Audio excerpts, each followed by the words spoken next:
Thank you, Mr President. I begin my contribution on this bill by acknowledging that there are likely to be people in this chamber, people watching this webcast either today or perhaps at a later date, or people reading the Hansard of this exercise at some point, who are actively being harmed by gambling or who are intimately connected with someone who's being harmed by gambling. And so I'm going to begin by acknowledging that and putting out there the methods for those people to get assistance before I begin speaking about the issue. So the free 24-hour call line for those who are experiencing gambling harm is 1800 858 858, and the website is gamblinghelponline.org.au. Mr President, this bill has been a long time coming. If that was because the policy on which this bill is based was robustly developed, evidence-based, carefully designed and well consulted, then we could be here celebrating today. We could be welcoming the advent of a new era in which both the health and the prosperity of our state is improved substantially. But sadly, Mr President, the reality is the polar opposite. We are here today to consider a bill which has come to pass in the most deficient and tainted of circumstances. In fact, it continues a shamefully grand tradition in this state of gambling policy and legislation that is born from the dishonest and unethical exercise of political influence brought to bear through the deft use of financial reward and threat. To summarise, Mr President, this proposed reform and the bill we are considering to give it effect is not evidence-based, expert-informed policy, does not deliver the best outcomes for our state, either socially or financially, does not put the best interests of the Tasmanian community first, contains numerous aspects which have received no public discussion or consideration, is contrary to the views and preferences of the Tasmanian people, and removes any future moment-in-time opportunity for reform of this industry, such as this very current opportunity the government is using to bring this reform forward. It is my view, Mr President, that a responsible course of action, given that is the context and the reality of this bill, a responsible course of action would be for this Legislative Council to have this bill thoroughly scrutinised and considered in a committee of inquiry, or at the very least send it to the Public Accounts Committee for running its eye over it. And the reason I believe a committee of inquiry or examination by PAC is warranted is due to the breadth and complexity of this bill, the significance of its impact on our state, socially and financially, the lack of evidence and modelling provided to make the case for virtually any aspect of this reform, the absence in entirety of meaningful consultation with the community or non-industry experts in the development and design of this reform policy, the high level of public interest and concern expressed in relation to it, and the opportunity for Parliament to continue its very valuable role that it has previously played at key moments of gambling reform in this state through mechanisms of committees of inquiry to do our job, to do the scrutiny. Mr President, this is a discussion I believe we will have in more detail at the appropriate time in this debate. But I wish to be very upfront here on the parliamentary record, as I have been already with my colleagues. We have parliamentary mechanisms available for scrutiny and review that enable this chamber and its members to undertake their role in a comprehensive, open and accountable way. The parliamentary mechanisms of a committee of inquiry is in fact ideally suited to be utilised for a bill of this complexity. I note many others have commented also on the complexity of this bill. The fact that it is an amendment bill of 188 clauses and it amends a principal act of a similar size. And we will be dealing with amendments to the amendment bill if we make it to the committee stage. That's 3 layers of complex and lengthy legislation that we are dealing with, and that we have to stand up in front of the Tasmanian people and say, with our hand on our heart, we have scrutinised thoroughly and judged to be in their best interests and the best piece of legislation that we could deliver to them. The scrutiny of legislation, Mr President, is a careful process, and I know that members here take that very seriously, and they would wish at all times to do their job with diligence and due attention. If we find that a committee of inquiry is not supported by this chamber at the appropriate time that we discuss it, and we continue with this bill through to the committee stage of debate, I have a considerable number of amendments that I will move on the bill. I've also been very upfront with colleagues about my intention to do that. Broadly, the amendments that I'll be moving on the bill, if it comes to that, will include areas such as harm minimisation and consumer protection measures, matters relating to the Liquor and Gaming Commission, its powers and functions, taxation rates, new gambling products, reviews for data collection and reporting, licence periods, ownership limitations and various other miscellaneous matters. I've put that on the record and we may have a chance to see that play out. Mr President, members of this chamber will be well aware of my long-standing interest in this area of social policy. Primarily, my passion for this lies in the opportunity that we have in Tasmania to do so much better in delivering positive outcomes for our community and for our state economy. I have worked in the area of social policy for a long time, and so many of the issues that have been part of the research and policy and advocacy that I've done in those many roles are things that we would often term wicked problems.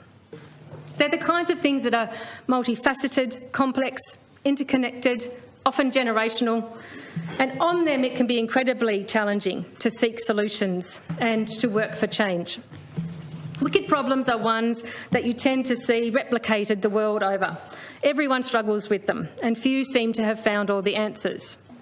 One of the reasons, Mr President, that I am passionate about poker machine policy and reform is that, as far as I'm concerned, it isn't a wicked problem.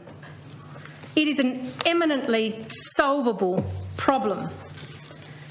And we know that to be true because nowhere in the world suffers the problem of poker machine addiction and harm in the way that we do here in Australia and in Tasmania.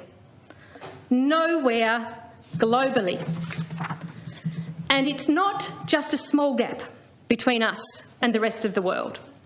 We aren't just a bit worse than some of the others, as we may be on other issues. We are magnitudes worse on this, and we know that by far the greatest factor in it is the poker machines that we choose to put in our communities and where we choose to put them. Australia has 0.3% of the world's population, and we have close to 20% of the world's poker machines. Of all the poker machines in the world that are located outside of a casino or a destination gambling venue, that is, of all the poker machines in the world that are in communities, in local venues, Australia has close to 75% of them. That is how, just that is how I know this is an eminently solvable problem, because we can look to anywhere else in the world, everywhere else in the world, and learn what the effective solutions are. Mr President, I first encountered the issue of poker machine reform in 2015, when I had the privilege of taking up the role of managing the Anglicare Tasmania Social Action and Research Centre. Anglicare has a legacy of research, policy and advocacy work on this issue since at least the 1990s, and it has been one of the strongest champions for positive reform to bring about less harm caused by poker machines in our Tasmanian community. I had the privilege in that role to pick up the baton of advocacy on poker machine reform, to learn from and work with dedicated, expert policy and research staff, such as Margie Law, who's here with us today in the chamber and who I acknowledge. I had that privilege to work with people to develop my understanding of this issue and set a light in my heart and a fire in my guts to work for positive change on this. And while I'd moved on from my role with Anglicare when I was elected to this parliament, that light did not go out, nor did that fire diminish. I cannot and I will not move on from advocacy and commitment to this issue. And why is that, Mr. President? I think about that often. It's because the heart of this issue for me has always seemed such a simple proposition. Poker machines are purposefully designed to trigger addiction. Yet the features of the machines that trigger that addiction can be adjusted and reduced in their impact. We allow, here in Australia, in Tasmania, poker machines to be set at the highest intensity, the most addictive, far beyond what any other country in the world sets theirs to be. And we choose to put these high-intensity, world-worst poker machines into our local communities, typically into our most disadvantaged communities. So unlike any other country in the world, we here in this state choose to deliberately and unnecessarily expose our communities, our neighbours, our friends and our families to a dangerous product. And we do this even though we could readily choose to make poker machines safer to use. We know categorically that we can make pokies safer to use without any negative impact on recreational use. And we know categorically that we can make pokies safer to use without reducing the level of staffing required to operate them or reducing the number of jobs that support the industry. We know we can do this, and we don't.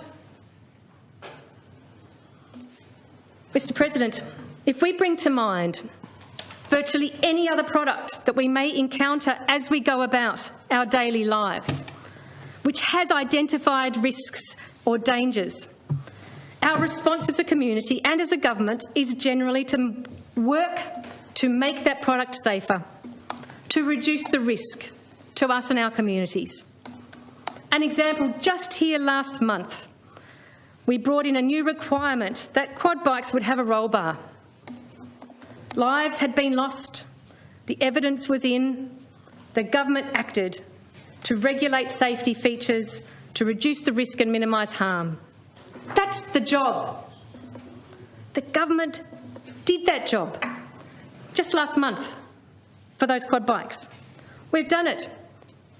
To think of other examples, when we required backyard swimming pools to be fenced, when we mandated the wearing of bike helmets, when we've brought in all sorts of circumstances work health and safety requirements within workplaces that mandate, for example, safety guards on equipment.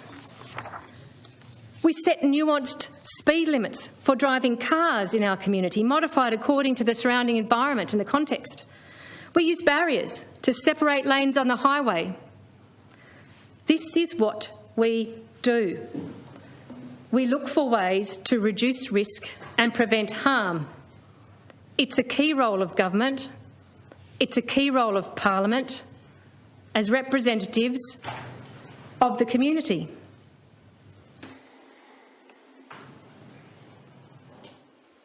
In all these examples, Mr President, we can think of a time when those requirements were not in place. When I was in primary school, backyard pools weren't fenced. We didn't wear bike helmets. The speed limit through central Hobart was 60, not 40. Highways didn't have barriers, and many workplaces had equipment and practices with minimal safety considerations in place. For each of these, in the intervening years, there came a time where the risk of danger and the harm that it caused were identified and apparent. And that would lead to an investigation of options to increase safety, to minimise risk, and government, informed by evidence and expert advice, acted to legislate to improve the safety of our community. That's the job. That's the key role, a key role for government and parliament. Which leads us to ask, Mr President, if we can do this for bikes, for swimming pools, for vehicles, for workplaces and any number of other products, everything from the paint we put on our walls to the food we buy in our supermarkets, why do we not do this for poker machines? Every other country in the world does this for poker machines dramatically more effectively than we do. The government and parliaments of every other country in the world have legislated to set rules and restrictions that more effectively reduce risk and minimise the harm caused by poker machines in their communities. They have put the helmets, the speed limits and the fences in place when it comes to pokies. But not us, not yet. Which brings us, Mr President, to the current opportunity. The opportunity presented to this state on the 1st of July 2023. No other state of Australia, with the exception of WA, will ever get the chance to undertake the industry-wide reform that we have the opportunity to consider and bring about now. No other state will have a moment in time like this one, where the slate is clean, there is no sovereign risk or legal impediment, and a natural point for positive reform is available to us. We have that moment now, where anything is possible going forward, where we genuinely have the opportunity to redesign the licensing, taxation and regulatory arrangements of this industry, particularly in relation to poker machines. We could paint the sky with whatever aspiration we desired in terms of outcomes for our community at this moment in time and set it up for the future. Given this golden opportunity, of course, the question that will be the measure of what we choose to do with it will be, have we delivered the best possible outcomes for the Tasmanian community? If this bill is waved through our parliament, as it stands, the answer to that question is a resounding and unequivocal no. It takes only the most cursory of examinations to know that to be true. And I challenge anyone to stand in this place today and claim otherwise. It is telling, Mr President, that at no point over the past nearly 4 years that this has been promoted by the government as their policy have I ever heard the Premier or any member of the government claim that this is the best possible deal for our state, that this policy will deliver the best outcomes we could achieve for our community in this opportunity that we have. Never, not once, have I heard that. Have we delivered the best possible outcomes for the Tasmanian community that could be achieved at this exceptional moment in time of reform? You'll never hear a straight answer to that question from this government, or I suspect from this opposition. What you would hear, I suspect, and we may well hear in response to my comments here today, what we may well hear are diversions, misdirections, pivots, strawman arguments, reframing, excuses, blaming, accusations and possibly personal attacks. Listen out for them, Mr. President. I've heard all of those. But what you have never heard, and none of us have ever heard, and the Tasmanian community have never heard, is Premier Gutwein or a member of his government stand up and publicly say this reform is the best possible deal for our state and will deliver the best possible outcomes for the Tasmanian community. They can't do it because it would be a lie. Let me share with you some comments made in this Parliament on gaming legislation on this very matter of the best outcomes for the Tasmanian community. Here's the quote. My concerns over this issue, over this secret deal, relate to the stealth, relate to the lack of transparency, relate to the lack of accountability that have led us to the point where the question, is this the best deal for the Tasmanian taxpayers, cannot be answered. It's as simple as that. Second quote. There is one key issue here that has to be asked about the whole process that has gone on.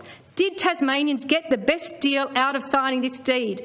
That, unfortunately, is one question that, if the government has their way, we will never ever know the answer to. Third quote.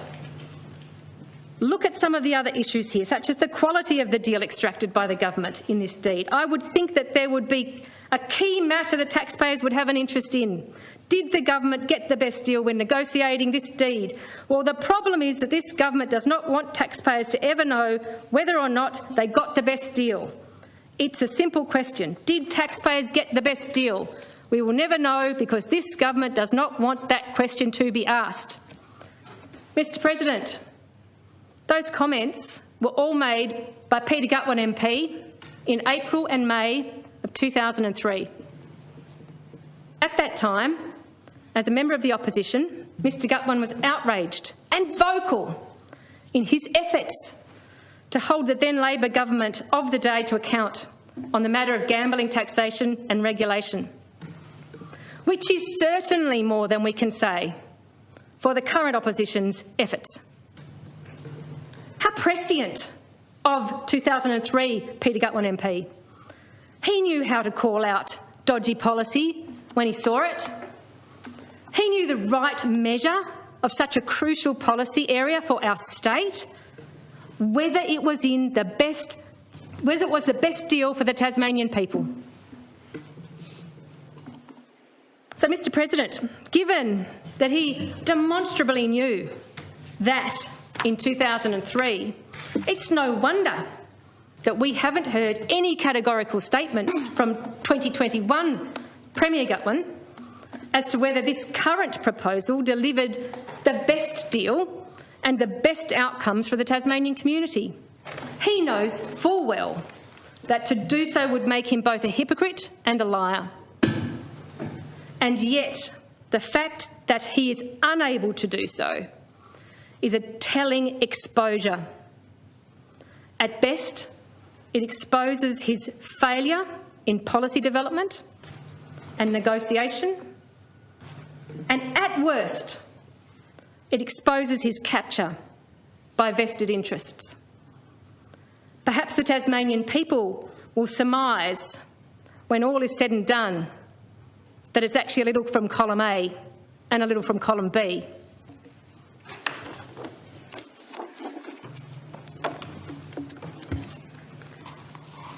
As Tascos said in its submission on the exposure draft of this bill, and I quote, "The changes to the gaming market outlined in this bill are arguably some of the most significant changes of Tasmania's gaming framework since the introduction of the state's first casino over 40 years ago. As such, this is a unique opportunity to ensure that the market operates in the best interests of the Tasmanian economy and society, The introduction of a new market model is also an opportunity to ensure that the gaming framework is consistent with other Tasmanian government priorities and frameworks. The current developments of the next Healthy Tasmania 5-year plan, 2021 to 26, is particularly relevant, given that gambling is a public health issue. That was page 3 of the TasCost submission.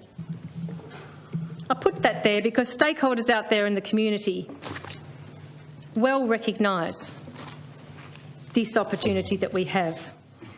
They well recognise that we have a diverging path ahead of us.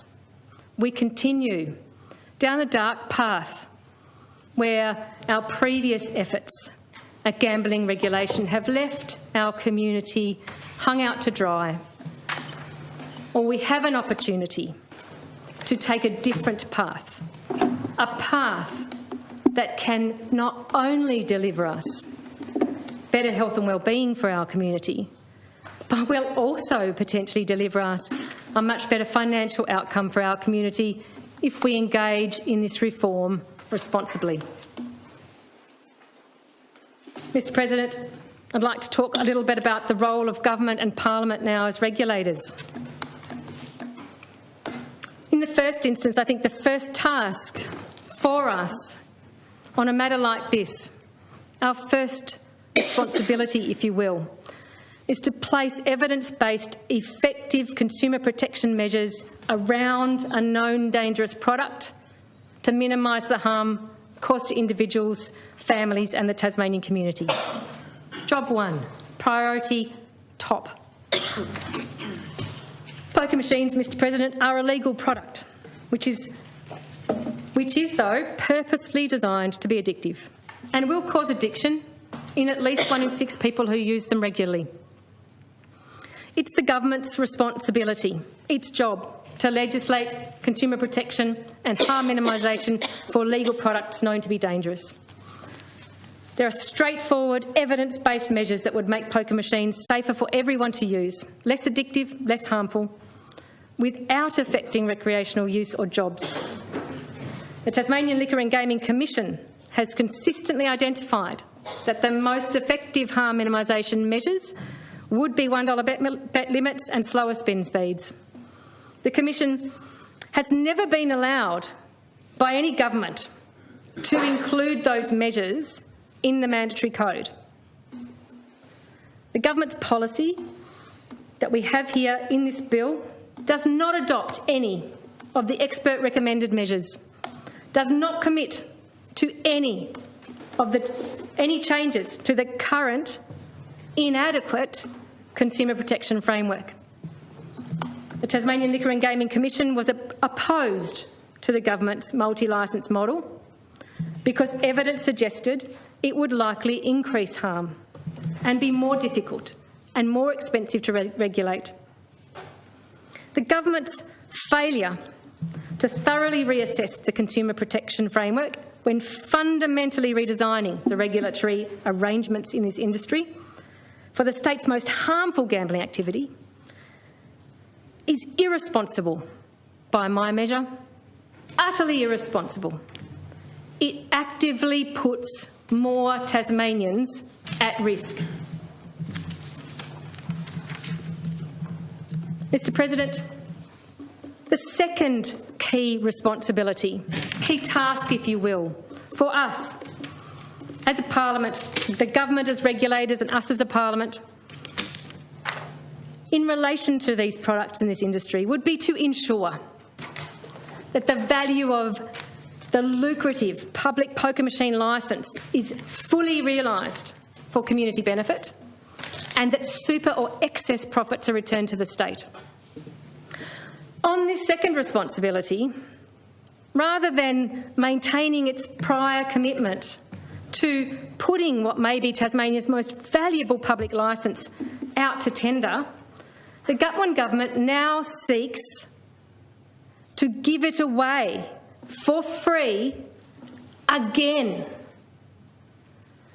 In reneging on its commitment, the government will likely forfeit hundreds of millions of dollars in lost revenue for Tasmanians, for our community over the coming decades.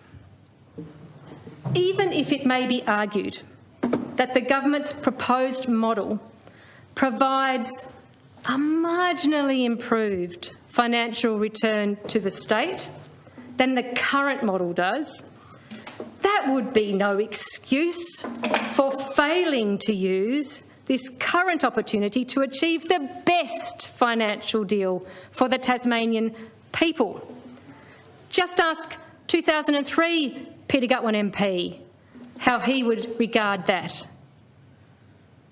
Would he pat us on the back for a marginal improvement on current arrangements? Or would he, as he did then, demand that this be in the best interests to deliver the best deal for Tasmanian people? With this current deed coming to an end, we have an opportunity, as then Premier Will Hodgman said so clearly in 2016, an opportunity to get this right. It remains incumbent on the Gutwein government to demonstrate through evidence and modelling that it has got this right and that this will deliver the best achievable outcomes to the people of Tasmania. They haven't done it and they can't do it.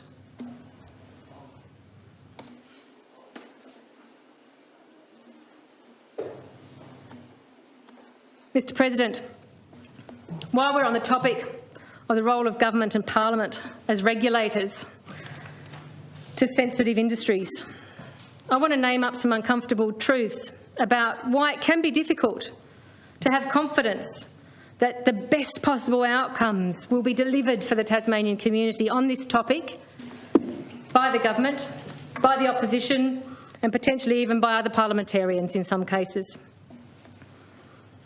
I'll start with the obvious one, Mr. President. Political donation disclosure laws. We will never know in this state, under current laws, the full extent of financial support given by vested interests in the pokies industry to political parties and candidates. Even from the limited disclosures that were made in relation to the 2018 state election, we know the donations to the Liberal Party from pokies interests were substantial, to say the least. And not only that, that it received electoral support from the industry-funded third-party Love Your Local campaign. All up, it was millions of dollars, not just deployed in support of the Liberal Party in the 2018 election, but also deployed vigorously in attack on the Labor Party. You'll recall, Mr. President, that I did mention financial reward and threat earlier in my speech. At best, looking at 2018, this leaves us with a disturbing perception that industry electoral donations have been made to directly influence a favourable policy outcome as a result of making those donations. Even more so when the representative body for that industry then immediately post-election receives a massive increase in funding from the re-elected government. Mr. President, at best, it just doesn't look right. But I would suggest we are far from at best.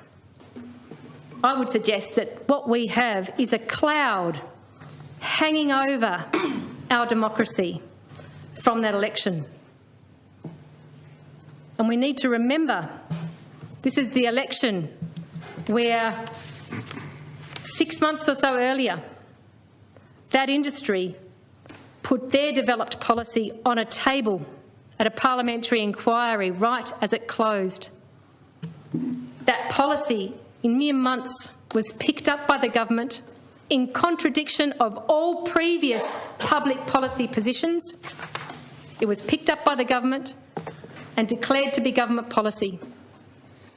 And then we saw that election play out with the donations, with threats and the deployment of a vigorous campaign against an opposition, and we saw the result. And now we see this bill before us. It just doesn't look right. And then we come to the 2021 election this year. Again, at this point in time, we have no idea what was donated by gambling industry interests to the major parties and the candidates in the 2021 election. None. Even our entirely inadequate disclosure regime won't tell us anything about that for a while.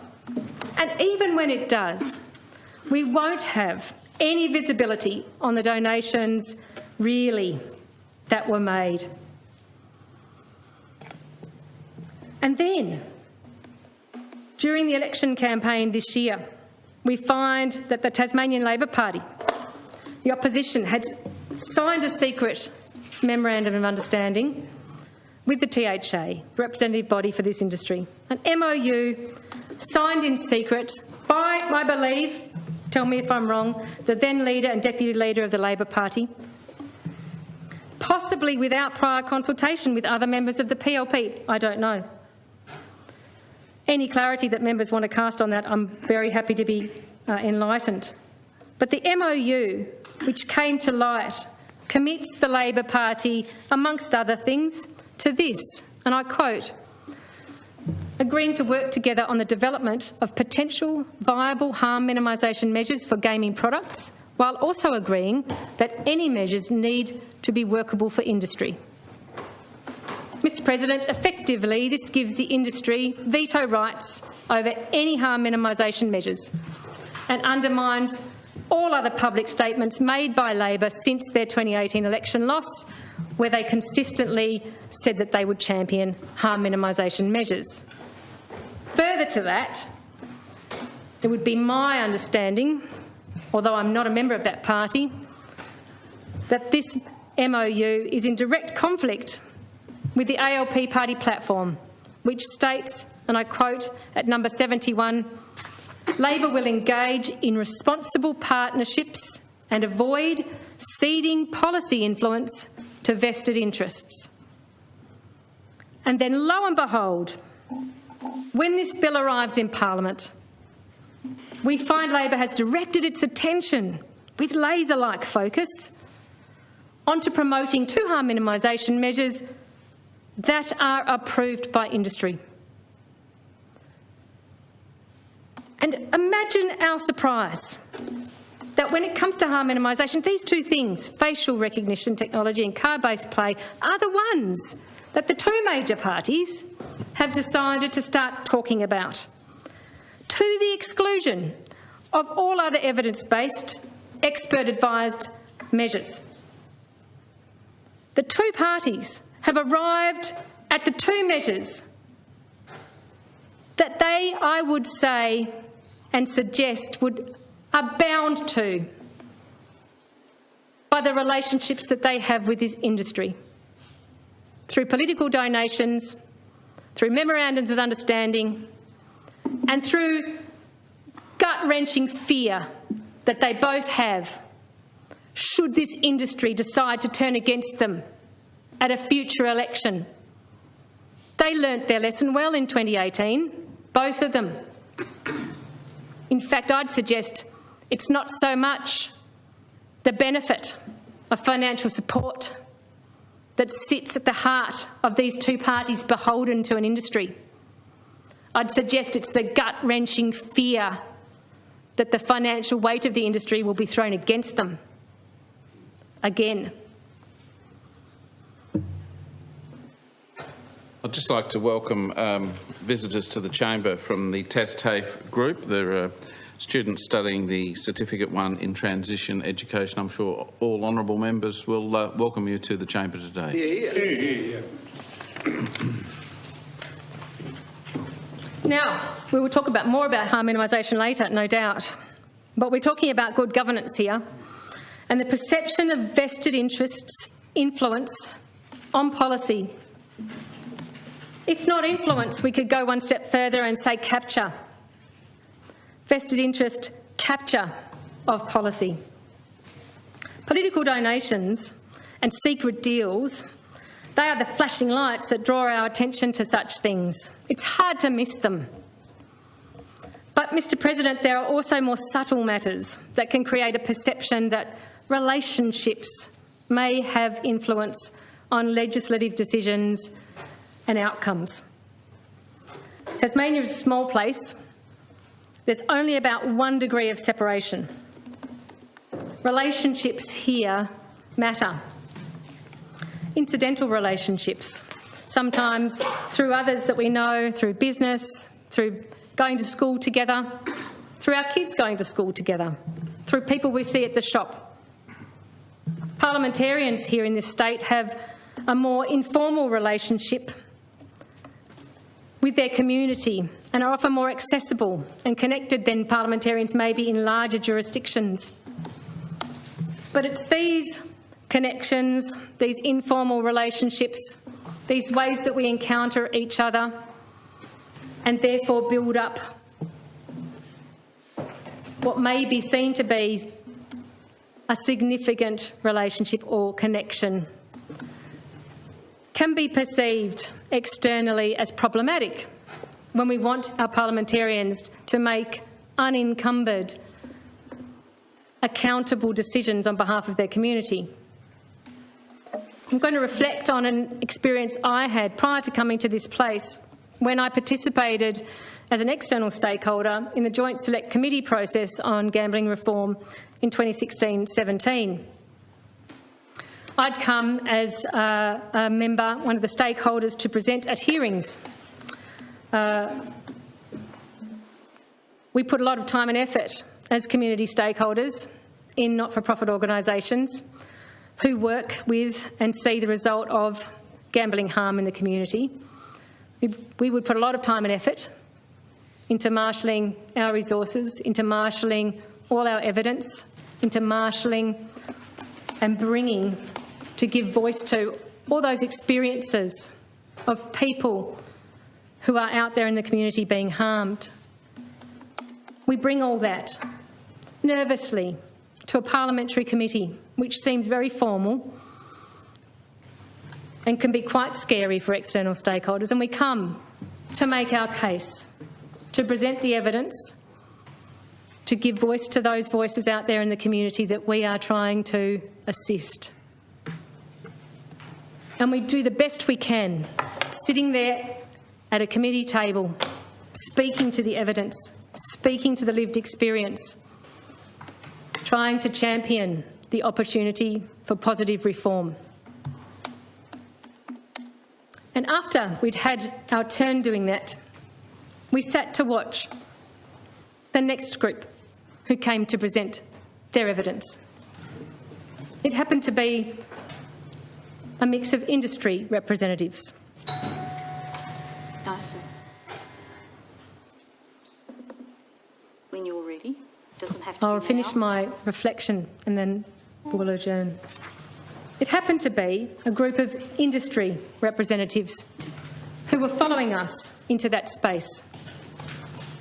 And I couldn't help but be struck by the difference in their demeanour and in the way they were approaching this opportunity. Unlike us, we came with our voices shaking, we came with our stacks of papers and evidence. We came not knowing the people across the table from us particularly well. In some cases, it was the first time we'd met.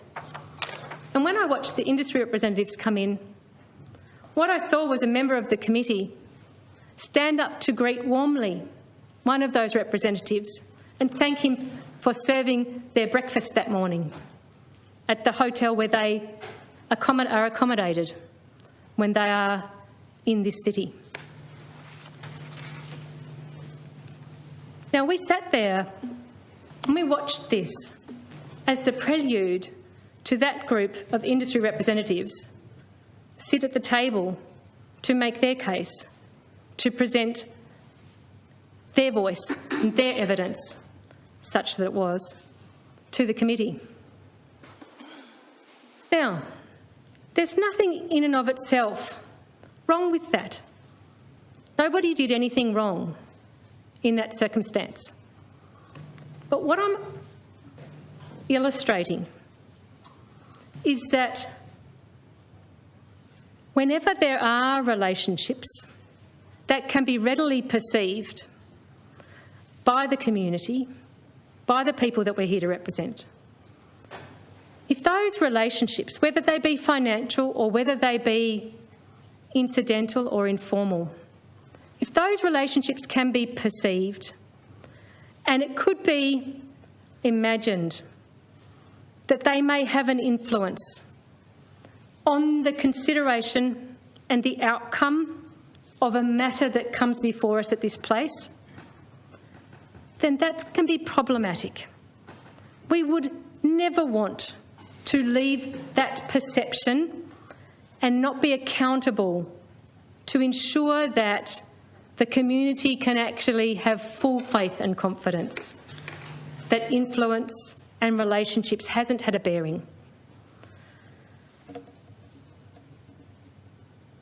So I think that prompts us, Mr. President, to be utterly scrupulous in ensuring that any perception of influence or of special relationship that may be seen to be conferring particular consideration are able to be transparently and accountably answered.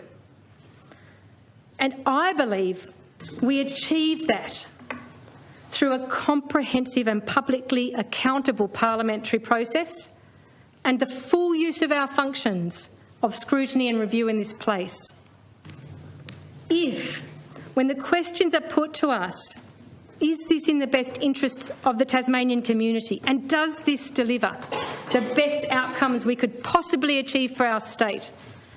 If we are not able to answer that in the affirmative with open and accountable evidence of our scrutiny, then we open ourselves up to being questioned on matters of influence. That is what the Tasmanian people would expect. And it's what they in fact deserve from a healthy, robust, strong democracy. The Tasmanian people, Mr. President, deserve us here to be demonstrably, transparently undertaking our role on their behalf and in their best interests, utilising all the appropriate mechanisms we have available so they can hold us to account for it. On that, I'll move to adjourn the debate. Question is that the debate stand adjourned. Those of that opinion say aye. Aye. To the contrary, no. I think the ayes have it. Honourable Leader.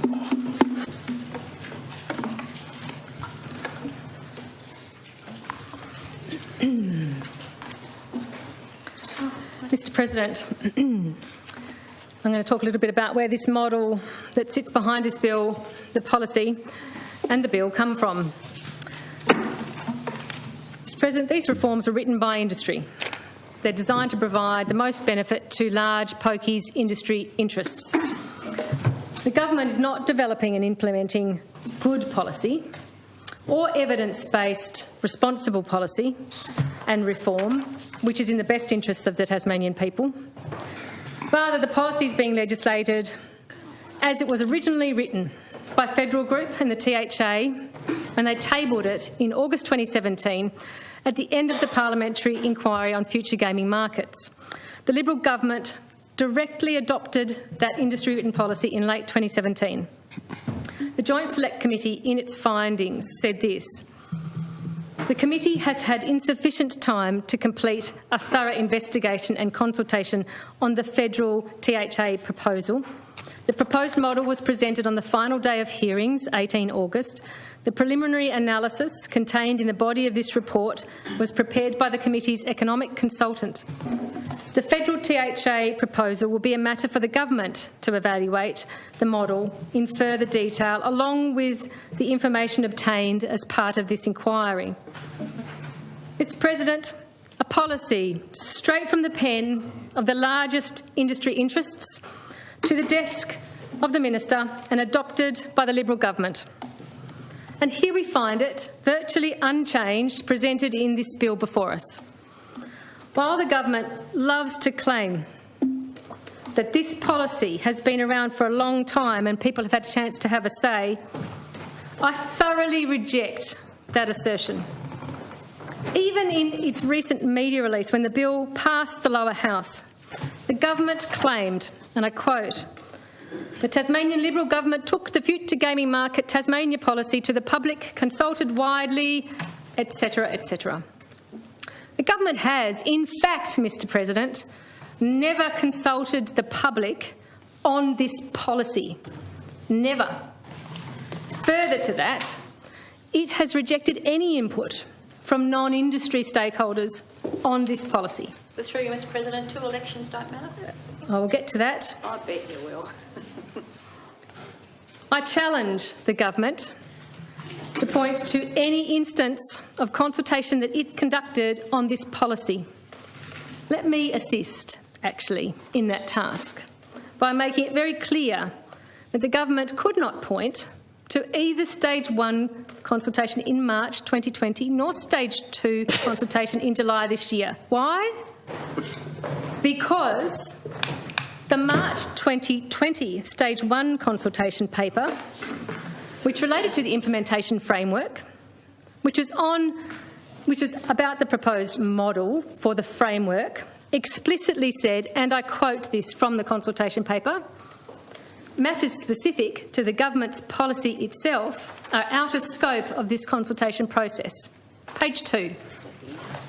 And then again, in the Stage 2 consultation paper, which accompanied the exposure draft of the bill in July this year, that also explicitly said, and I quote, "Matters specific to the policy itself are out of scope of this consultation process." I reiterate my challenge to the government. Point to any instance where the Tasmanian public were consulted on this policy. And if you can't, then I ask for clarification of the statement made in the government's media release.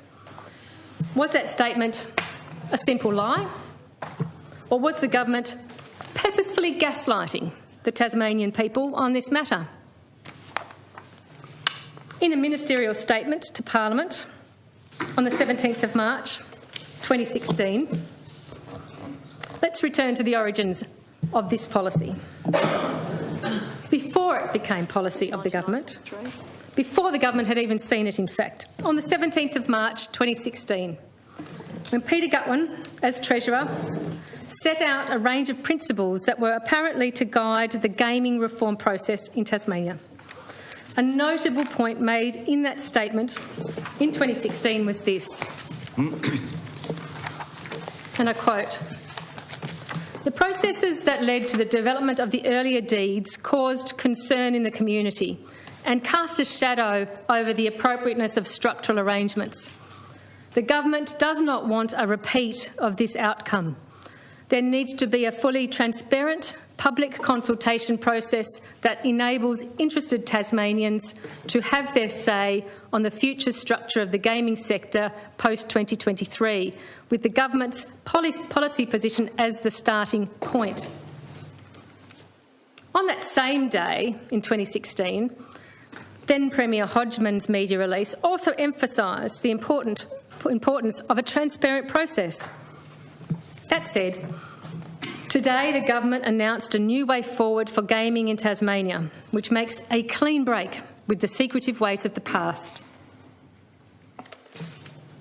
The Hodgman and now Gutwin government have both completely failed to honour those statements.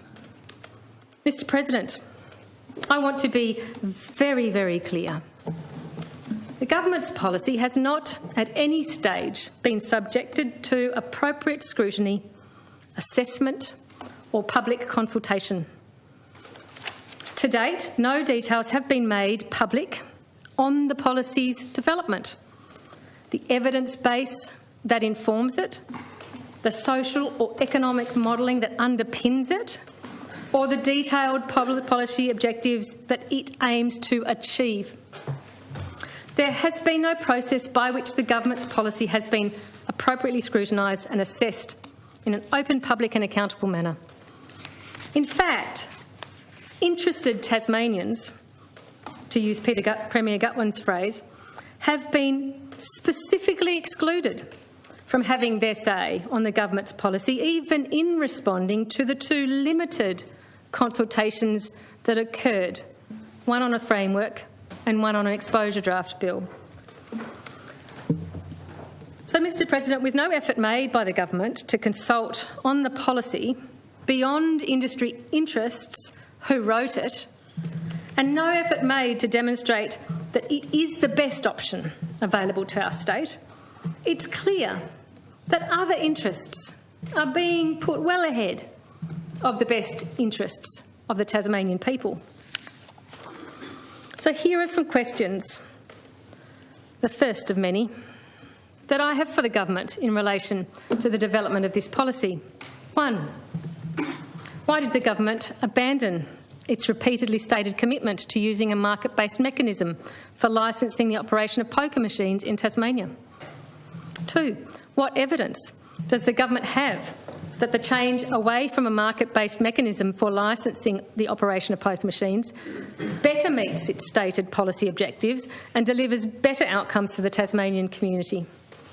3. How was the government policy arrived at, given that it contradicts the advice of the Liquor and Gaming Commission, Treasury and the Parliamentary Joint Committee and the government's own clearly laid out principles for reform? 4. Why did the government reject the Tasmanian Liquor and Gaming Commission advice, which warned against this individual licensing model? 5. Beyond providing an initial critical response to the federal group THA proposal, what role has the Tasmanian Liquor and Gaming Commission subsequently played in the development of the government policy and its planned implementation? 6. Why did the government reject Treasury advice against this model, documented in the parliamentary inquiry process? 7. What other advice or modelling has the government sought or obtained which supports its policy as the best option?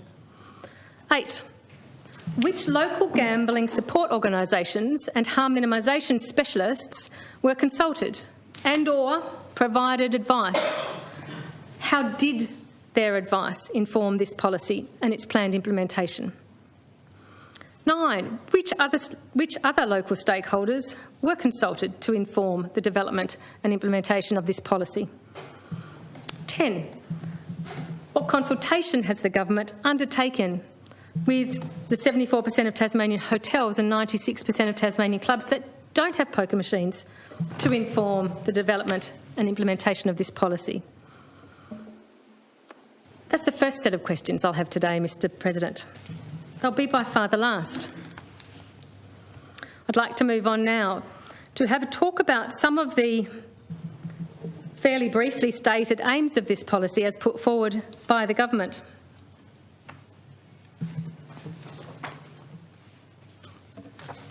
In relation to this policy, the government has spoken about a sustainable industry. And while the government asserts in the Stage 1 consultation paper in March 2020 that it aims to, and I quote, create a sustainable industry, it in fact provides no definition, principles or parameters of that concept. The term sustainable is generally used to describe the use of natural resources in such a way that it does not damage the environment. That's my understanding, at least, anyway.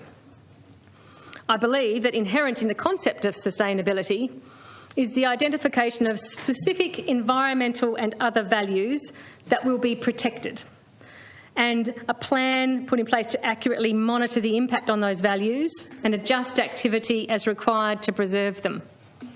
That's my understanding of sustainable.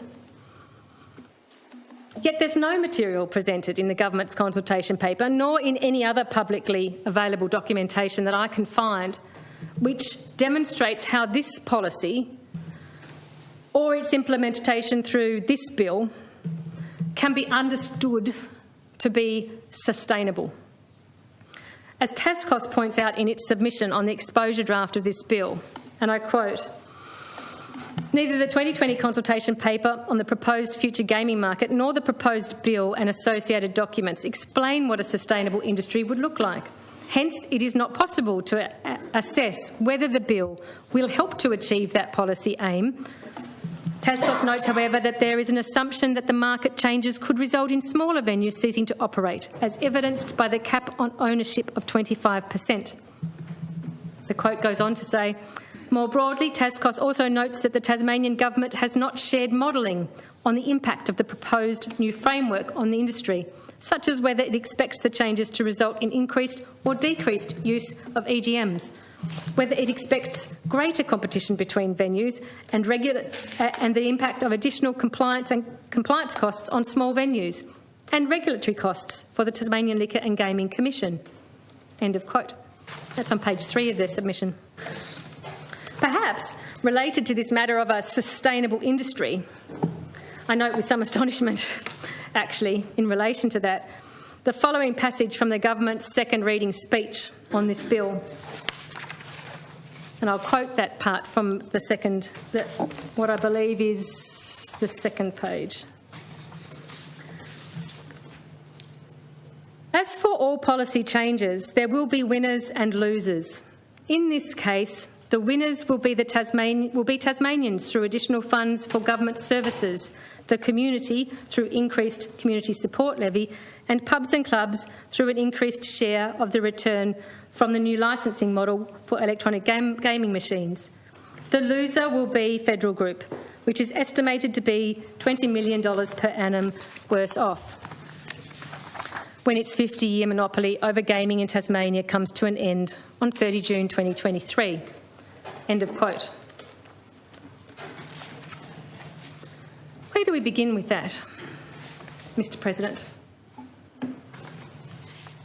Perhaps for a start, I would point to the extreme poor taste in utilising the imagery of winners and losers in relation to a policy and a bill that is about the demonstrably harmful and addictive activity of gambling.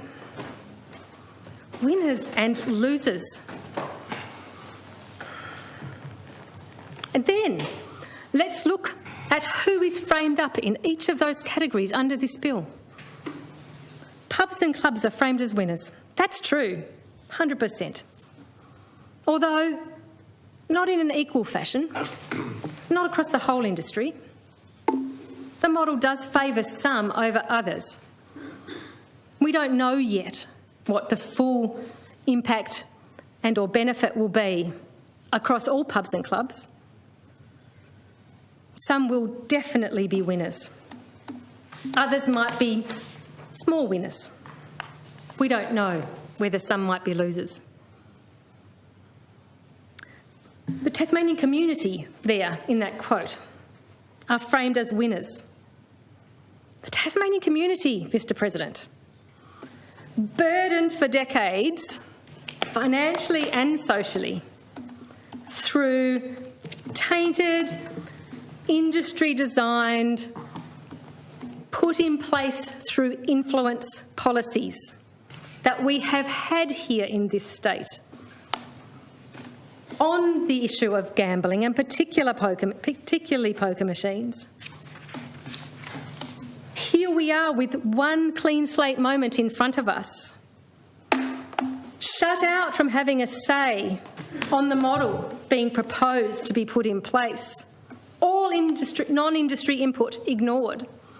No improvement to harm minimisation, and it likely, the Commission tells us, likely increase in harm, with a third-rate deal that delivers an extremely modest financial improvement and locks us out of any future chance for industry-wide reform. And yet the Tasmanian community are winners under this policy and this bill. What an utter nonsense. And then, Mr. President, We have Federal Group, framed as a loser.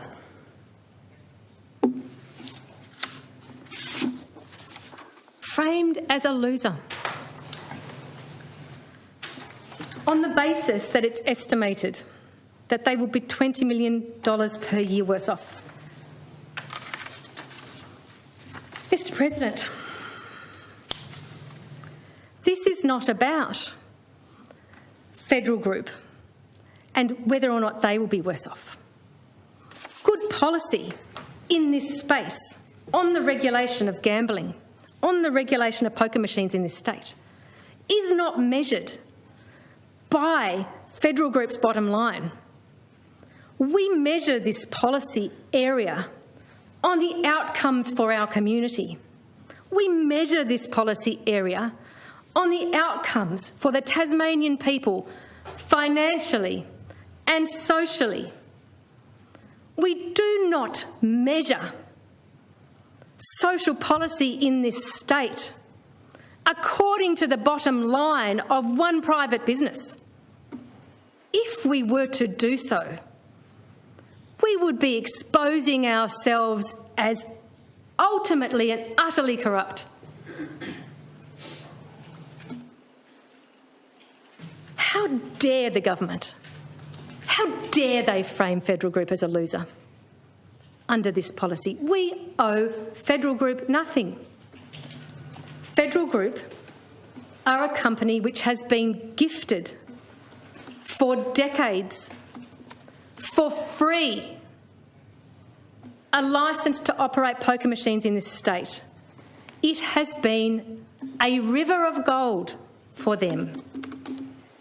They have operated their business and they have absolutely been good corporate citizens in the sense that they provide jobs, they provide support to the community. Absolutely. I don't begrudge any of that to them, and operating a normal business with a normal profit margin would have seen them able to do that. But we haven't delivered them a normal business with a normal profit margin these past decades.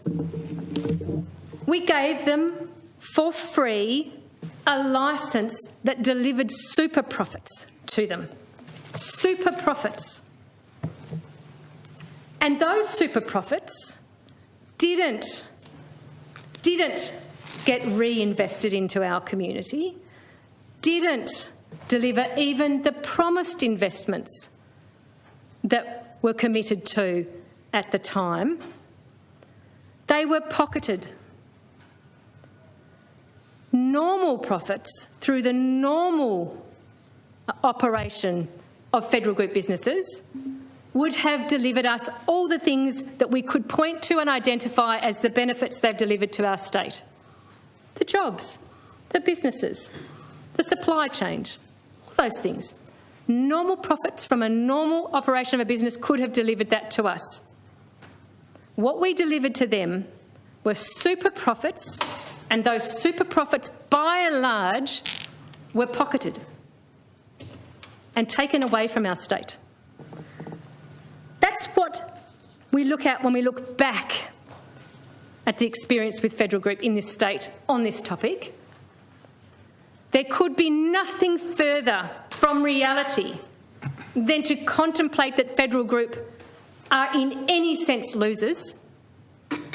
They have been delivered the most massive windfall from this state for decades at the expense of our communities. And their licence to do so was coming and is coming to an end in 2023. At that point in time, at the conclusion of that licence, we owe them nothing. We are under no obligation to continue or match or exceed anything about the arrangements that previously existed for them. Whatever happens next for their business. I wish them well continuing a normal business with a normal profit margin. We could certainly put arrangements in place to ensure they had the opportunity to do that. But that's not what we're proposing to do here. At this free and clear moment, when we don't owe them anything about the situation going forward, when we're redesigning and reforming, theoretically, in the best interests of our state and our communities, when we're redesigning, there may well be a place for them. There could and should be a place for them. But we don't have to apologise for what that place may be if it's different to the extraordinarily and unconscionably beneficial arrangement that they've had to date. How dare the government frame federal group as losers? What a nonsense. Utter ridiculousness.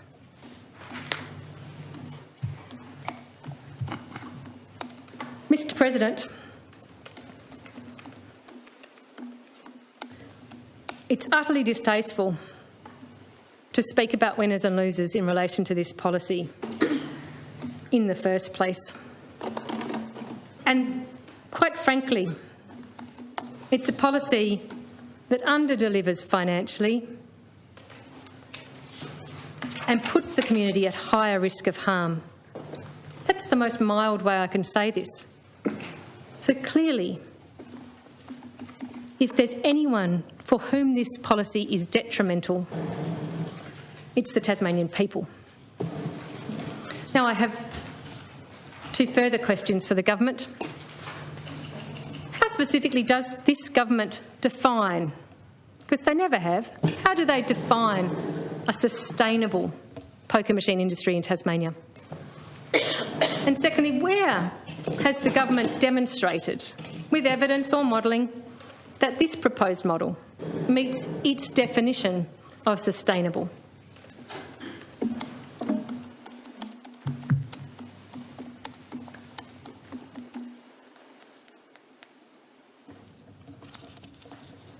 Mr. President, that consultation paper from March last year also spoke about a key plank of this being the highest standards of probity, is how it was phrased. The consultation paper asserted that the government's policy aims to provide the highest standards of probity. Page 1. But again, it provides no meaningful description or discussion of what that means or how the model will achieve such standards necessarily. We've heard more about it through the exposure draft and now in discussions around the bill on some aspects of probity within the model. I grant that. But I find it fascinating because probity is the evidence of ethical behaviour. The evidence of ethical behaviour. In fact, it could be defined probably as a complete and confirmed integrity, uprightness, honesty within a particular process. And it seems ironic that we would be talking about probity in this process in relation to how this policy has been developed and is being implemented, because in my estimation, it could not be further removed from any definition of probity. Having promised transparency and the opportunity for the community to have a say back then in 2016, and having committed to a market-based mechanism to get the best value for the right to operate poker machines in Tasmania back then in 2016. The Gutman government now has ignored entirely findings and recommendations of the Parliamentary Committee that it convened specifically to give the community a say. It's rejected expert independent advice from the Liquor and Gaming Commission. It's engaged in undisclosed negotiations with Federal Group and the THA, adopted industry written policy as its own. The government then accepted hundreds of thousands, maybe millions of dollars in donations from those same industry entities to assist in re-election efforts. Then a consultation paper is released which forbids comment on the policy. The Gutman government, in its adoption and implementation of this policy, cannot lay claim to even the most minimal standards of probity. So I have further questions for the government. What ethical principles and accountable processes can the government point to in regards to the development of this policy, this licensing model and regulatory framework that would constitute, in its own functions, the highest standards of probity? Given its increased regulatory challenges, what specifically in this regulatory structure provides for the highest standards of probity?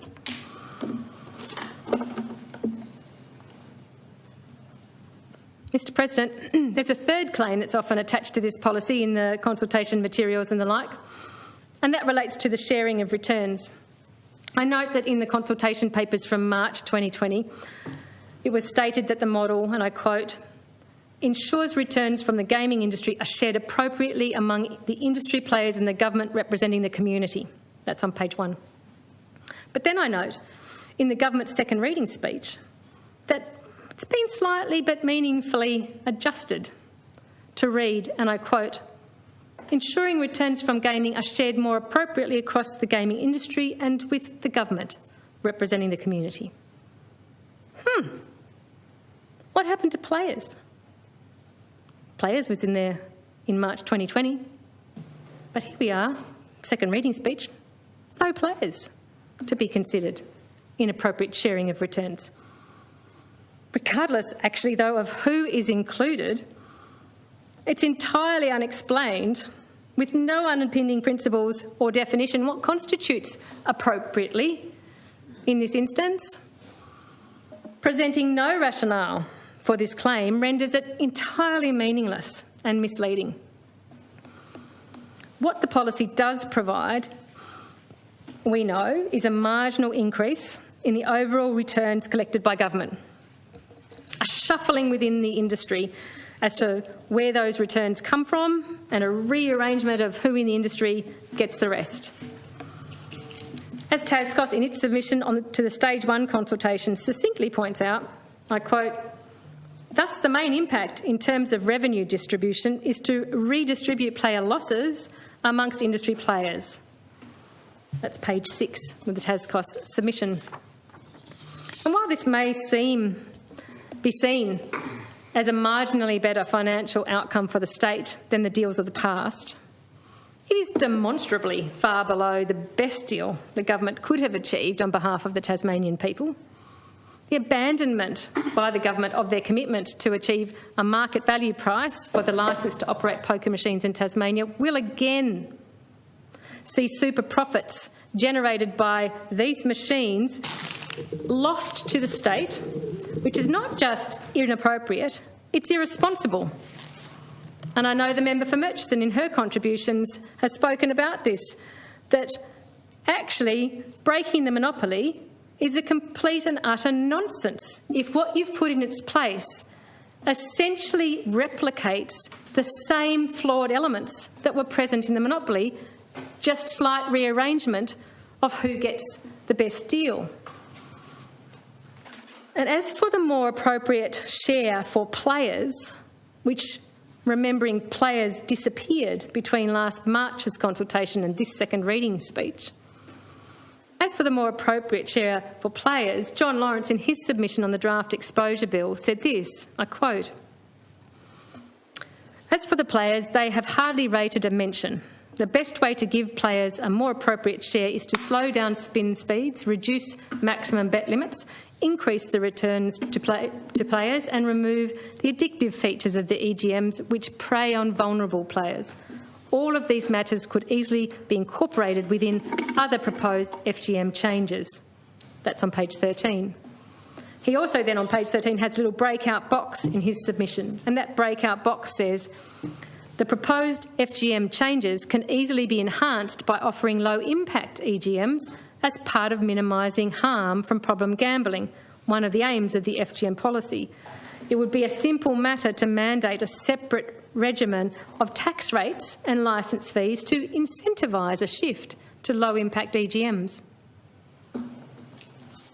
So, readily identified for the government by John Lawrence and many others were ways that you could in fact have looked to share differently the returns through this policy, certainly with an eye to having players be one of the beneficiaries of what we might call a more appropriate sharing of returns. So my questions for the government about appropriate sharing of returns are these. What principles, beyond a better financial deal than last time, underpin the appropriate sharing of returns among industry players and government? What demonstration can be made that this policy constitutes an appropriate sharing of returns in comparison to other options which were available to the government? Perhaps it would be useful for the government to provide what they believe to be a definition of an appropriate share of returns and an argument for why this policy delivers the best we could expect on that measure.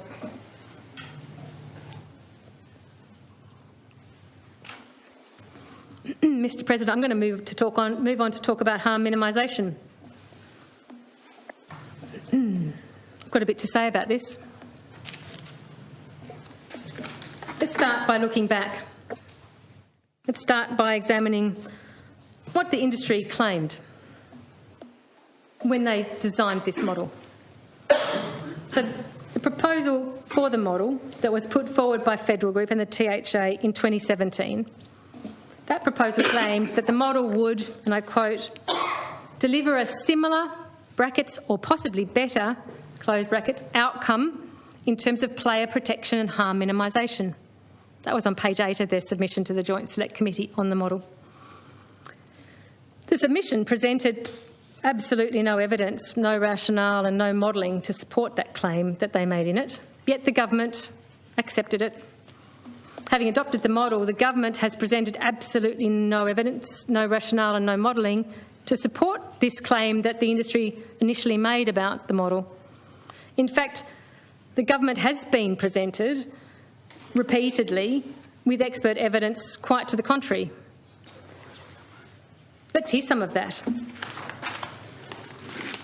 Because the industry model was tabled right at the close of the committee process, the Joint Select Committee didn't have the opportunity to review it, as we've heard from the member for Mersey and I've referred to already.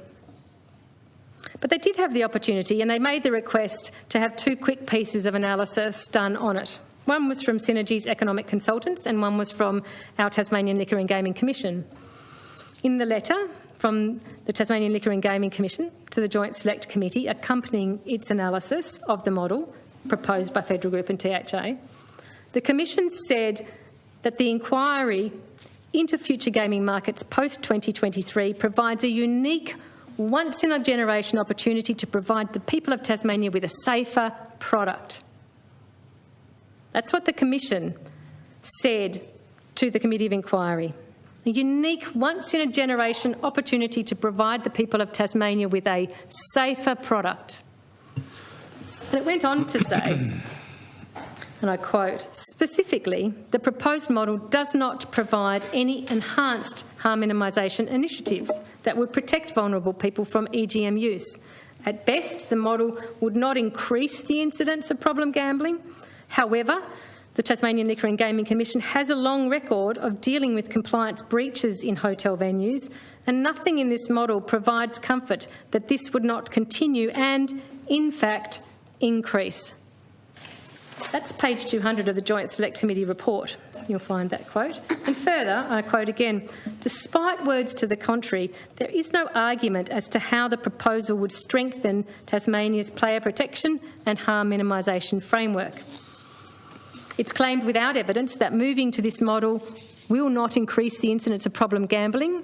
The Commission considers that the incidence of problem gambling in Tasmania is not insignificant and that there is nothing in the proposal that addresses this. The Liquor and Gaming Commission has a long record of dealing with licence breaches by individual venue operators, despite the strong harm minimisation measures contained in the Commission's rules and the Responsible Gambling Mandatory Code of Practice. End of quote. That's page 202 of the Joint Select Committee report. So that's the Commission saying there's nothing to support the claim from industry that harm minimisation would be better. At best, it might stay the same, and on their estimation, it's likely to increase because they're familiar with industry non-compliance. That's specifically what the Commission had said. The Commission explained further. It's again on page 202 of the Joint Select Committee report, and I quote, The compliance issues, particularly for small venues that would become owner-operators of EGMs, remain a concern for the Tasmanian Liquor and Gaming Commission, and there is nothing in the proposal that addresses this concern. So, Mr President, having adopted this model as its policy, the government continued to openly eschew any opportunity to utilise this clean slate moment that we have before us to review and improve harm prevention and minimisation and consumer protection. They didn't take the advice of the Liquor and Gaming Commission to take this once-in-a-generation opportunity to provide the people of Tasmania with a safer product. On page 5 of its Stage 1 consultation paper on the implementation framework in March 2020, the government stated that its policy, and I quote, does not propose any specific changes to the harm minimisation framework, but harm minimisation has continued to be front of mind during the development of the changes to be introduced under the new arrangements. That's quite baffling, Mr President. Why would Tasmania, in redesigning the fundamental licensing and regulatory arrangements for its most demonstrably harmful gambling activity, not include a thorough reassessment of the harm minimisation framework that accompanies it, especially when prompted to do so by the independent expert Liquor and Gaming Commission?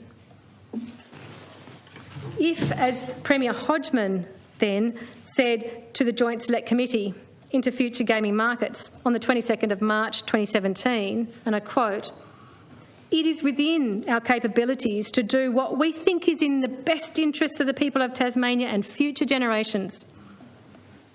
It would appear, Mr President, that the Gutwein government regards the current levels of harm caused by poker machines to be the best outcomes achievable for our community. Those current levels of harm, which the Liquor and Gaming Commission again explicitly advised, were not insignificant. If this is the government's view, it's at odds. It's at odds with the independent expert advice of the Liquor and Gaming Commission. It's at odds with the overwhelming weight of evidence from local research and national and international jurisdictions. Mr President, that statement in the consultation paper is actually worse than baffling. I think it's misleading. There's no evidence presented in that paper or any other material made available by the government that harm minimisation has, I quote, continued to be front of mind. That's the phrase that was used on page 5. There's no modelling to indicate the likely impact of this policy on levels of harm expected to be experienced by Tasmanians. There's no acknowledgement of the expert independent advice that indicates the policy in fact risks higher levels of harm. While taking the opportunity to change the fundamental basis on which we licence poker machines, this policy completely turns its back on the opportunity to meaningfully improve harm minimisation through measures which are supported by overwhelming evidence, internationally proven and recommended by local independent experts.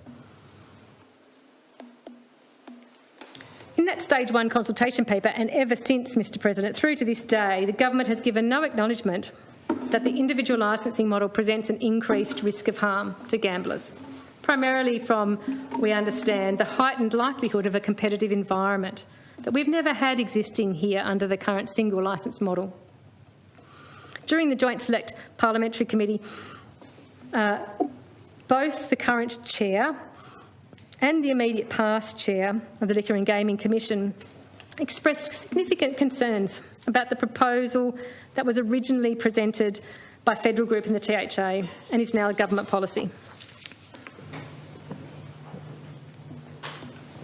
Some of the concerns raised by the chairs of the Liquor and Gaming Commission related to evidence from other jurisdictions which have individual venue licence models, where harm minimisation measures are much harder to enforce and competition between venues drives licence holders to compete for patrons, maximise patron losses. It's a perverse incentive that is against all harm minimisation efforts. In evidence to the inquiry, the Commission confirmed its long-standing opposition to an individual venue licensing model on the basis that it would increase social harm and be difficult and more expensive to regulate. Additionally, the former chair of the Liquor and Gaming Commission, Peter Holt, also gave evidence to the Joint Select Committee, noting, and I quote, "Interstate experience has shown that such a direct licensing ownership model results in dangerous inter-venue competition to attract more gamblers and very high costs for the government in oversight and compliance." So rather than harm minimisation being front of mind, as suggested by the government, I think what we've seen from this government is a willful disregarding of clear, independent expert advice.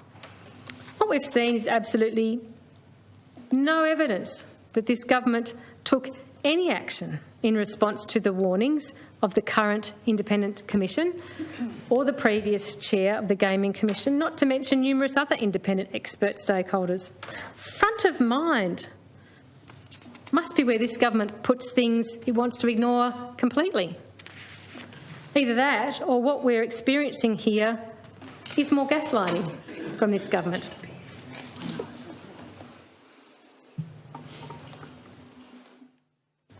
Mr President, I look at the government's second reading speech on page 1, where it says, and I quote, "The state's existing harm minimisation framework will not be affected by this bill, as the government's policy is about the structure of the market rather than the way the gaming services are provided." It says, and I quote, "In Tasmania, harm minimisation requirements are prescribed in the mandatory code, standards, rules and licensing conditions which are developed and adapted by the Commission. This approach ensures that the harm minimisation framework remains agile and reflects best practice. The harm minimisation framework is a living document created, changed and enforced by the Commission, which itself is empowered by the law. It is in this framework the Minister and Commission have roles and powers to improve harm minimisation in Tasmania." End of quote. It's fascinating to read that, Mr President. You'd think when you read that or heard it being said, you'd think that the Commission can create and put in place whatever harm minimisation measures it might deem to be the best ones, the most advisable ones for our state. That's how it reads. But in fact, that's not remotely the case. We know what the Liquor and Gaming Commission think would be effective and important harm minimisations for our state. They've told us numerous times since it was created. They haven't done it. Why haven't they done it? It's because, Mr President, the action of the Liquor and Gaming Commission is entirely directed by the Minister of the day. The Commission can't decide what's in the mandatory code in a fundamental way, even though that quote from the second reading speech says the Commission, which can, I'm just trying to find the words, the harm minimisation framework living document can be created by the Commission. No, the Commission can't create it. The Commission can do what the Minister says it can do. Last time we reviewed the mandatory code, my understanding is the Commission were not allowed to contemplate measures such as $1 bet limits or slower spin speeds, and we don't see them in there. So I think, Mr President, it's quite misleading to say... Through you, Mr President, the whole issue of $1 bet limits has been sort of almost... Well, I don't know whether we actually had a bill in this place. We certainly had debate about it, there was pressure around it, so it's not something that hasn't been tested to a degree here in the past. No, this is a point. I think there was a bill in the lower house, in the other place, for $1 bet limits back in 2011, maybe, something like that. Yeah, it was a while ago. Yeah, that's what I'm saying. Yeah. Yeah, I can't tell what those numbers are. They're true. What's been really clear, since 2008, when the Minister at that time directed that then chair of that Gaming Commission, which was Peter Holt, to do a response to the SEIS that came out in 2008. The Minister directed the Commission to provide a response, and in that response the Commission clearly laid out its view that Amongst other things, $1 bet limits were a preferred harm minimisation measure. From that time, 2008, from that time onwards, at many occasions when it's been able to provide its independent view, the Commission has stated that. But it can't decide to put those measures in place. The Commission can't decide to put those into the mandatory code. The Commission can't decide that an element of the mandatory code will be features of the machine, programmable features of the machine. Can't decide that without being directed to include it by the Minister. Yeah. So that's why I'm suggesting that it's incredibly misleading of the government in its second reading speech to describe that mandatory code as a living document created, changed and enforced by the Commission. Can't be. Can't be created and changed at whim by the Commission on its own understanding, expert understanding of evidence. It's created within the tight parameters that are allowed by the Minister of the day. Now, at this moment, I believe, not yet, in a minute, oh God. I'm about to move on to another topic. I'll just have a sip of water. Keep going. We've got 3 minutes. Right. Harm minimisation. We're still talking about it, Mr. President, and I'd like to move on to talking a bit about what expert evidence we do have, what we know would work to reduce harm. What we do have, Mr. President, is ample expert evidence. I've just been talking about it now. Evidence and advice on what would work to reduce the harm from poker machines. Maybe that concern that we heard the government talking about being front of mind is actually so large it's blocking its view of the great big pile of evidence that's just sitting right there in front of them. Because, Mr. President, the government continues to ignore evidence-based best practice harm minimisation and prevention measures from all sources. All sources. The Commission, as I said, which has often been specifically tasked with providing advice, amongst its other functions, to the government on this area of policy. Specifically tasked with providing that advice, and then that advice is explicitly ignored. I just spoke about what happened in 2008, where the then Treasurer directed the Liquor and Gaming Commission Chair to provide a response to the SEIS that year. And in that response to that request, the Commission released a paper that was called Social and Economic Impact Study into Gambling in Tasmania, Policy Responses Report to the Treasurer. That document acknowledges that in regards to harm minimisation in Tasmania, I quote, there are significant problems that remain unaddressed and policy responses that are available with the potential to ameliorate these problems. The 2008 Commission report that I've just referred to states this. The TGC is firmly of the opinion that there is enough evidence available to strongly suggest that. And there's lists then, a dot point list of the things that evidence can suggest to us. Here they are. Problem gambling is a significant issue here in Tasmania. The number of problem gamblers is underestimated. EGMs are the most dangerous mode of gaming, especially for those individuals most likely to become problem gamblers. Such gamblers contribute disproportionately to EGM turnover and losses. There are a range of policy options available to government that would result in interventions that would reduce the losses of problem gamblers.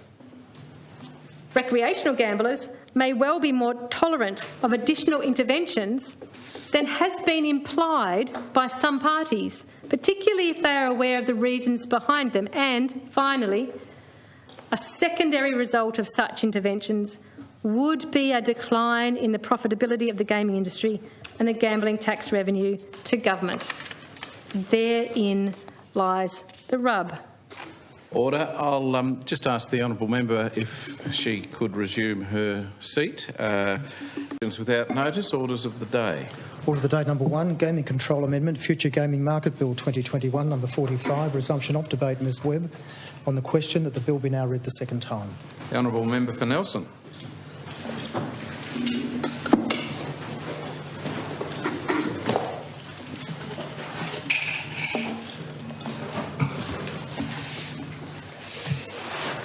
Thank you, Mr. President.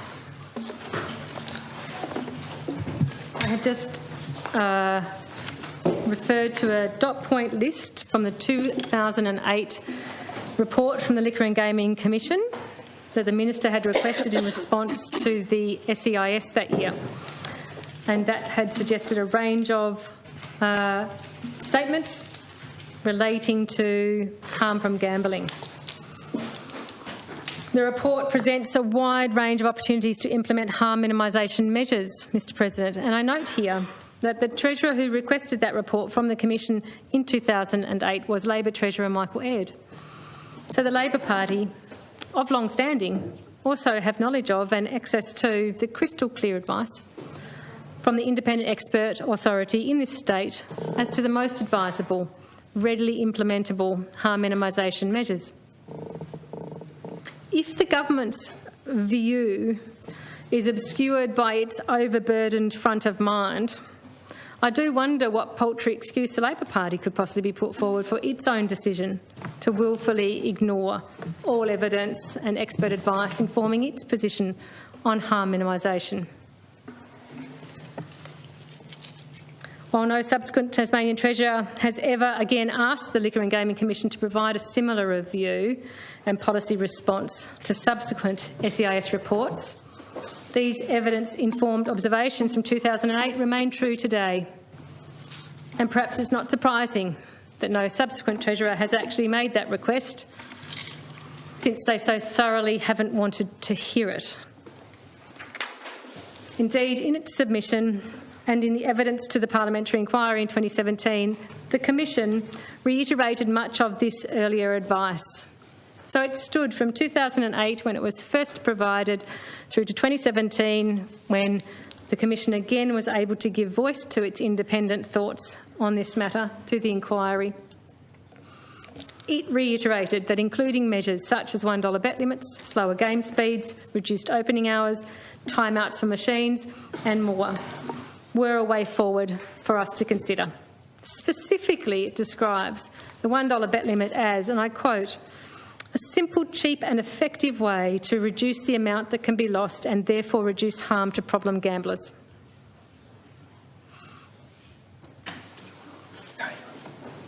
Mr. President, returning to the Stage 1 consultation paper from March 2020, I note that the government also makes this statement on page 2.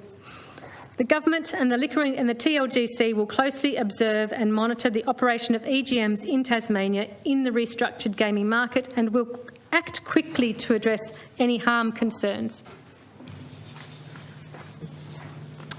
Mr. President, again, baffling. The patent lack of action from the government on evidence-informed, expert-advised harm minimisation provides the Tasmanian people with absolutely no confidence in such a claim. The Liquor and Gaming Commission has closely monitored and observed the operation of poker machines in Tasmania for over 2 decades and has regularly and explicitly raised concerns about levels of harm. In doing so, it has formed clear evidence-based views on measures which would produce a genuine reduction of harm to Tasmanians. Those views have been presented to government, past and present, and have been almost entirely ignored. Virtually the only harm minimisation measures that have been adopted in Tasmania are those approved by the Federal Group and the THA, the most influential players of the industry. Amongst the evidence provided to the Liquor and Gaming Commission, provided by the Liquor and Gaming Commission to the parliamentary inquiry, then subsequently ignored by the Gutwein government, was a refutation of the claim that Tasmania has a low level of problem gamblers. The Liquor and Gaming Commission acknowledged that the methodology for collecting prevalence data is significantly flawed and likely to be a substantial underestimation of the real prevalence of problem gambling. So the statement from the government in its Stage 1 consultation paper that the government and the Liquor and Gaming Commission will closely observe and monitor the operation of EGMs in the restructured market and will act quickly to address any harm concerns seems, at best, astronomically optimistic if we look for evidence of such action ever having occurred in the past. So my questions to the government are, do you still stand by your statement that the government and the Liquor and Gaming Commission will closely observe and monitor the operations of EGMs in Tasmania in the restructured gaming market and will act quickly to address any harm concerns? And if so, if you do stand by that statement, having been so regularly and explicitly alerted for years now to the concerns about harm and presented with clear evidence from the Commission and others, when specifically should we start the clock on your quick action to address these harms? And importantly, what is this quick action likely to entail? And what specifically do you expect to achieve with it? Those are my questions on that, Mr. President.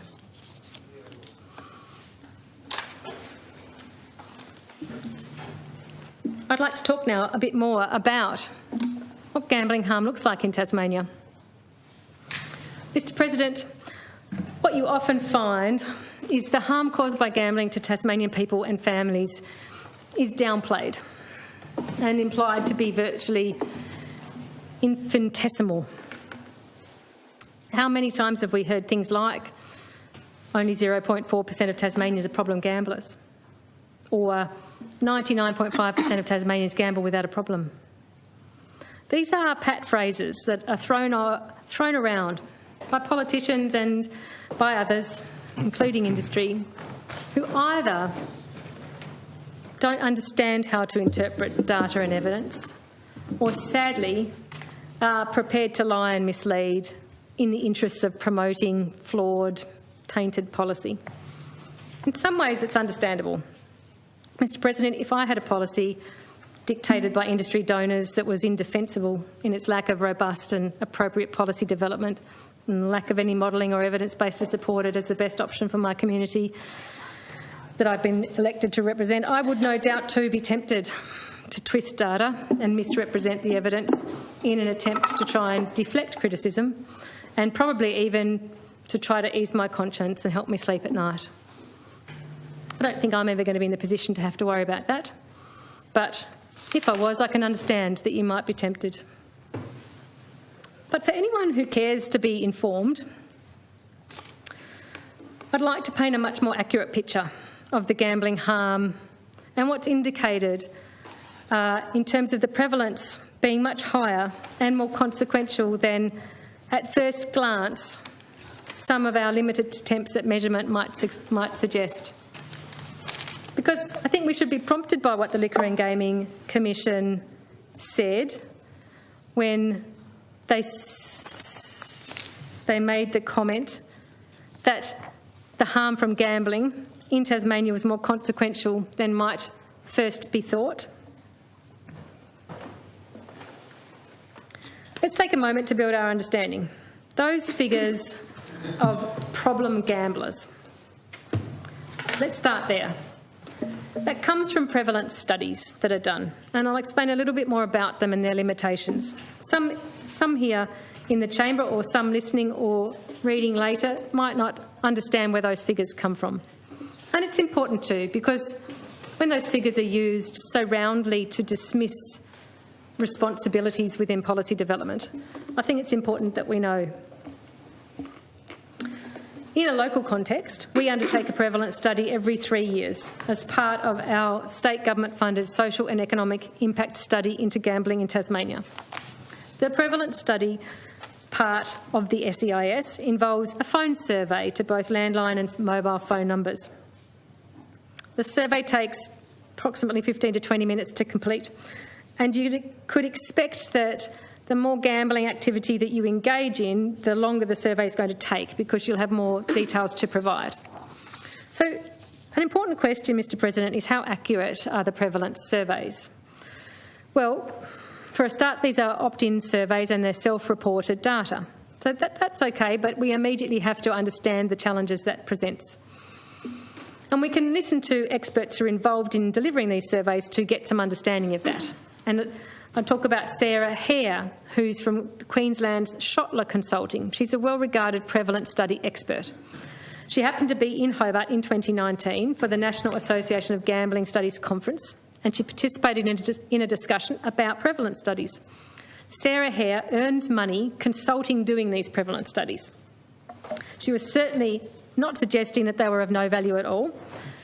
In fact, they're part of how she earns her living, so I don't think she talked them down to a great extent. But what she did say, as an expert and someone who delivers them, and which has relevance for Tasmania to consider, is that self-reported data can be very inaccurate. Here's what the survey does. The survey asks people, gets them on the phone and asks them to estimate across the previous 12 months how much time and money they spent gambling. And it does that through asking a series of questions. And it's going to ask people about all the different types of gambling that are available. Pokies, races, keno, online, lotteries, all of those things get asked about. And for each type of gambling the person identifies that they've engaged in over the previous 12 months, they're asked for more detail.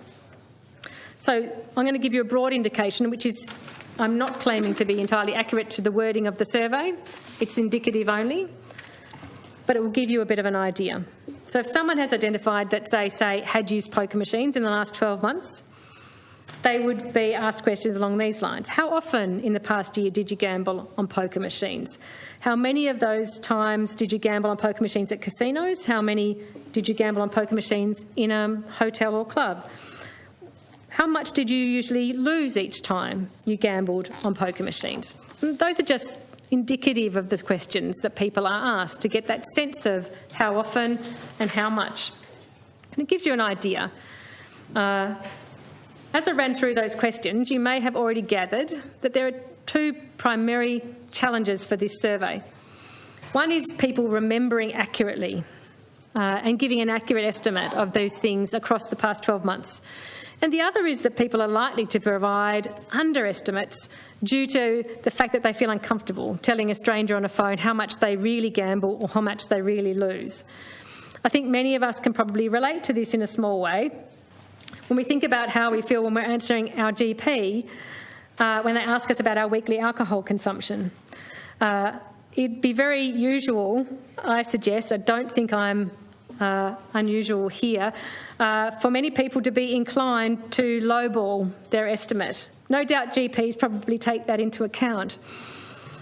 And that happens because we probably feel a bit embarrassed sometimes and we don't really want our GP to think less of us. And to stay with that analogy, for those who don't drink, it's a really easy question. And for those who drink only one glass a week with a Sunday lunch, it's also a really easy question. But for those people who fluctuate in how much they drink, especially maybe in relation to how stressed they feel or the context of their lives, it can be a really quite tricky question. And for those who drink frequently and potentially to excess, it's likely to be a question that's highly uncomfortable and hard to answer. So in addition to... So I reflect on that when I think about these gambling prevalence surveys. And in addition, in these gambling prevalence surveys, to asking about the how often and how much, there are also screening questions to help distinguish people who might be experiencing problems from gambling. And they're questions along the lines of, how often have you felt guilty about your gambling, or have you borrowed money from family or friends to fund your gambling? Those sorts of more nuanced questions. And with a range of those questions and with the how much and how often questions, it can be quite challenging for people to answer. But from all those answers that are gathered on the phone survey, those conducting the survey then characterise respondents into categories. And those categories might be non-gambler, someone who hasn't gambled at all in the past 12 months. It might be a non-problem gambler. So that's somebody who's identified various gambling they've done, but they haven't ticked off the boxes for being in any at-risk categories. And then there are three at-risk categories. Those are low risk, moderate risk, and problem gambler. Now, I invite everyone to ask themselves this. If you did have a problem with gambling, How relaxed do you think you'd feel during those 20 minutes or so while a stranger asks you those questions? Mr. President, I don't know about you, but I think I would feel relatively uncomfortable. Quite frankly, I find it incredible really, that the SEIS Prevalent Survey finds anyone who fits the category of problem gambler. Sarah Hare, the prevalence expert, agreed with that when she spoke in the conference session here in 2019. She agreed it's highly likely that a problem gambler would get distressed answering surveys of this kind and could easily be expected to hang up or refuse to answer the questions. So the interesting thing about that is that when the Tasmanian Prevalence Survey was done for the 2017 SEIS, and that's the one that I referred to and made notes on about this, so I haven't updated it, I apologise. But from the 2017 SEIS, the number of people who were ultimately found to be problem gamblers in that category in that survey, the same number of people hung up during the survey. Now, we don't know why they hung up. It could have been anything. Something as simple as not having the time to complete the survey. Or it could have been that they were feeling uncomfortable or distressed because they have a problem with their gambling. We won't know. The likelihood is, though, that we are unable to accurately measure how many people in our community have a serious problem with gambling through a phone-based prevalence survey, because answering a phone-based prevalence survey will be just too hard for many of the people who would fit into that category. So the accuracy is compromised. When we talk about people who've been classified by these surveys as problem gamblers, it's acknowledged by all experts that it is an underestimate, that it underreports the real level. The SEIS itself makes it clear these limitations are there and those figures are underestimates, and that's good. But what it means is that every time any of us use those SEIS figures, and here I look to all my colleagues in this room because I know many of them do use those figures when they're making arguments about gambling and gambling harm in our community. So anyone who uses SEIS figures of prevalence of problem gambling needs to be very clear and have very much front of mind, if you will, the limitations of those figures and an acknowledgement that it is an underestimate. They're the barest minimum indication of the number of people in our community who are being harmed by gambling. Certainly not a maximum. The best we could say from our latest SEIS, the best we can say with accuracy is that at least 0.4% of Tasmanians fit into a category of problem gamblers. At least. Even that small tweak of language would represent more honesty from the government and any others, here or elsewhere, when using those figures. Unfortunately, what I mostly hear is people say only 0.4%. And I think that, again, is deliberately misleading.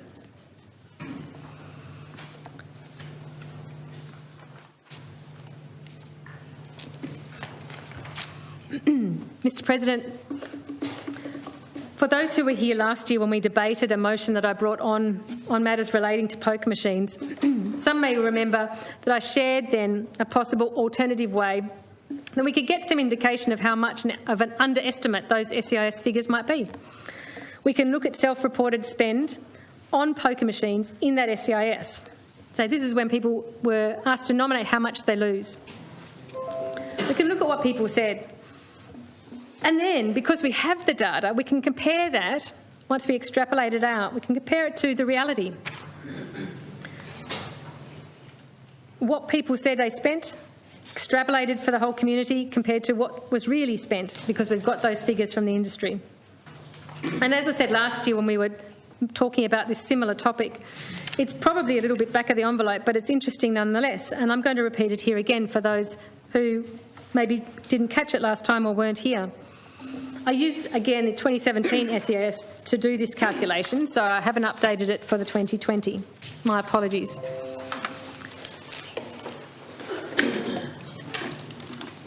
So what we find is that the self-reported spend in the 2017 SEIS, once we extrapolate it out and expand it to the whole state, apply it to the whole state, would see that self-reported figures would show us then what we could expect to have seen in poker machine losses during the 12-month period it was reflecting on.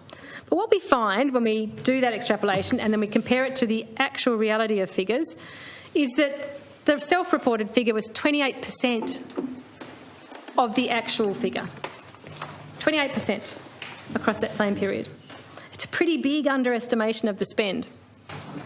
But it's just giving us a flavour, I guess, of the accuracy as a genuine representation of prevalence in our community that we can get through that data in the SEIS. It's useful, it's meaningful to be done, but it has to be treated with the appropriate understanding of the magnitude of underestimation. What's particularly interesting, actually, too, is that when you look at the information collected through the SEIS on other forms of gambling, there's not necessarily the same lack of accuracy for all forms of gambling as there is for poker machines. It turns out that in answering questions about Keno, the survey respondents' self-reported spend, once it was extrapolated out for the state, was pretty close to the total actual spend that we know was there on Keno for that period of time. It was actually 92% of the actual total, pretty close. Compared to the pokies estimate, with the self-reported spend was only 28% of what the actual spend was. It's very interesting. I do wonder, Mr President, if there's a connection there to that element of shame that's often associated with having a problem gambling on poker machines or using poker machines. The way that so many judge those who are affected by that issue as having some form of personal character failure or weakness. Or perhaps it's also linked to the experience of people who are either developing a problem or having a problem controlling their gambling, the experience they have of losing track of time and awareness when they're in front of a machine, being in the zone.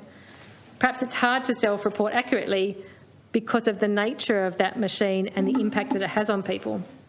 Either way, the pokies losses reported in the prevalent study of the SEIS dramatically lower than the reality. The Keno is about the same. It might, I think, hopefully provide us with a pause for thought when we next hear those figures trotted out to downplay the need for harm minimisation in our community. Just have in mind, now that you are informed, that they are significant underestimates.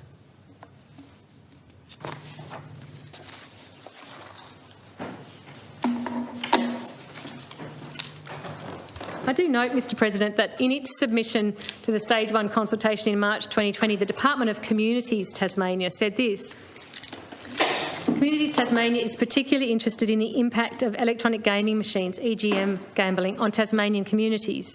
The 2017 Social and Economic Impact Study of Gambling in Tasmania found that moderate and high-risk gamblers account for 28% of EGM losses. That's on page 1 of their submission. Now, don't get confused and think that the 28 referred to there is connected to the 28% I just talked about in my other calculation. Separate altogether. This is fascinating. This is Communities Tasmania, the department which oversees the gambling support services and the funding and the implementation of those. They've highlighted in their submission to the implementation framework in March 2020 to this policy that they feel concerned because the SEIS says that, and remembering the SEIS is an underestimate, SEIS says that of all the EGM, the pokies losses in this state, 28% of them come from people in those two most serious categories of harm, moderate risk and problem gamblers. I note that poker machine use, as reported in the latest SEIS, has declined.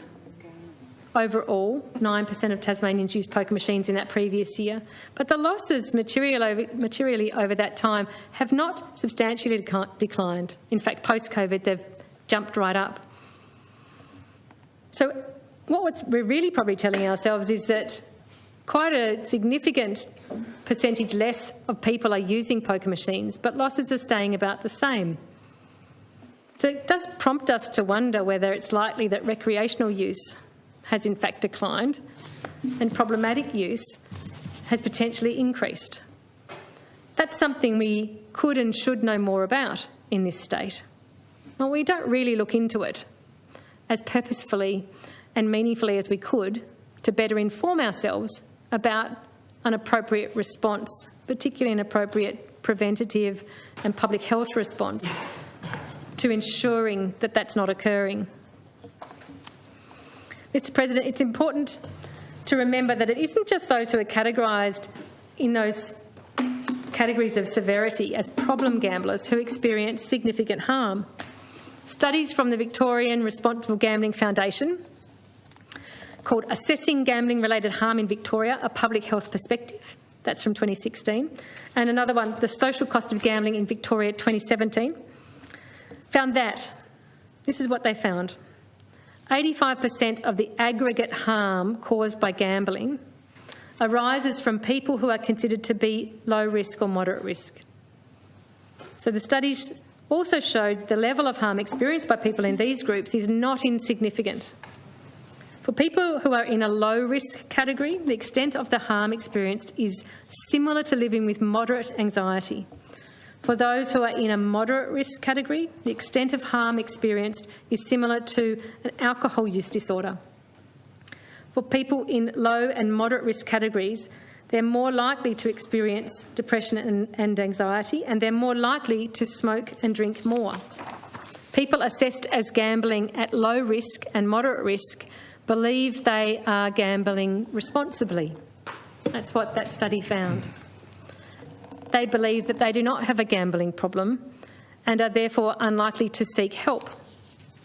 So those studies where people in categories that are low risk, similar to living with moderate anxiety, and moderate risk, which is similar to living with an alcohol use disorder, they don't identify that they have a gambling problem.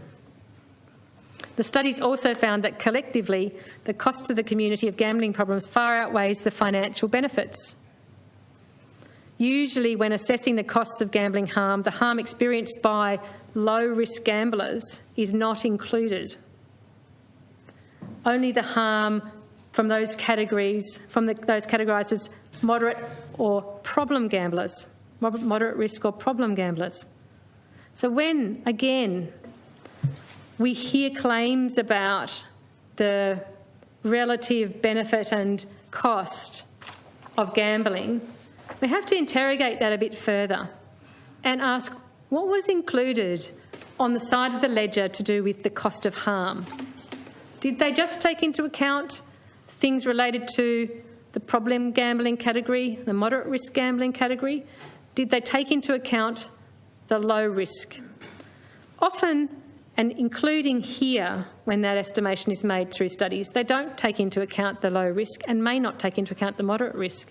This Victorian studies tell us that 50% of the cost of harm sits in the category around low risk, of people who sit in that category.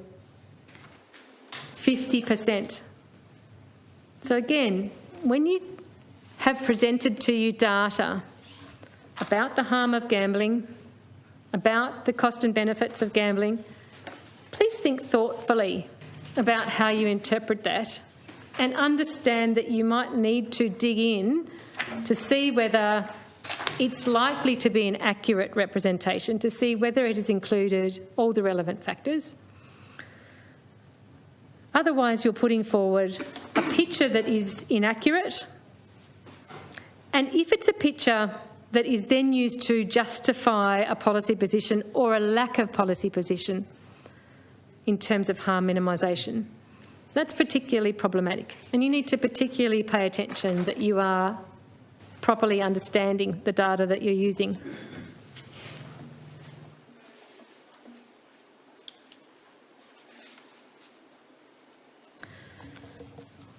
Mr. President, I'm going to just mention briefly and not dwell on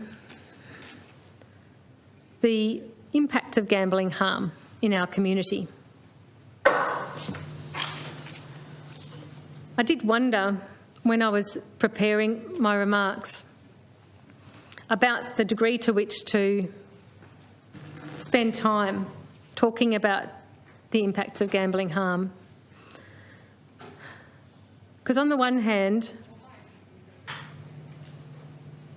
when we are talking about our responsibilities as a government and a parliament to making social policy on this issue, the impacts and the consequences of that policy, or lack of policy, are really something we have to have at the forefront of our understanding. So on that basis, it's worth talking about them. It's worth trying to assist with understanding and clarity for people on those impacts. And then on the other hand, there's two things on the other hand. One is that I don't want to be seen to be sensationalising the impacts of gambling harm or indulging in dramatic stories. I could be accused of presenting dramatic stories. I don't want to do that either. And the other thing on that side of the ledger is that I spent a lot of time over the last 6 years. Margie Law here has spent a lot of time over the last 18 years. Many other advocates have spent a lot of time. Many other service providers in this space have spent a lot of time sharing stories, bringing the voice of lived experience, describing in detail the impacts of gambling harm, believing that in doing that, believing that in putting that picture in front of people like us, putting that picture in front of government, in front of policymakers, in front of parliamentarians, believing that we would care. They took the time to do it. I've taken the time to do it. Believing that it would trigger a level of care in the humans that we are to then prompt action. And I'm so sorry to stand here today and to say that, unfortunately, in my experience, this has never been the case. I've never seen a politician, government member, parliamentarian hear and understand and engage with the true picture, the stories and the voices of people with lived experience, and then decide to act. I've never seen that happen. And it's devastating to attempt to do that and then to never see that happen. So on some level, I'm not prepared to put myself through that again today. I'm not prepared to stand here and read into the record in this Parliament extensive stories, extensive first-person voices from people affected by this issue, and have it blatantly ignored, and have the humanity of that entirely disregarded by the decision makers in this place again. And this links back to what I spoke about earlier, because the voices I might bring, the stories I might tell, how do they compete? How do they compete with the influence, with the personal relationships, with the chummy socialising that can occur on the other side of this policy area? Mr. President, by way of personal explanation. Point of order, yes. Do I have to sit down? Yes. Yes. The member, whilst in her contribution there, is indicating that every politician in this House does not care. And now that is totally the furthest thing from the truth. and I'm offended by that comment. Thank you. Call the honourable member back and just ask that you watch the terminology that you use. It can be offensive and we do have standing orders. Indeed. To clarify, I did say specifically I hadn't seen those stories change the mind or the decision of any decision makers. That's what I said. Saw that disregarded. And I stand by it.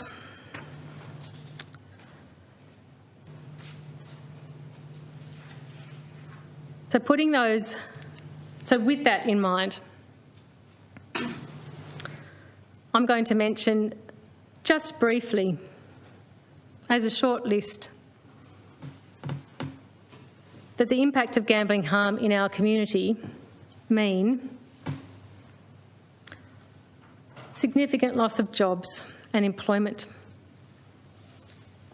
many broken families and relationships brought to an end, an impact on parenting and the care given to children, many instances where life savings are absolutely lost and life trajectories changed, the loss of housing and an increase in the incidence of homelessness, criminal behaviour, including stealing from family and friends, the breakdown of personal relationships, intimate relationships, familial relationships, workplace relationships, neighbourhood relationships, an increase in domestic abuse, and an increase in broader crime. Indeed, we can all point, I would think, to recent cases in the media where a link has been made. And I would say, were we to look in Risdon Prison and actually assess there what the incidence of a gambling addiction, and particularly a pokies addiction, looks like in that population, we would see the link made. In fact, South Australia has made this link quite distinctly. It has gambling courts in the same way that we have our drug dependency court with a therapeutic jurisprudence approach to drugs in relation to crime. South Australia recognises the very direct and apparent link between gambling addiction and crime. Those are just a short list of impacts in our community, which all have a human face, many human faces, in fact. And as I said, I have presented those stories in first-person voices, as illustrations, repeatedly, as have many advocates. And in my experience, it has never changed a decision. And that's tragic.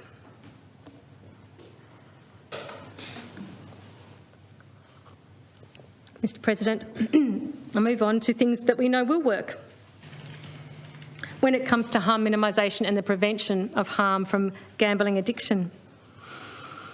We've had many people already provide material to us and make the claim that a public health approach is the best way to be coming at this issue. And I'm not going to spend a great deal of time going into that in detail.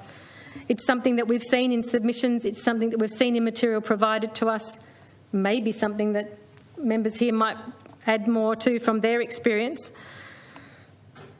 But I do wonder, are we taking a public health approach? Are we taking a public health approach that's as comprehensive and as integrated as it could be? One of the reasons I ask that is that I do wonder why this area of policy responsibility in terms of gambling, support and harm and policy development around harm minimisation and prevention, why that doesn't sit with the Minister for Health, Mental Health and Wellbeing, along with other forms of addiction and addictive products. Doesn't seem very integrated, doesn't seem very consistent. But just to wrap up this part of the discussion around pokies addiction, because that's where the harm comes from. People who are on their way to pokies addiction or in the midst of having a pokies addiction. We know it's 1 in 6 people who regularly use the machines. We know that it's a chemical addiction to the dopamine that's released in the brain in response to the moment of anticipation that occurs while the wheels are spinning. It's not the result that matters, it's the moment of anticipation that releases that dopamine. An addict isn't necessarily chasing wins as part of their addiction, although they may chase wins as part of the distress that they feel as a result of their addiction. But what they're chasing with the addiction is the hit, the dopamine release, and that's not the result, it's the anticipation. The continual regular release of dopamine puts the user into a hypnotic-like zone where sense of time and clarity of decision-making becomes hazy. That zone is a place that can be relaxing and peaceful, which is why people who have high stress in their lives or are experiencing trauma or grief are particularly susceptible to becoming addicted, because they sit in front of a machine and experience that zone, and then it's a soothing moment. It provides some relief, albeit relief that ultimately comes at a devastating personal cost if it leads to an addiction to the product. I still have people ask me regularly, Mr. President, and certainly I still see on social media regularly, and even in the letters page to the newspaper, people who are wondering, why can't people just stop? Why can't people just get control of themselves, make a sensible decision and stop choosing to go into those pubs and clubs that have them? Well, it's because that's not how an addiction works. It's because an addiction, and it may be the member for Huon might cast some more light on this in his contribution. He would certainly be qualified to do so, because a gambling addiction is a diagnosable medical condition. People who are addicted can't just stop. People who are addicted aren't making a rational choice. People who are addicted aren't experiencing that state because they're weak or flawed or deficient in some way. When it comes to pokies, they just happen to be one of the 1 in 6 that sit down in front of them regularly who end up addicted. And I think it's really interesting because anyone can become addicted to poker machines. And that should indicate to us that our first and best option to find ways to make the machines universally safer to use is to make machines universally safer to use. Any harm minimisation or prevention measure should be at that point. How do we make this product safer for everyone? Because we don't know exactly who may become harmed and addicted. The first priority for consumer protection and harm minimisation should relate to that. Prevention, reducing that 1 in 6. Because clearly from the evidence of other countries, it's not an inevitable figure. In other countries that have poker machines, even some that put them out in communities like we do, they don't have that level of addiction and harm in their community. It's because the thing that drives that is those readily adjusted features of the machine. We can learn from every other country in the world, from their comparative lower levels of harm. There's 3 key strategies that other countries do use that mean that they don't drive harm the way we drive harm here. The first one is that they limit access to machines. It's the most common thing that's done globally. They put the machines only in casinos or destination gambling venues. The second thing they do, though, for those who are more like us and put machines out into other venues and other places in their community, is that they, unlike us, program the machine settings to ensure that extreme losses can't be incurred in short periods of time and that devastating financial harm cannot occur too readily. And the third thing they do is they adjust the programming features that are known to contribute to that triggering and promotion of addiction, the dopamine response in the brain. They lessen the volatility and the intensity of the machine through that. And we all now, I think, are quite familiar, because we've read it in many submissions and in many pieces of literature and in many expert opinions. We've read it, the list of measures that do those two things. Things like reducing the maximum bet limit from $5 to $1.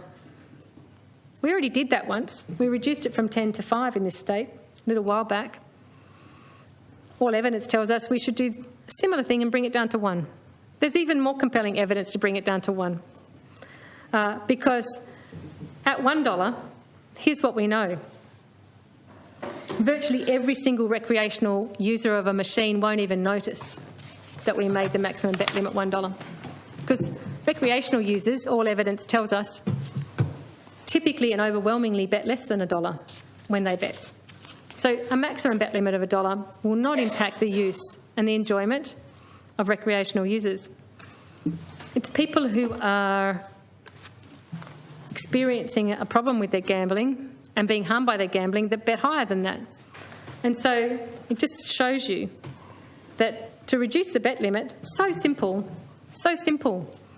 We don't affect the vast majority of people who are using the machine at all, but for that proportion that are using the machine who are being harmed by it, we're reducing how much they're harmed dramatically. It's literally going from, once you take into the calculations into account, being able to lose $600 an hour to being able to lose 60, once you add the spin speeds in too as well. It's dramatic. It just means, one, less people will probably become addicted in the first place, especially when we put the other measures alongside it, because this comes as a suite.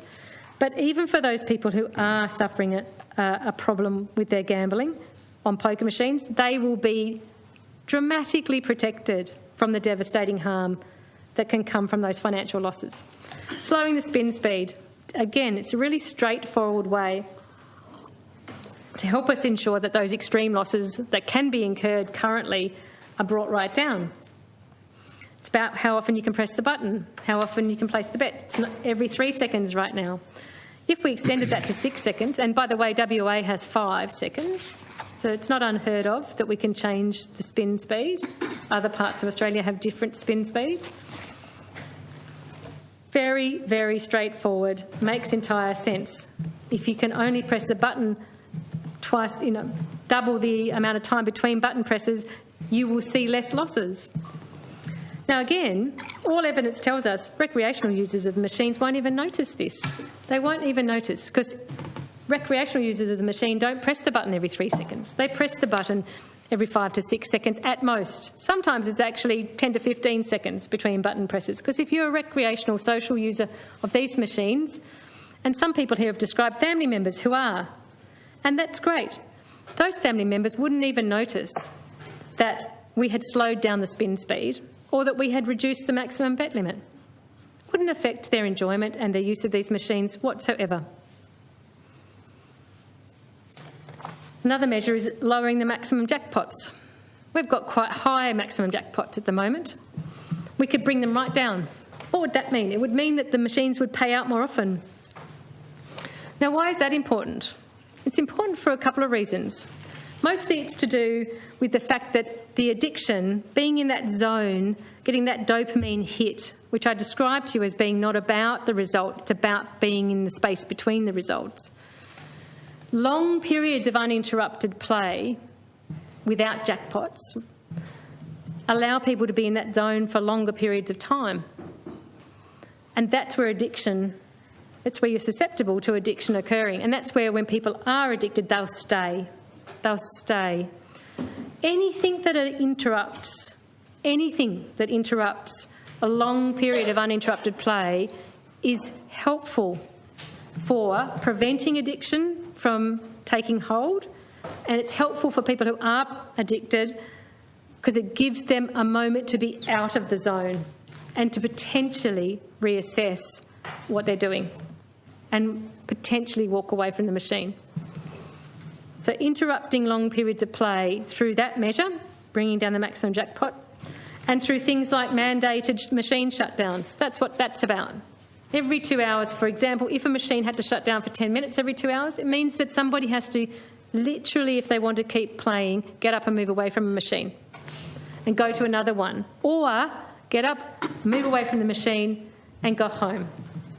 That's just literally about providing a relief moment from being in the zone, that space where you're susceptible to becoming addicted and where you can spend hours at a time being harmed if you are addicted. The other things that sit in that list that we've all seen and are familiar with, of the simple, straightforward things that would make poker machines safer for everybody to use. Other things include increasing the return to player rate and reducing, it's another practical one, it's not related to the machines, it's related to the venues, reducing the opening hours of gaming rooms in venues, which can presently be up to 20 hours a day that those rooms are open. So a gaming room might be open from 8 a.m. till 4 a.m. Now, anybody connected to this industry, and certainly any independent expert, any academic who studies it, will tell you that there's really nothing good happening in a gaming room before midday or after midnight. There just isn't. People are being harmed in those times. Let's close them. We could actually reduce the opening hours. It could be a generous midday to midnight, 12-hour block of time where those machines are available for people to use for recreation. That's when normal recreation may occur on those machines. And what we would do is simply reduce the access that people who have a problem with gambling have to the machines and the ability they have to be harmed. The other sorts of measures, and again, there's simple programming features, people will be really familiar with them, is the idea that we prohibit a loss disguised as a win. That's where there's any kind of celebration of a net loss. We've done that to some extent because you can celebrate with noises or you can celebrate with visuals on the screen. At the moment, I think we can't have noises, but we can have visuals. But we, of course, could actually mandate that neither of those things happen. Why would we celebrate and have encouragement to play when you've in fact made a loss, a net loss on that bet? Similarly, another programming feature that relates to the play is near misses. Near misses are where the reels come up and it's same, oh, almost, but it was really close. And it encourages you to stay in that space. It encourages you to keep going. Now, that would be fine if it only happened as often as would randomly occur. That would be fine. But it doesn't. At the moment, it's programmed to happen far more frequently than that. So I would like to see the prohibiting of false near misses, like more than would randomly occur, from the programming of our machines. Let's just be fair. Let's be fair to people. That's an encouraging thing that can happen as part of a play of those machines. If it only happened as often as it would randomly occur, no problem. So, Mr. President, to recap,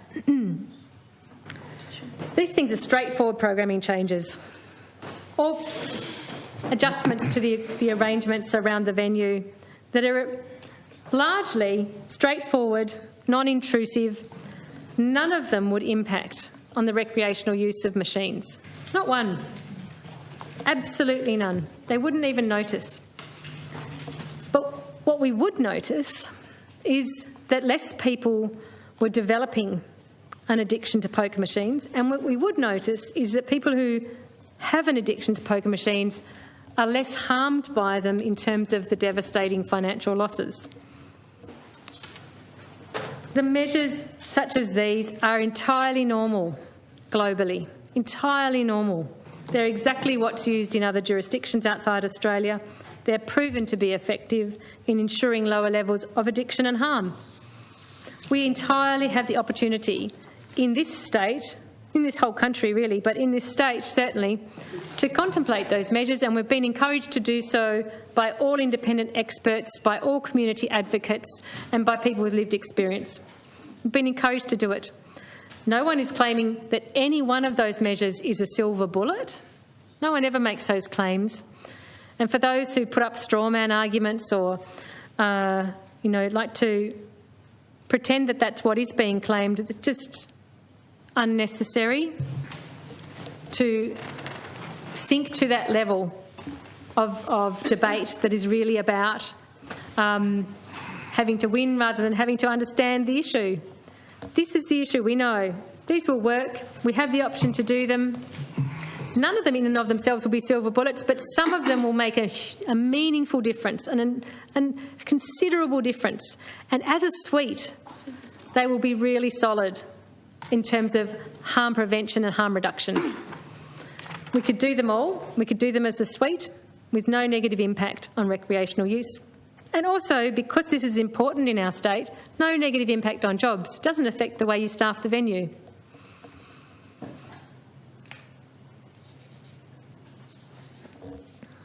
I find it interesting, Mr. President, because we have, of course, had some red herrings or some things thrown up to sort of fob us off away from those harm minimisation measures that we know would work.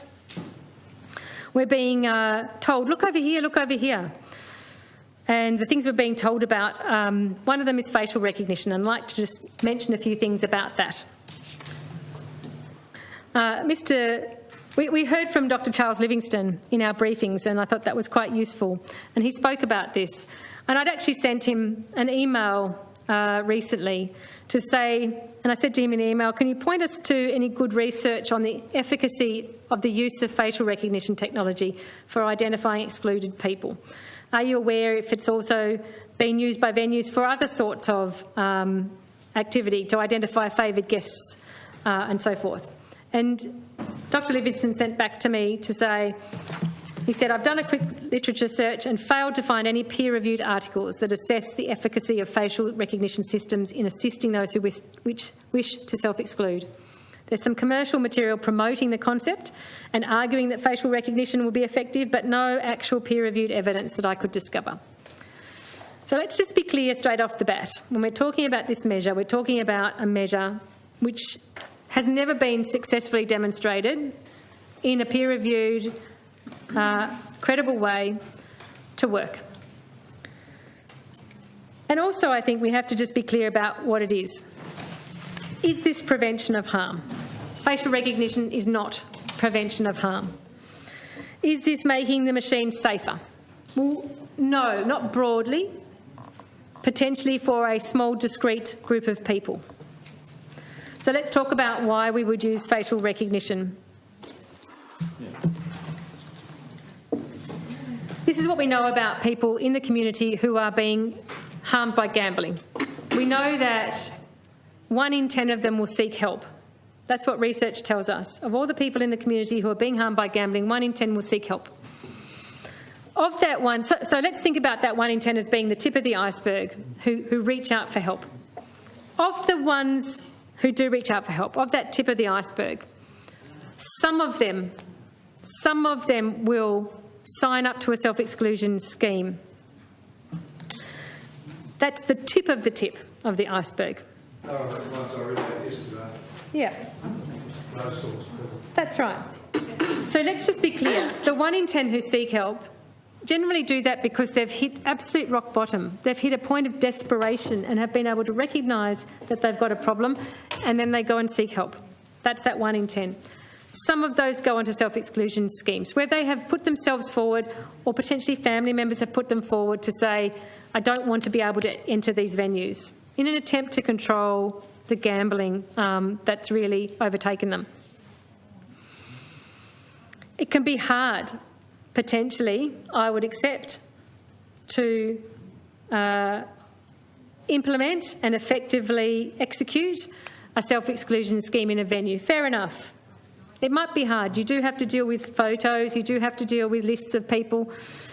But the reality is this. See a program that goes with it, I think, as well. Well, there's that too. You know, people rocking up and then their mates are there, you know. Yeah. That's true. That it does potentially diminish your socialising around it, is what you're saying, I think. Yep. It is. I think it's really important that we have self-exclusion schemes. I think it's important that those self-exclusion schemes work well. We haven't yet demonstrated that facial recognition will provide that for us.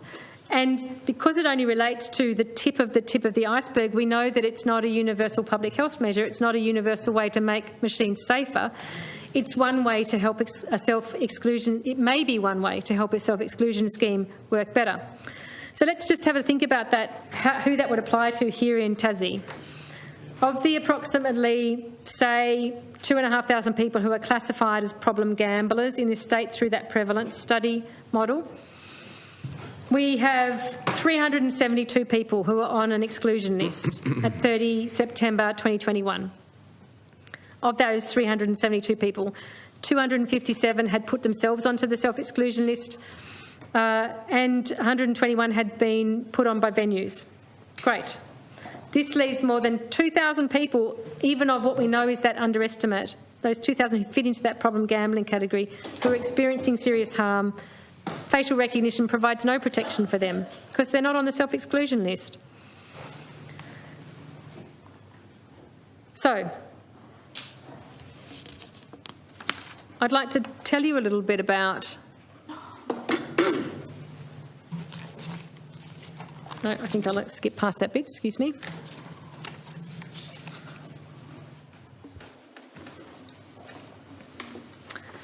Facial recognition then sounds exciting. I can imagine my 13-year-old son getting excited about facial recognition because it's to do with technology. And, you know, young men get excited about technology. But facial recognition is limited.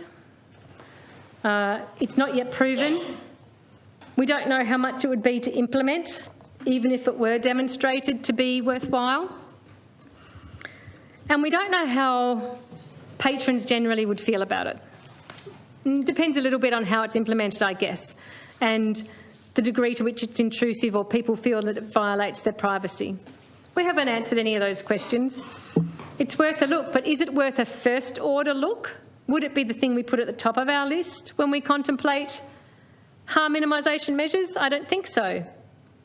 None of the experts, independent experts, community experts, none of those who put views through to the government on this policy, or I presume to the opposition on this policy, none of them who weren't of the industry suggested this should be a first-order measure, I would suggest. And many of them, virtually all of them, suggested other things which we've already covered, that suite of things which makes poker machines universally safer to use.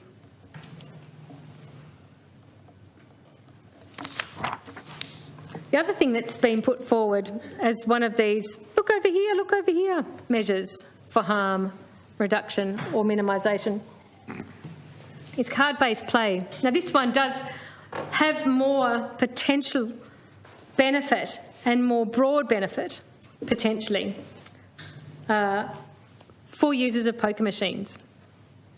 Peter Holt said to us in the briefing that he provided that card-based system could be effective, but to be effective it needs to be universal. It needs to be centrally monitored with limits assessed for each individual, unique to the person. He says there's no need for us to go conducting research and putting reports together on card-based play because it's already been done. There's plenty of information out there. There's plenty of trials that have occurred or that are underway.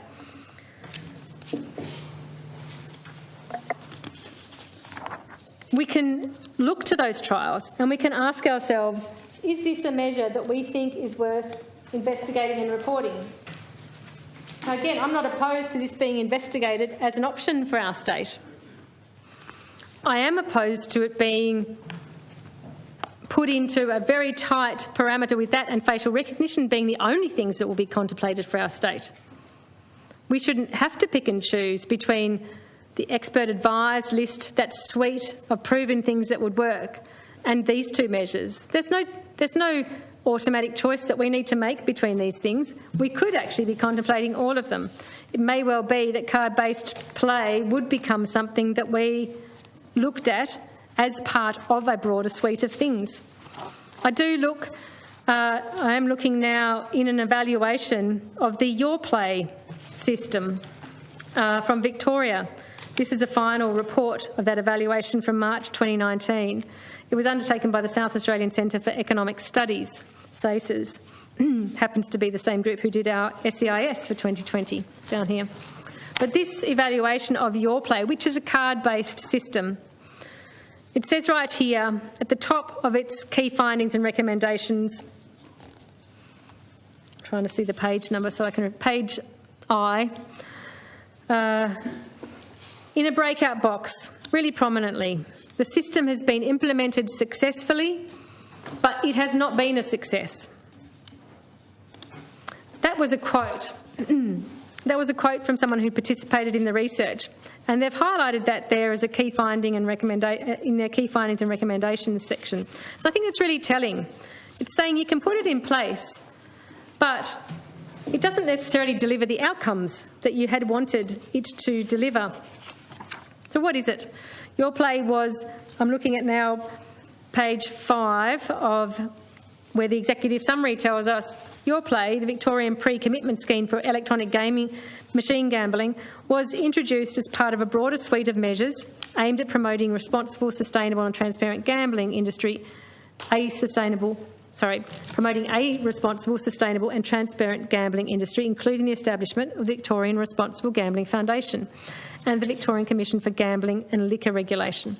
The policy objectives for your play, as approved by the Minister for Consumer Affairs, Gaming and Liquor Regulation, are to minimise harm by providing a tool to assist players to control their gambling and avoid escalating into harmful levels of play by enabling players to access information about their gambling activity and set limits before they start to gamble and assist them to observe those limits. Nice and clear and quite sensible objectives.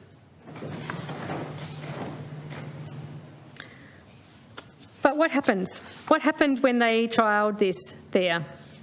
I think what we saw, and actually when in one of our briefings you'll recall when we had some industry folk presenting to us in briefings, it was Danny who talked to us about this Your Play system, and he described it as a problem of communicating the system. That's why it didn't work. That it was implemented, but the uptake and the efficacy in actually reducing harm wasn't there because it wasn't well communicated. And it's interesting because that's what happens when you make it voluntary. I think that's what this tells us. A voluntary system of card-based play is not going to deliver the outcomes. And Peter Holt had said that to us. It has to be for everyone, for every machine. Without that, we're just not going to see the results.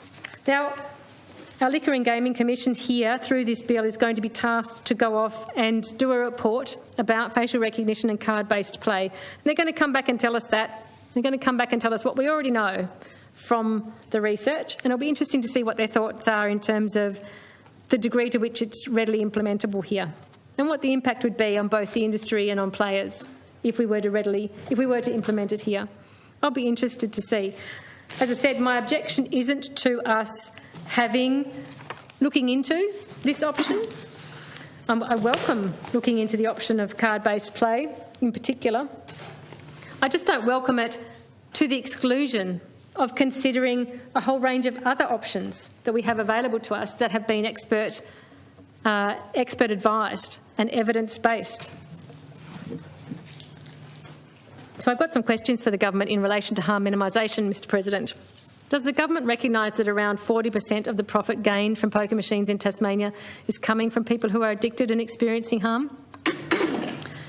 Next, knowing that 1 July 2023 would be a clean slate opportunity for our state when it comes to poker machine regulation, why has a comprehensive review of Tasmania's harm minimisation approach not been undertaken? And don't point to the mandatory code review that's due next year, because you know very well that the review of that code will not be allowed to include any of those suite of measures that I discussed earlier, that are the expert advised evidence-based ones. They won't be allowed to be included in a review of the mandatory code unless the Minister says they can be. So if you're going to tell me that the Minister there's a commitment that the Minister will allow the review of the mandatory code to contemplate the inclusion of measures like that, fine. But if you're not going to tell me that, don't point to the mandatory code review as some kind of comprehensive review of Tasmania's harm minimisation approach that's coming up. Don't bother. Next question. did the Liquor and Gaming Commission advise the government to conduct a comprehensive review of harm minimisation to inform the reform model being brought forward? Because in their evidence, in the Commission's evidence to the Joint Select Committee in 2016-17, it kind of sounded like they did. Kind of sounded like this. The language was, this is a once-in-a-generation opportunity to provide a safer product to Tasmanian people. That's the wording they used, once in a generation to provide a safer product. Sounds like they might have been advising the government to conduct a comprehensive review to inform what comes next. Now, was that advice something that did formally come through? I wonder. I'm asking. Next question. Why does the Gutwein government persist in ignoring the independent, evidence-informed advice provided by the Commission on effective harm minimisation measures that could be readily implemented, such as that presented in that inquiry, which the government set up to inform themselves on what comes next? Next question. What modelling has the government done on its proposed policy and regulatory framework to gauge the likely impact on levels of harm caused by poker machines in the Tasmanian community? Given that the Commission said it could easily drive levels of harm higher, what modelling has been done? What level of social and economic harm is the Gutwein government prepared to accept under this proposed model? And how much harm is it prepared to tolerate in the Tasmanian community before acting to put Tasmanian people's lives and well-being ahead of industry profits? And what evidence does the government have that suggests that facial recognition and card-based play were the only two harm minimisation measures that could and should be contemplated for our Tasmanian community?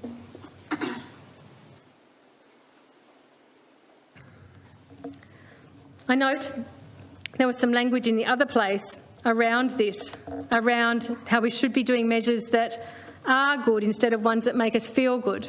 And that was being thrown out by the government towards those who were suggesting that list of evidence-informed, expert-advised, evidence-informed measures, that somehow those measures are measures that are being called for in order to feel good instead of do good, which is unusual because normally evidence-informed and expert-advised things would be regarded as ones we could rely on to do good. And the things that are being put forward by the government, facial recognition and card-based play, since we don't have good, clear evidence that they're implementable and will readily work, they are the ones that sound to me like they're the ones that are about putting things forward to feel good, maybe even to look good, rather than to do good. That'd be my assessment of it. I know people like slogans. Some politicians like slogans very much. And you can get on a roll throwing your slogans around. That's great. But again, if what you're saying is actually the complete opposite of reality and you're trying to convince people that black is white and white is black, it sounds again remarkably like gaslighting. I'll just remind the honourable member of Standing Order 99.3, which is allusion to debate in the other House. We've just got to be careful. Sorry, it was one phrase that I pulled out, Mr President. My apologies. It may have been a phrase that was used outside the chamber too. I'll be careful not to do that again. I'd like to address now a few problematic assertions that I find are made in relation to harm minimisation when it comes to poker machines.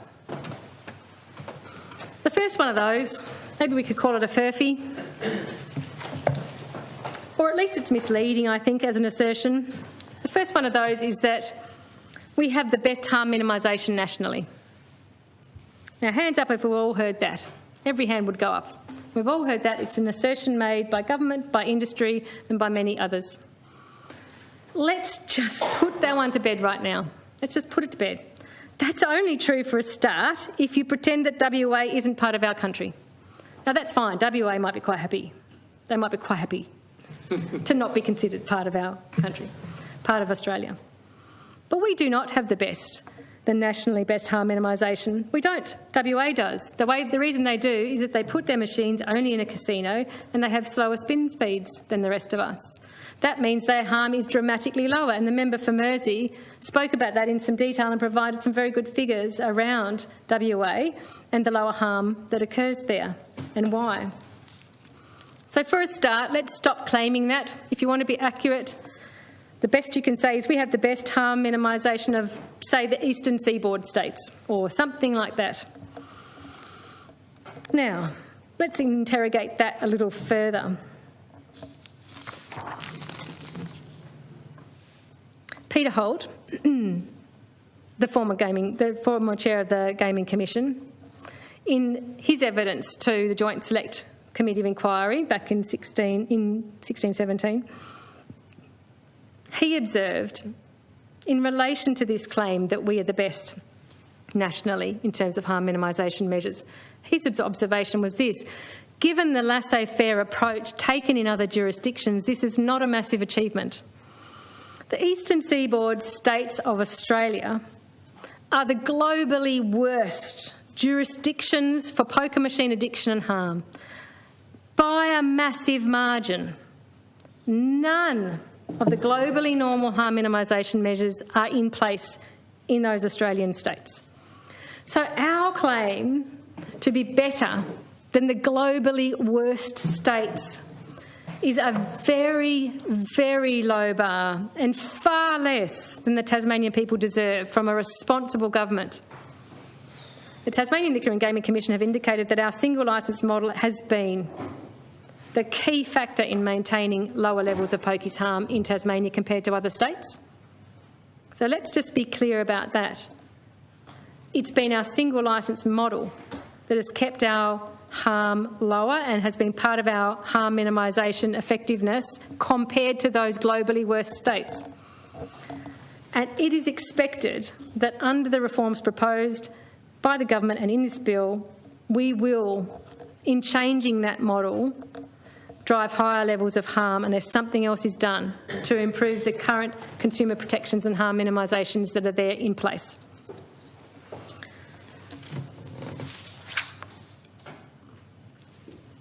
Another assertion that I'd like to just deconstruct a little bit is the idea that under this model, the community support levy is being doubled, so we're looking after problem gamblers. Firstly, Madam Deputy Chair, there's no reason that let's just deal with the practicalities of it for a minute. There's no reason that poker machines in different venue types should contribute different rates of the community support levy as proposed in this reform. It's been historically different too. It was wrong then, it's wrong now under this reform too, that we would apply a community support levy of a different rate across different venue types. In particular, there's no reason for casino-based poker machines to have a lower community support levy rate than hotel poker machines. The discounted rate of 3% for casino pokies compared to 5% for hotel pokies is yet another gift in this policy to Federal Group at the expense of the Tasmanian people. The stated objective of the community support levy is to improve harm minimisation and address issues of problem gambling in our community. However, this is already applied broadly in distributing the fund to allow for funding of a wide range of initiatives and programs, many of which aren't directly related to gambling. In addition, increasing the level of the CSL, the government also proposes to further broaden the categories, initiatives and projects which can be allocated funding under this levy. The government's provided, though, no guarantee that the proposed changes in either the amount or the allocation of the CSL will deliver better outcomes or more effectively achieve the stated aims and objectives of the CSL. We've heard concerns raised about this in our briefings from TASCOS. In its analysis for the Joint Select Committee of the Federal Group THA proposal, the Commission expressed the view that the grants from the CSL should be directed more closely to organisations and groups that assist directly with problem gambling. And in response to an industry suggestion that it should get funding from the CSL, the Commission stated this: An industry-responsible gambling product might well be an asset in assisting with harm minimisation. The TLGC sees no reason why this should not be funded by industry itself. As per the TLGC's previous representations, it seems appropriate that those profiting from gambling, including casinos, be required to contribute to the cost of alleviating the harm caused by some gambling. That's from the committee report, page 203. The clear risk is, I think, that the CSL becomes a bucket of funding that's utilised for pork barrelling by government of the day at the discretion of the minister responsible, with no targeted support, focus on supporting Tasmanians with a gambling problem, and no material improvement in the level of gambling harm then. While increasing the CSL pool of funding has the potential to fund further supports for people affected by gambling, in and of itself, it doesn't amount to a meaningful improvement in consumer protection or harm minimisation. That requires evidence-based, expert-informed measures that can be applied to the machines themselves to make them safer to use. So my questions for the government on the doubling of the CSL. Will the government commit to allocating all additional funds collected under the CSL to harm minimisation efforts, specifically gambling harm prevention, support for problem and at-risk gamblers, community education and gambling research? Next, what guarantee can the government provide that the proportion of the CSL allocated to gambling-specific services, education and research will not be smaller than under the current arrangements? And next, what guarantee can the government provide that the introduction of flexibility to the allocation of CSL funding will not simply create a handy bucket of funding for pet projects or filling budget gaps instead of delivering a genuine increase in protections?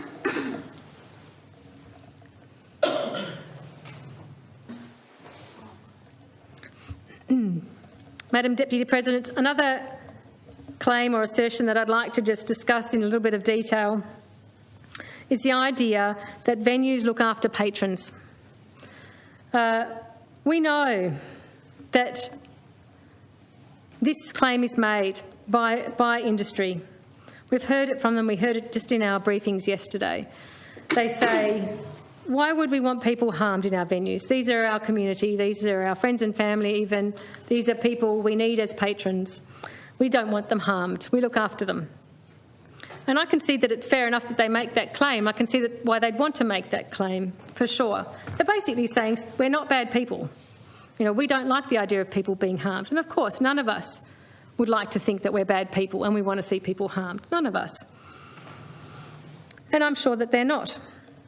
But the thing is that being good people isn't enough when it comes to regulating a dangerous product.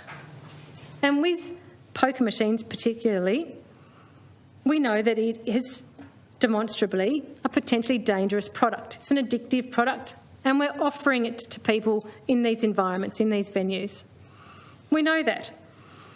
Now, when it comes to regulating that product and helping people who are being harmed by it, we know that without a specific requirement for a venue to intervene, when they see evidence-informed, observable signs of someone demonstrating a gambling problem, we know without a specific requirement to intervene, it's unlikely that that will happen. One of the reasons we could look at, one of the things we could look at to help us understand this is the fact that under responsible service of alcohol, we have a requirement that a venue intervenes and stops service under certain circumstances. So if a patron is showing visible and observable signs of being intoxicated, a venue has to stop serving them alcohol. Now, that hasn't always been the case.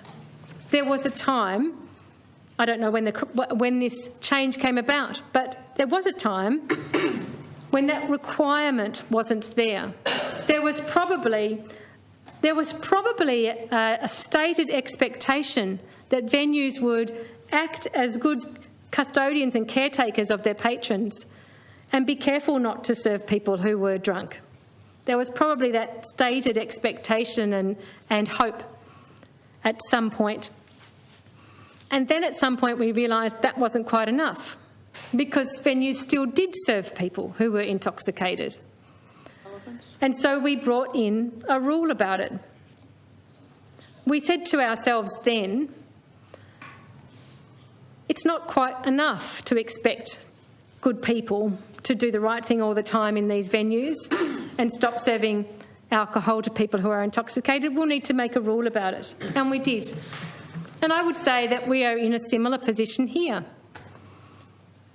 Yes, staff receive some training in how to identify people who are having a problem with gambling.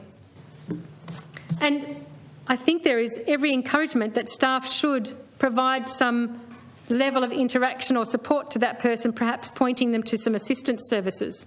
That's an expectation that's there. It's a stated opportunity that could happen. But does it happen? Venues would like to think so. I'm sure they do, and I think that's genuine. But the reality is that it doesn't often happen. The reality is it's not enough for people to be good people. It's not enough that we don't have a requirement to intervene when there's observable signs of a gambling addiction.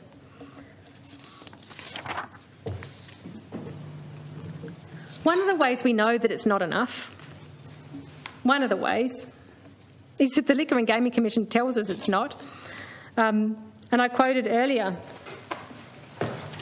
I'm going to find it again so I can just read it out because it's quite relevant. I quoted from evidence that the Commission gave to the Committee of Inquiry back in 1617. There we are. This is what they said. They said, when talking about whether or not the proposed model by industry would, the fact that it didn't provide enhanced harm minimisation initiatives and wouldn't protect vulnerable people, they said this: at best that model would not increase the incidence of problem gambling. However, this is the important part, however, the Tasmanian Liquor and Gaming Commission has a long record of dealing with compliance breaches in hotel venues, and nothing in this model provides comfort that that would not continue and in fact increase. So we already know from the Commission that there's regular breaches by venues already about the rules that they have.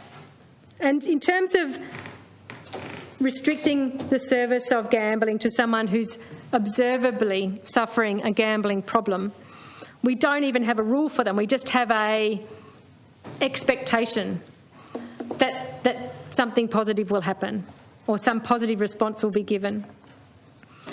So we know it's not likely from the Commission. We also know when we look at what the data tells us about the losses to poker machines in this state. Now, the SCIS told us 28% of the losses to pokies in Tasmania come from people in the problem gambler and moderate risk gambler categories, those extreme ends. 28% of the losses, 28% of the money being lost to poker machines in these venues is coming from people who would be sitting there with observable signs of a gambling problem and difficulty controlling their gambling. In a gambling sense, they are sitting there observably intoxicated, if you will. And we don't require venues to intervene. And one of the ways we know that they don't is that from the SEIS's conservative estimate, 28% of losses going into the machines come from people in that situation. So yes, venue owners, I think, are good people. And yes, we provide training to staff, some of which points and alerts them to signs of a gambling problem. They are good. That's a good thing to do.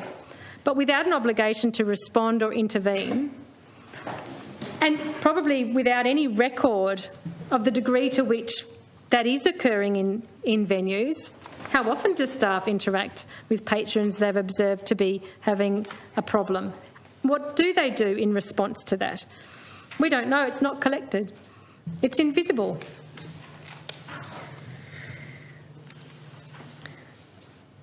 And I'll just say a few things about the visibility of a gambling problem. hard to believe or imagine that staff in a pokies venue wouldn't know who is having a problem. Beyond the fact that they're trained, it's part of their training. Beyond that even though, just through simple common sense and observation. A person who has a problem with gambling comes in very often. It might be in bursts around certain things like paydays or pension days, or maybe it's multiple times every week, or it might even be every day. But it's often. They are the people there before the place opens in the morning.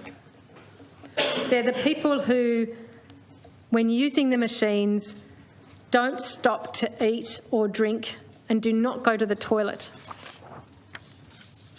They're the people who are sitting there who don't show any satisfaction from a win and just put the win back into the machine and keep going until it's all gone. But they are also the people who show signs of distress potentially when they lose. The staff in these venues, they know the people they see exhibiting those behaviours. And then they see it again the next day when they come back, or the next week after that. The staff can tell these people have a problem. 28% of the money getting lost to those machines is coming from those people. And as I did when we debated the poker machine motion last year, I'm going to very briefly share stories that illustrate that, because I think it's important to illustrate this point of what this looks like in a venue. One Tasmanian described it really well. These are direct quotes from Tasmanians affected by gambling harm. This person says, "We would arrive at 10 o'clock and go home about 4 or 5 p.m. Sometimes we would play pokies for 5 to 7 hours. Depends on how much money we had. We didn't even eat or drink tea, coffee or alcohol. I don't drink. The majority of them sit there for hours." And another woman says, "No, we wouldn't even go to the toilet. We would have kept playing the pokies if we had sold things in our houses to get the money." And a man describes spending many hours at a venue. He says this, "I've been there when it opens at 9 a.m. and there until it closes at night. I just keep going back." Another man who describes how he would go to gaming venues as often as he could, sometimes 3 times a day. He would drink occasional glass of water, but never eat, and he would try to last up to 4 hours without going to the toilet. When he was skipping work, this man would stay at the venue for only a short time. However, he said he was often surprised at how long he was at the venue for. This is what he says about it. "I would play the pokies until my fingers got sore. You think you have worked out a system because you're watching them for so long, but that's absolute rubbish. I could do up to $400 in one session, but then I would stop because I would be physically exhausted. You think you've been there for 30 minutes, but you will have been there for about 3 or 4 hours. It's really strange." In all of those stories, there were venue staff who could see what was going on. They should have intervened. We should require them to intervene, just like we do with responsible service of alcohol. If these patrons had staggered to the bar and slurringly asked for a drink, they would not have been served. Yet when those venue staff were seeing every day, what they were seeing every day was the gambling equivalent of intoxication.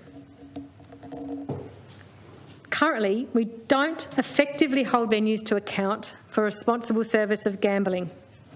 We give it lip service, it's part of training, it's there in the mandatory code, it's supposed to happen. But when you hear stories like that, when you hear descriptions from people about their use of poker machines in that way, and they would be replicated all over the state, attached to every venue, we know for sure it's not working. We are not holding them accountable enough when it can be seen so very clearly. And as I said, this is not about people being bad people. I think venue owners are good people. It's our failure to put the appropriate requirements in place, just like we did with alcohol.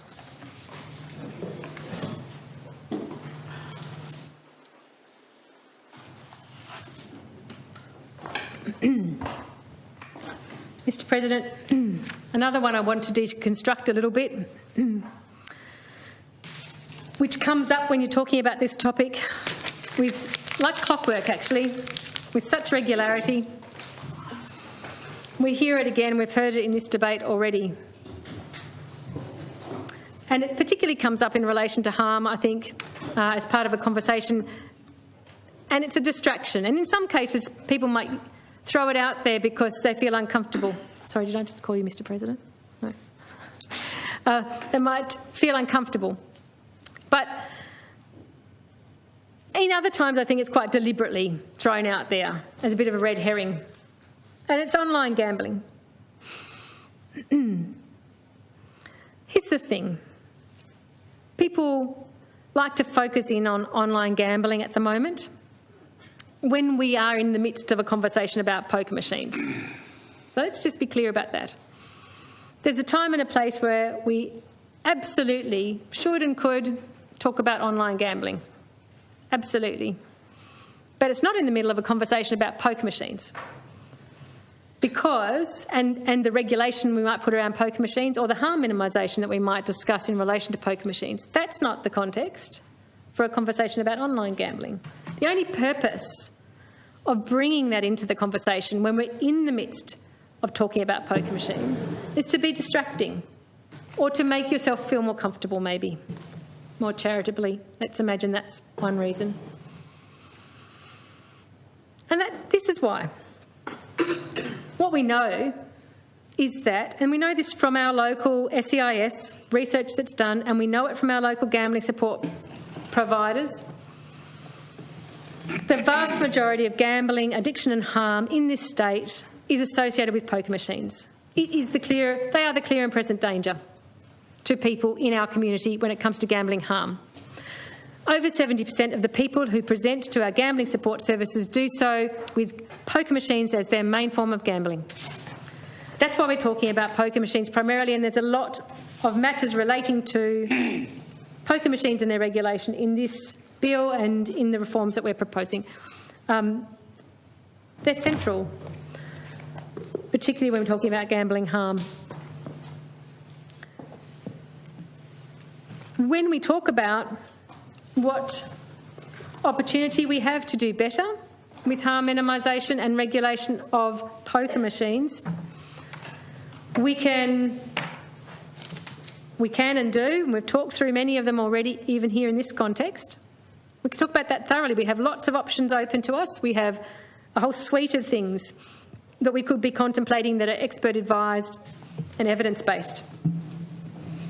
What we don't need, though, and is entirely irrelevant, is a suggestion that online gambling and its presence in our community should somehow have any bearing on or impact on what we do relating to poker machines. It shouldn't.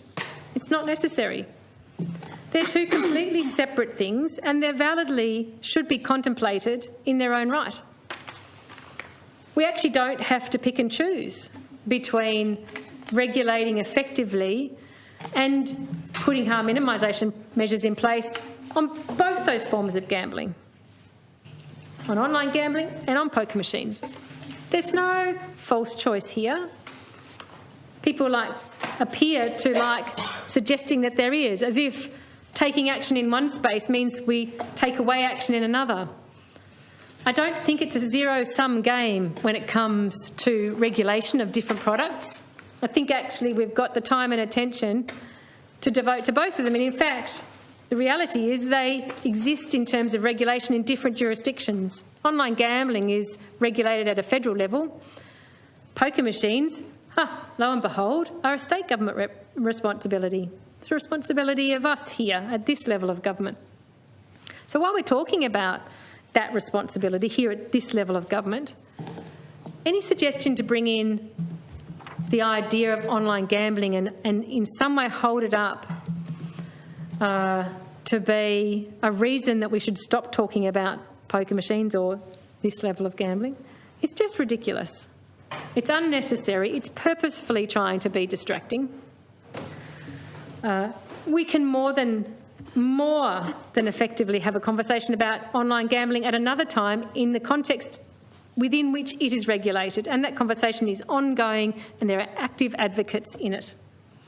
And I personally fully endorse advocacy in that issue. I hope to see much better and more effective regulation in that space through the federal government. We can do much better. It is concerning. It is increasing. Absolutely. Let's do something about it. Absolutely nothing to do, though, with this debate on this bill or any Maybe we should conversation. get back to this bill then, Yes. because you're just doing what you criticised others for doing, bringing that into the debate. Relevance. So just name it and move on back to this bill. Thank you. I'll do that. So here's some questions for the government. Does the state government understand that it has a responsibility for licensing, regulation and harm minimisation in relation to poker machines, and the federal government has regulatory responsibility for online gambling, and we don't need to choose between them when making good policy on one or the other? Does the government acknowledge that poker machine gambling is the form of gambling that causes the most harm in the Tasmanian community? Right.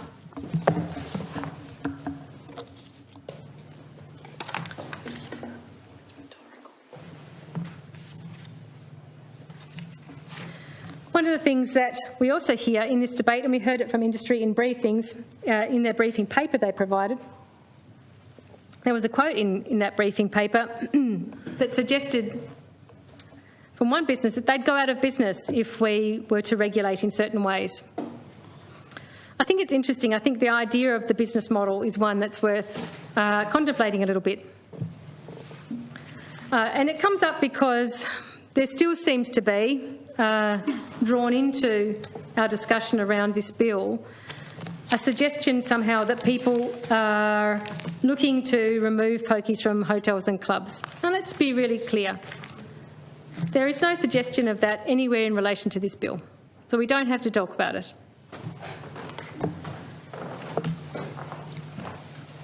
What we do know, if we're talking about the business model of having poker machines in hotels and clubs, and we're contemplating reforming it substantially, what we do know is that 40% of the profit, i.e. the losses, come from people who are addicted and being harmed.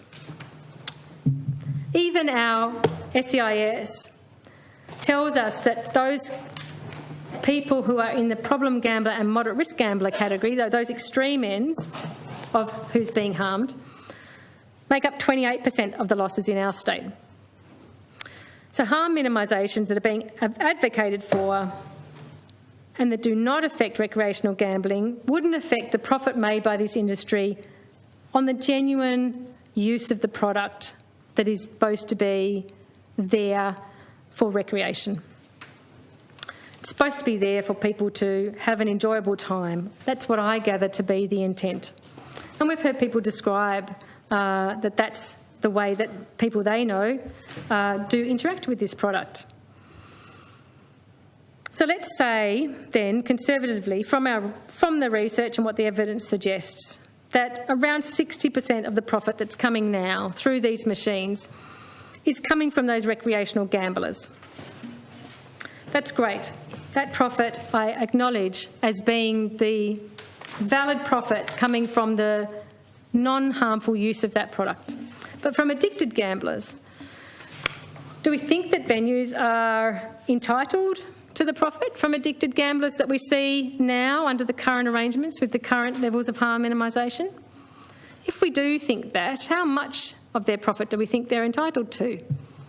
Do we think that they're entitled to that 40% of the profit from addicted people? Do we think it's okay if a venue's viability, if they say we'll go out of business if you put harm minimisation in place? Well, do we think it's okay if a venue's viability depends on people who are addicted to providing them with that profit, or addicted and providing them with that profit? I'm not sure that we would see that as an okay business model. a business model that we should not just allow but actually facilitate by choosing to not put in place evidence-based expert advised measures that will reduce the chances of addiction and harm that are caused doesn't sound like a business model we would endorse.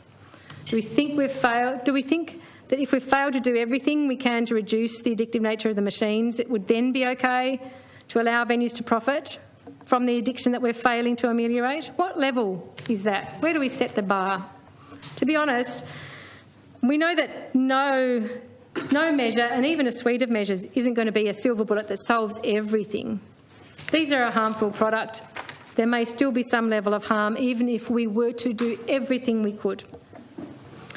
But that's not an excuse not to do everything we could. That's not an excuse to allow the harm that occurs in failing to do everything that we should. It's interesting because the industry people who spoke to us in briefings really explicitly articulated that they want to do harm minimisation. They want evidence-based things put in front of them. That was the phrasing that was used, put in front of them. And I find it puzzling because evidence-based measures have been put in front of industry and government and the community for a very, very long time. I spoke about the fact that even, say, the $1 bet limits have been explicitly put into the conversation here since 2008 at least, if not before, through evidence-based independent experts. The Commission, the Productivity Commission in 2010, and then through the Parliamentary Committee. I don't understand what mechanism of putting in front of industry is required for them to contemplate the effective measures that all non-industry experts and independent evidence bases say would work. I would like to put it in front of them. I would like to understand how to do that effectively. I think it's an invitation to industry to engage with that. Those measures are there.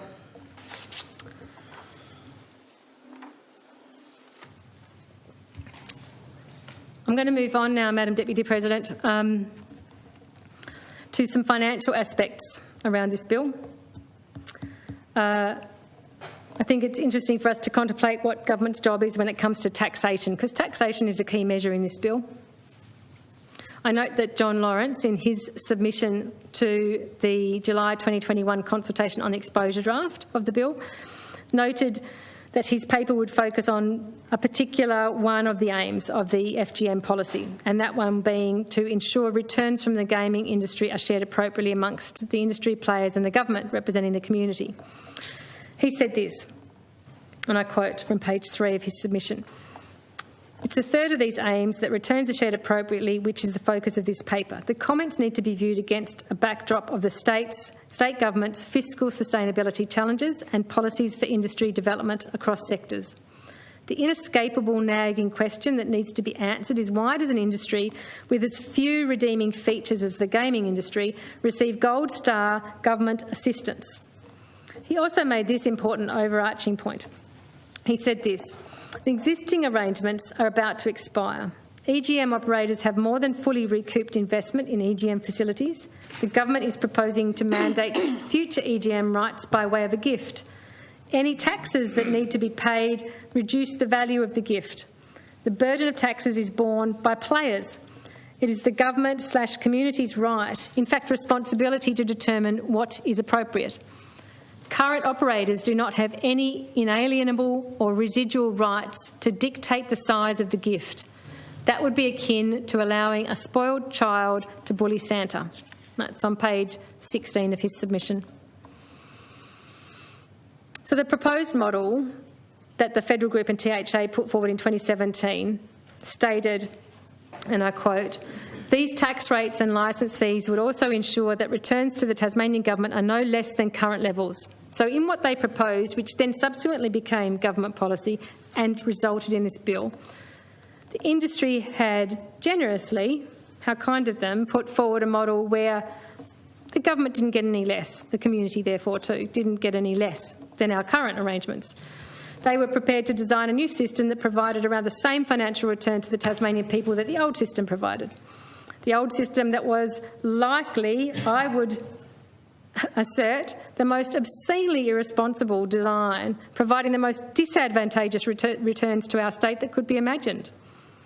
The old system, which allocated a highly lucrative, exclusive public licence for free to a private business. The industry's proposed model promised the Tasmanian government will receive no less revenue than under the current model.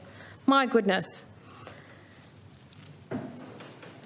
And that's basically what we've seen born through into government policy and then into this bill, is a slight improvement on return to government under this proposed bill.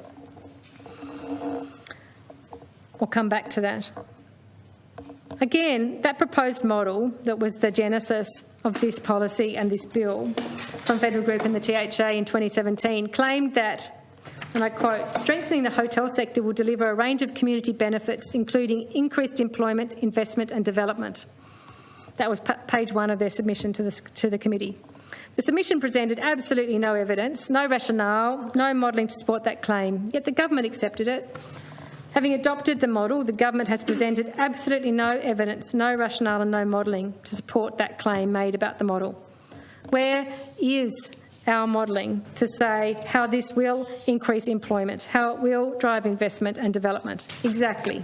So we can assess how well it does that, and we could weigh it against other options. The proposed model from Federal Group and the THA in 2017 suggested that, and I quote, tax levy and fee arrangements should be locked in place for a long period. While tax rates cannot be perpetual, both parties believed that a minimum 20-year period of tax certainty would be appropriate and necessary for the industry. That's page 9 of the submission back then. The submission, though, presented absolutely no evidence or rationale or modelling to support that claim. Yet it appears the government accepted it. Because having adopted the model, the government has presented absolutely no evidence or rationale or modelling to justify this aspect of the policy coming forward and the bill.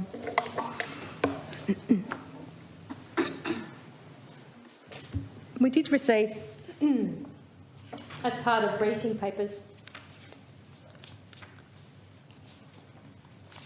just find the one I wanted. Peter Holt, former Gaming Commissioner, had sent to us one briefing paper that was some overarching comments around various aspects of this bill and this model, and then an addendum to that, which are comments on the market design aspects of this EGM policy, as he's described it. He's noted there that the comments that he's provided in this paper were developed in association with persons with relevant qualifications and experience, who, for personal and professional reasons, such persons have asked the material be part of his briefing papers provided through to us as members for briefings ahead of this bill.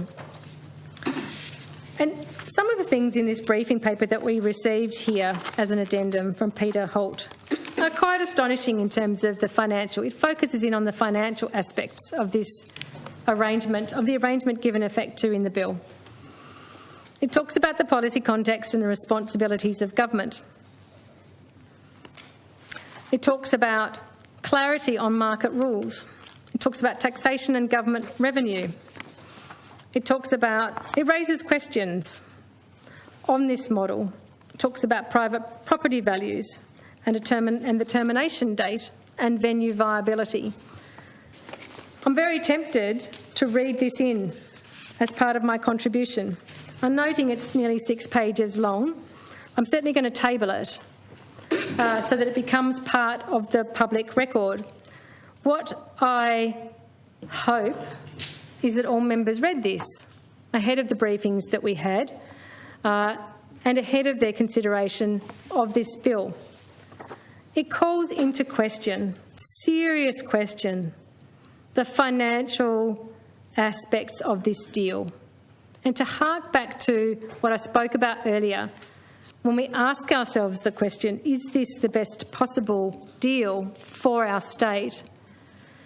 If you read this, the answer is a resounding no. And I would be very interested in any member who read this and didn't have questions about the financial aspects of this policy and didn't believe that there was more investigation and scrutiny needed as a result of the questions that it raised with them.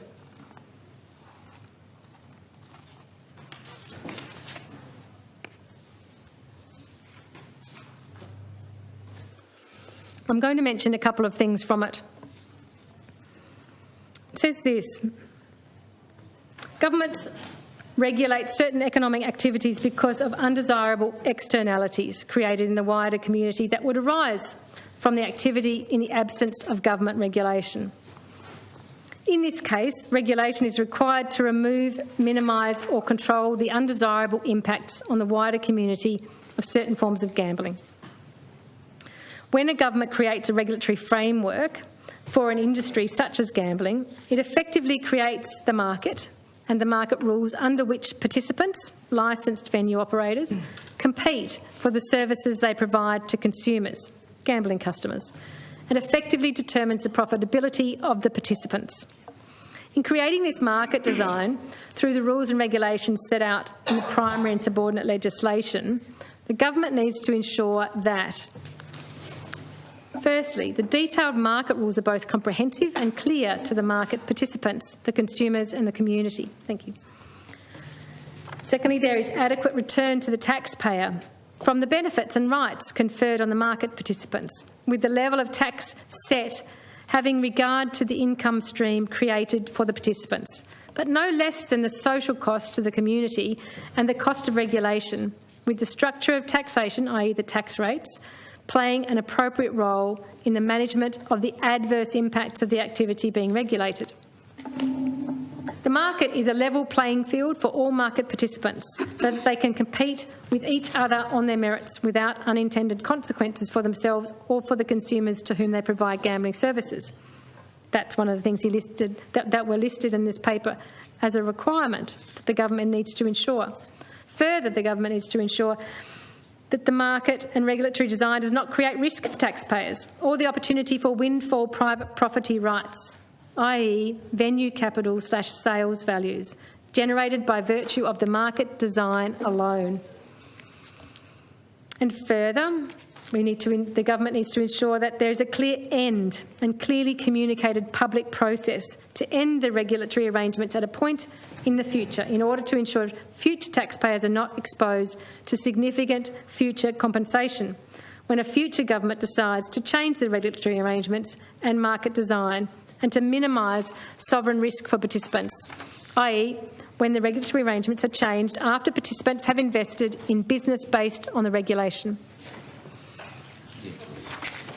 And further there, the government's policy framework for the electronic gaming machine industry, this paper asserts, fails on every one of these key tenets or requirements of regulatory policy. Every one of those elements that I just listed as what the government needed to ensure was part of this policy, this paper asserts have been failed on. Failure on the clarity of the market rules, and there's points about that. Failure on taxation and government revenue, many points about that. Failure on private property values, failure on a termination date, failure on venue viability. This is a paper that I'm going to seek to table shortly. I suggest that it becomes something that the members reread ahead of our continued debate on this bill. If nothing else, with this focus on the financial aspects of the bill and the policy that underpins it, and the questions that it raises and concerns it should raise, if nothing else, that should suggest further scrutiny is required. If not through a committee of inquiry in this place, perhaps through PAC, the Public Accounts Committee, would be an appropriate place to send for examination of these financial arrangements. Mr. President, I'd like to seek leave to table the paper. The Honourable Member for Nelson seeks leave to table a paper. The question is leave granted? Those of that opinion say aye. Aye. To the contrary, no. I think the aye has it.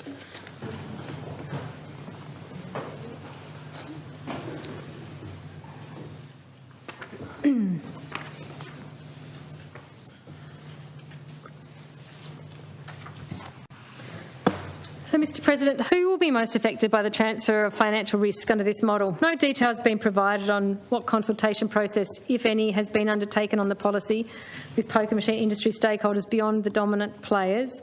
We'd take it as read that you would hope a representative body like the THA would have done that consultation with all stakeholders. I do wonder about the small and single venue owners and their connection to consultation on this policy and its implementation. We've heard a number of stakeholders raise concerns about rural and regional venue owners. I wonder whether clubs were consulted. Perhaps they were. Then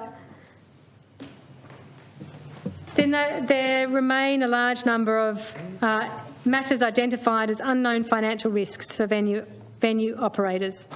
And we heard that too when we interacted in the briefings, that there are still a lot of unknowns for venue operators.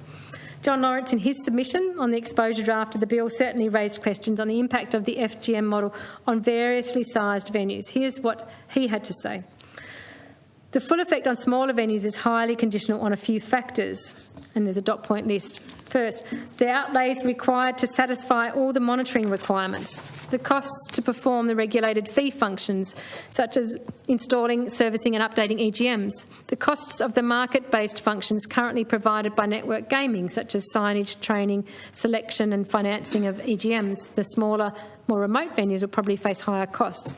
Higher costs to finance EGMs than would be the case for larger operators is likely. The same will apply to leasehold operators. Clubs will also find financing EGMs challenging. There was a suggestion that the new network operator might assist, but whether that will eventuate is uncertain. And the final dot point says management time to oversee all of the above. That was from page 14 of his submission. All of those services are currently provided, I think, through network gaming owned by the federal group, and there are no other current providers of such services in the state. Under the current model, the cost of those services is fixed as part of the overall service package provided through network gaming. Under the new model, every venue operator will have to source and fund some of those services from their own initiative. Some will have regulated fees attached to them, some will have commercial fees attached to them.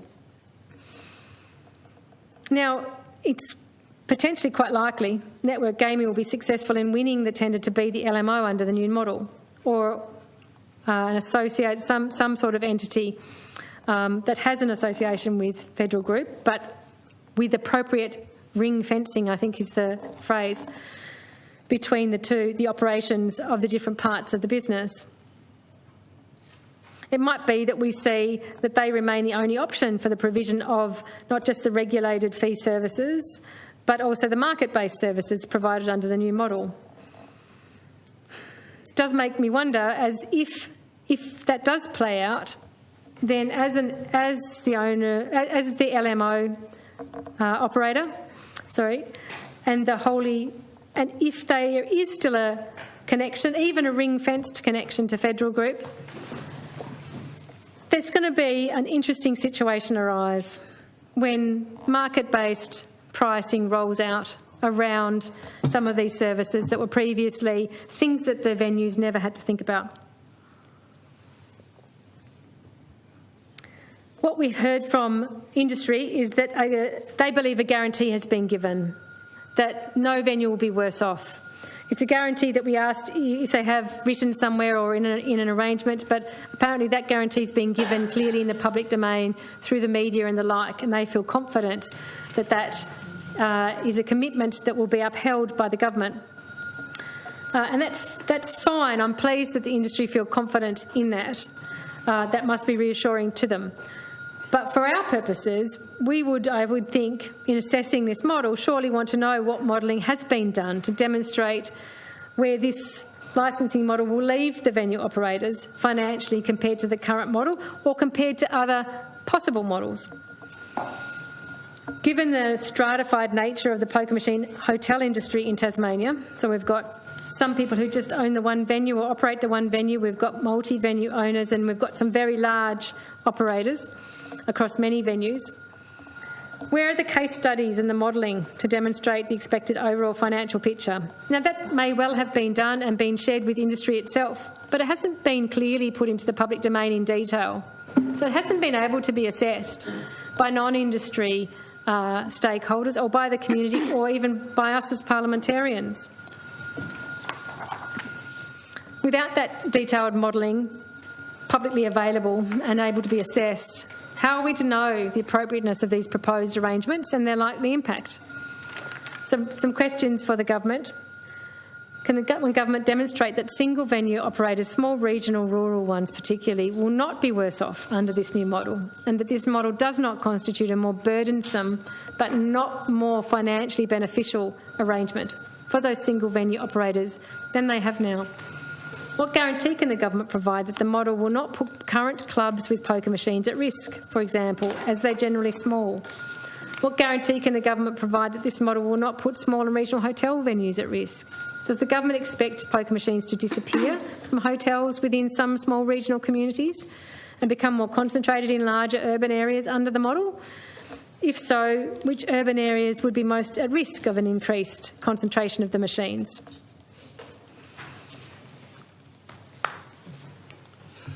Mr President, I'd like to speak a little bit about implications for ownership within the industry under the model in the bill. In 5, 10 or 20 years' time, I'm interested to know what changes the government expects in terms of venue ownership and venue location in Tasmania. What's been modelled? We can begin to guess at what the government may expect to happen in terms of venue ownership by noting that it has included in an overall maximum cap on ownership of poker machine authorities. It has set that cap at 587 as the maximum total number that any one operator or associated operators can own, and that number is a quarter of the number of machines under the statewide cap outside casinos. It's a pretty big clue right there as to what the government expects to play out.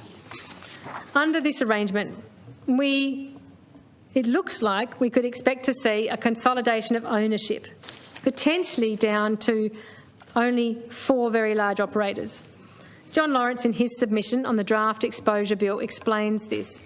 Legislators need to be aware that with more profits in a given industry, the more you will see aggregators moving in to try and capture those profits. Just as large bottle shop chains such as BWS, Dan Murphy and Federal Hotels 911 now dominate bottle shop operations, so too will you see aggregators moving into gaming. Gaming will become even more attractive because of the super profits from a government-mandated activity and the surety of perpetual licences. The FGM bill preempts this inevitability by proposing a new section 101D, which will limit EGMs in common ownership to a maximum of 587, 1/4 of the proposed statewide mandated cap. The biggest winner will be the sellers, who will reap windfall gains from licences gifted to them because they happened to be at the front of the queue when they were handed out. The other winner will be the aggregators, who will muscle their way into a lucrative government-protected racket. It needs to be remembered that an aggregator will not necessarily need to acquire a freehold interest in a targeted venue. Obtaining a leasehold interest over a designated area will be sufficient. Given the huge super profits that have been generated by EGMs over the past 25 years, there is scant evidence the community has received lasting benefits.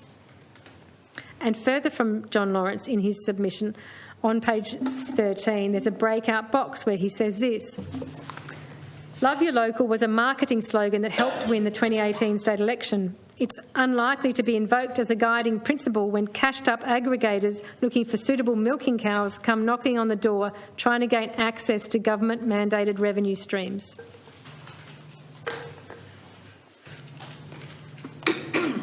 Mr President, this model has been specifically designed to suit the economies of scale that can be achieved through owning multiple venues and subsidising lower-earning venues with super profits of inner-urban, high-earning venues.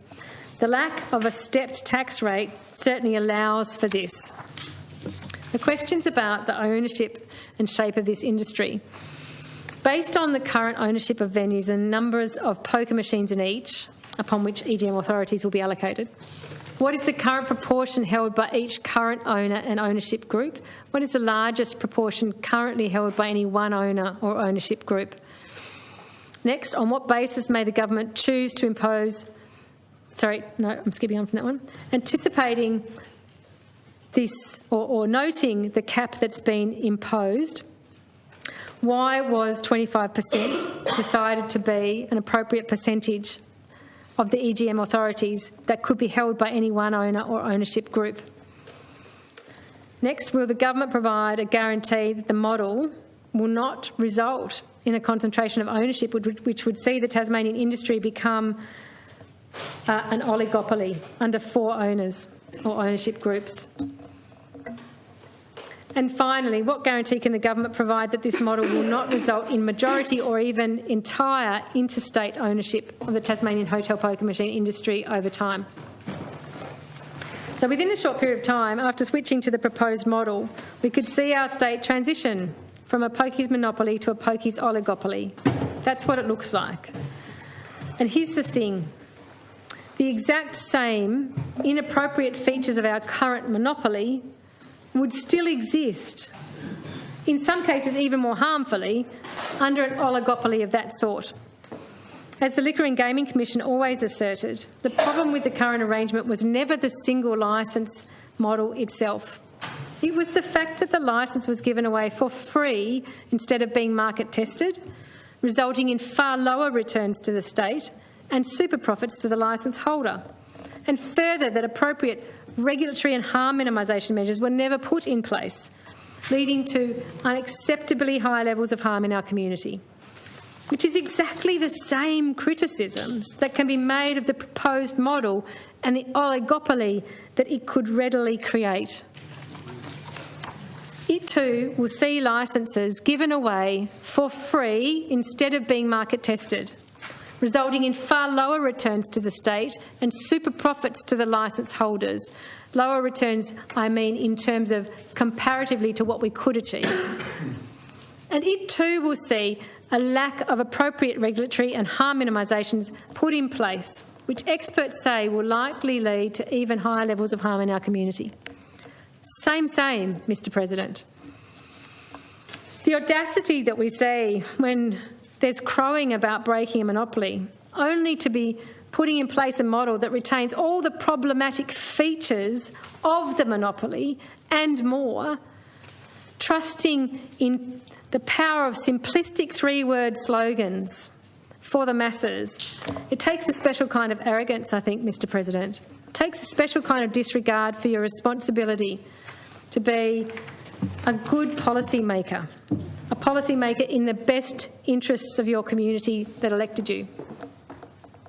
And while it may serve a short-term, self-interested goal of garnering popular support through this deployment of misleading jingoistic slogans, I believe history will tell us another story. What this government is doing with these proposed reforms and what the opposition appears weak enough and bereft of values enough to support will be judged in the political history of this state. And I can guarantee you that judgment will not be favourable.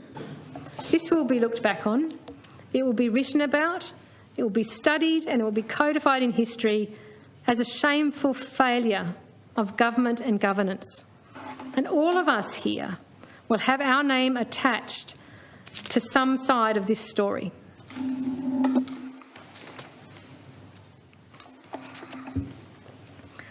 Mr President, I'd like to speak for a while about the casino licences and other matters relating to casinos in this bill. I'm going to note a recommendation that came out of the Joint Select Committee of Inquiry in 2016-17. One of the recommendations from that committee was this: if the casino licence is to be exclusive, it should not be in perpetuity. The annual licence fee should be reassessed and should reflect the value and worth of the licence if it was put on the open market. So I'm very interested to know what is the government's assessment of the value or worth of the casino licence if it was to be put on the open market. I'm also interested to know, in considering the renewal of casino licences or indeed the introduction of new high roller casinos to the state, did the government undertake a complete review of licensing and regulatory arrangements for casinos in Tasmania? And if not, why not? If such a review was conducted, who was involved in the review, and what modelling was done to indicate that this policy is in the best interests and delivers the best outcomes for the Tasmanian people? Tasmania, I'm going to speak a bit about the pokies tax rate in casinos now. Tasmania has never had different levels of poker machine taxation between casinos and hotels, CSL aside. Given that poker machines in casinos are cheaper to operate due to economies of scale and make higher profits for the operators due to the regulatory privileges, there's no basis on which casinos should be gifted a lower taxation rate on their poker machines. Other than Federal Group and the THA, I believe, and I'm willing to be corrected, that no other individual or organisation giving evidence to the Joint Select Committee of Inquiry in 2016-17 made the case for different tax rates to be introduced for casinos as opposed to hotels. No objective independent evidence was presented to justify that kind of change in that committee process when we were looking ahead and asking what could come next. The government took to the 2018 election, agreed with the Federal Group, the government policy taken to the 2018 election, agreed with the Federal Group and THA proposal that the tax rate should be differentiated. And it became a matter of speculation that the government would set a lower tax rate on casinos than those applying to hotels. The government's election policy certainly departed from the original Hodgman Liberal government post-2023 gaming structural framework document, which stated that, and I quote, "The tax rates and licence fees for casino gaming, table gaming and EGMs and Keno are to be reviewed against the broader Australian market." I've emphasised, as I said that, the words broader Australian market. This was in line with the recommendations from the committee, and it was an expectation that reviewing Tasmanian casino tax rates against the broader Australian market would see them increase. That was the expectation at the time. However, the government then moved, without explanation, to the different position that casino poker machine taxes will be benchmarked against comparable casino operations interstate to ensure that the returns are competitive and fair for the community, players and the casino operator. Inexplicably, Mr President, limiting the comparison then even further to regional casinos in North Queensland. It appears that that's the justification without any further detail that the government has used to reduce the casino tax rate, pokies tax rates and the casino tax rates more broadly. John Lawrence, in his submission on the draft exposure bill, questioned this. He said this: "When releasing the draft FGM bill, Minister Michael Ferguson told us the release of the reform package followed an extensive body of work with licence fees and tax rates that apply for far north Queensland casinos, a comparable market, used as a benchmark. It's not clear why the government needed to go on a voyage of discovery to North Queensland to find a benchmark. There is no sound public policy basis why casinos in regional areas currently need assistance and why this benchmark was adopted. We don't need to attract more capital for new casinos packed with EGMs as they're prohibited. Tourists don't come to Tassie to play EGMs. The latest SEIS report estimates tourists possibly only contribute 1.5% of total gambling losses in Tasmania. Even if they came to Tasmania to play the pokies, the tax rate is irrelevant. Players play regardless of the tax rate. It's locals who play casino EGMs, so why should casino EGMs be taxed, tax plus CSL, at a rate 22 cents in the dollar less than EGMs in the community?" That's page 16 of John Lawrence's submission on the draft exposure bill. The proposed model from Federal Group and the THA back then in 2017 claimed that, and I quote, "This model is only sustainable if EGM tax rates in casinos are aligned to those that apply in regional casinos in other Australian states and territories." The Federal Group THA submission outlining their model presented absolutely no evidence, no rationale, no modelling to support the claim. However, Federal Group's earlier individual submission to the committee, which had also proposed discounting casino pokies tax rates in the event of a venue licence model, did say this, and I quote, "At present, the current model essentially means there is an internal cross-subsidisation for both EGM taxes and gaming licence fees from Rest Point and Country Club to the hotel and club network." Page 68. Synergy's economic consultants, though, in its analysis of the Federal Group THA model that underpins this government policy and this bill, notes that the justifications made by Federal Group then on the matter of a discounted tax rate for casino pokies. And they stated that Synergies does not regard the above to constitute a compelling case to change the current taxation arrangements applying into Tasmanian casinos. That's on page 5 of the Synergies analysis of that model. You find it on page 195 of the Joint Select Committee report. I'm going to read the things that are there on page 5 from that Synergies analysis. That is the list of justifications that were there from the Federal Group about why a discounted tax rate on casinos was required, remembering that these points are the ones that Synergies did not find compelling.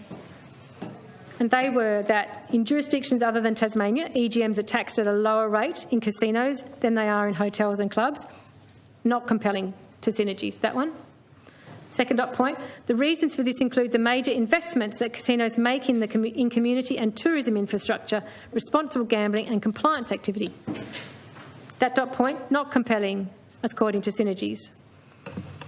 Third dot point, the lower level of EGM taxation makes casinos more competitive with the generally smaller hotels and clubs. Not compelling from Synergies independent consultants. And the next dot point, Federal Group contends that removing the model of one licensed gaming operator in Tasmania, i.e. moving to a venue operator model, will require a reform of EGM taxation to meet principles of fairness and comparability. Not compelling to Synergies consultants. Finally, taxing EGMs in the casinos at a lower rate than those in hotels and clubs would bring Tasmania into line with arrangements in other key comparable states and territories and allow all the gaming licence holders to effectively compete with their counterparts in other jurisdictions. Not compelling, according to Synergies independent economic consultants. And quite frankly, Mr. President, I find that one completely laughable because I don't think that our casinos here with the EGMs are competing with counterparts in other jurisdictions. My question to the government then is, do you agree with the independent analysis provided by Synergies economic consultants on these claims about the need for a discounted casino pokies tax rate, a heavily discounted, exactly as requested, discount on the tax rate being applied to Federal Group's casino poker machines? Why is the government, and why did the government no longer review casino tax rates against the broader Australian market? What specifically did the government find compelling about the industry's arguments that Synergies didn't?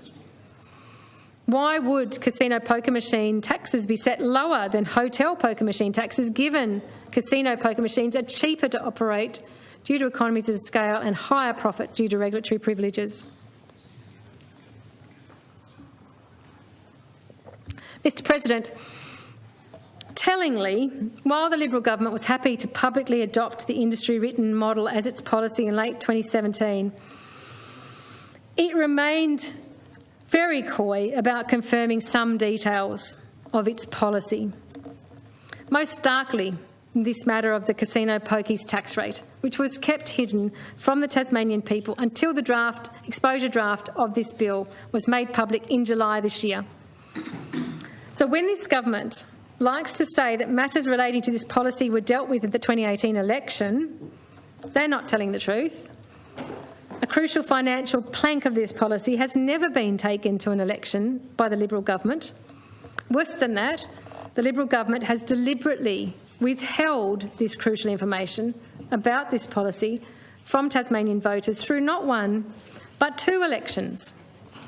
To quote James Boyce from his Tasmanian Inquirer article in October this year, The reason the tax cut was kept secret appears obvious. Prioritising a public subsidy to wealthy Liberal donors who own casinos over health, housing and education spending would not have been popular with the electorate. Simple as that, Mr President. The Premier and Minister Ferguson, and likely the whole Liberal Cabinet, neglected to be honest with the Tasmanian people leading into the May 2021 election about the intended discounted casino pokies tax rate. Leading into and after calling the election in March 2021, the Premier refused to answer direct questions on what the casino-based pokies tax rate would be under these reforms. Documents that I obtained through RTI show that the Premier absolutely knew what the intended tax rate was because he confirmed it in correspondence with Federal Group in December 2020. I'm just going to bring that out.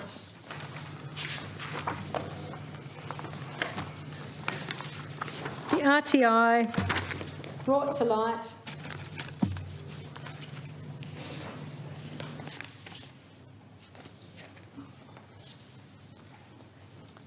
for some reason I don't have that document with me. I can't read from it directly. My apologies, I didn't bring it to the table. But that RTI showed, and it's readily available in the public domain, an exchange of correspondence between the Premier and Treasurer and Federal Group in December 2020, confirming the casino pokies tax rate and other tax rates applicable under this policy, which we now see in this bill. And then, in budget estimates in September just this year, Minister Ferguson confirmed that he too knew what the tax rate was in December 2020 when the Premier wrote to Federal Group to confirm it. It's interesting, Mr President, it's very interesting, because last year in budget estimates, which you recall was right at the end of the year in November, the Premier, when questioned on the progress of determining the casino pokies tax rate, said that negotiations were still underway with Federal Group and were expected to conclude at the end of the year. Now, we know that the Premier was literally on the verge, of writing to Federal Group to confirm the rates in December, mere weeks after saying that in estimates.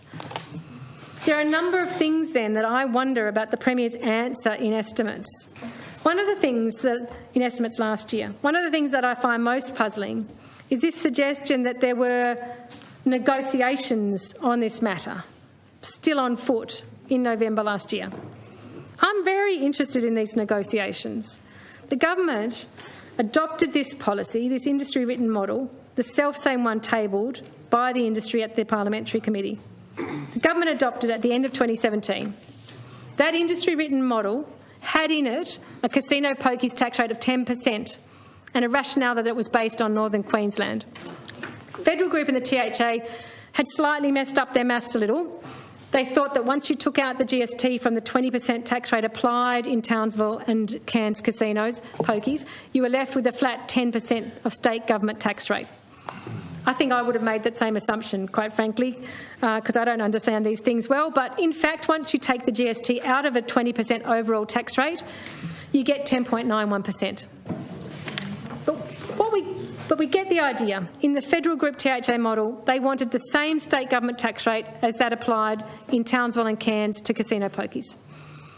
So that's what was in the model, industry model in 2017, adopted by the government. In November 2020, fully 3 years later, Premier Gutwein tells us in estimates that negotiations on the casino pokies tax rate are just wrapping up. And the next month, in December 2020, the Premier writes to Federal Group confirming the casino pokies tax rates to be, wait for it, Mr President, 10.91%. The same rate Federal Group and THA had written into their model in 2017, small maths mistake aside. So it would appear that 3 long years of tough, presumably hard-nosed negotiations on the behalf of the Tasmanian community on behalf of Tasmanian hospitals, schools, on behalf of Tasmanians on waiting lists for healthcare and social housing, our budget-savvy Premier delivered the best deal he could possibly extract. Yes? Goodness me. I wonder if Premier Gutwein is negotiating that hard and successfully for us all when it comes to other aspects of our state government, our state budget and economy. It's not hard to have questions for the government on this one, Mr. President. My questions are, did the Premier Treasurer actually engage in negotiation with Federal Group on casino pokies tax rates, or had the rate in the Federal Group THA model in fact been agreed to from the start by the government when it first adopted the model as government policy in 2017? And then, if the Premier Treasurer did actually engage in negotiation with Federal Group on the casino pokies tax rate, how did he so spectacularly fail to gain any more favourable rate for the benefit of our community than the exact rate the industry first mooted in their model? Mr. President, this is astonishing to me, and yet there's still another part of it that bugs me.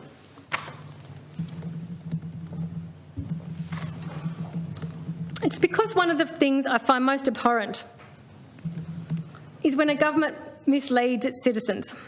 And I think that's what this government did when it refused to tell the people of Tasmania the casino pokies tax rate. Point of order. I mean, that's your opinion. I put it forward as an opinion. Yes, I think we've just got to be very careful. We're gifted privilege in this place, and we can say all manner of things, but I think we should make sure that any of our comments are appropriately measured and we use privilege wisely. I'm making a point of a matter of fact. By omission, this government didn't tell its citizen. Let me just establish the matter of fact that I am asserting. This government went to the 2021 election this year knowing what the casino pokies tax rate would be. They had confirmed it in December with Federal Group, and they omitted to tell the Tasmanian people what that was, even under direct questioning in the media, in the public domain. That omission is what I am suggesting that I believe is a misleading of the public. It's as simple as that.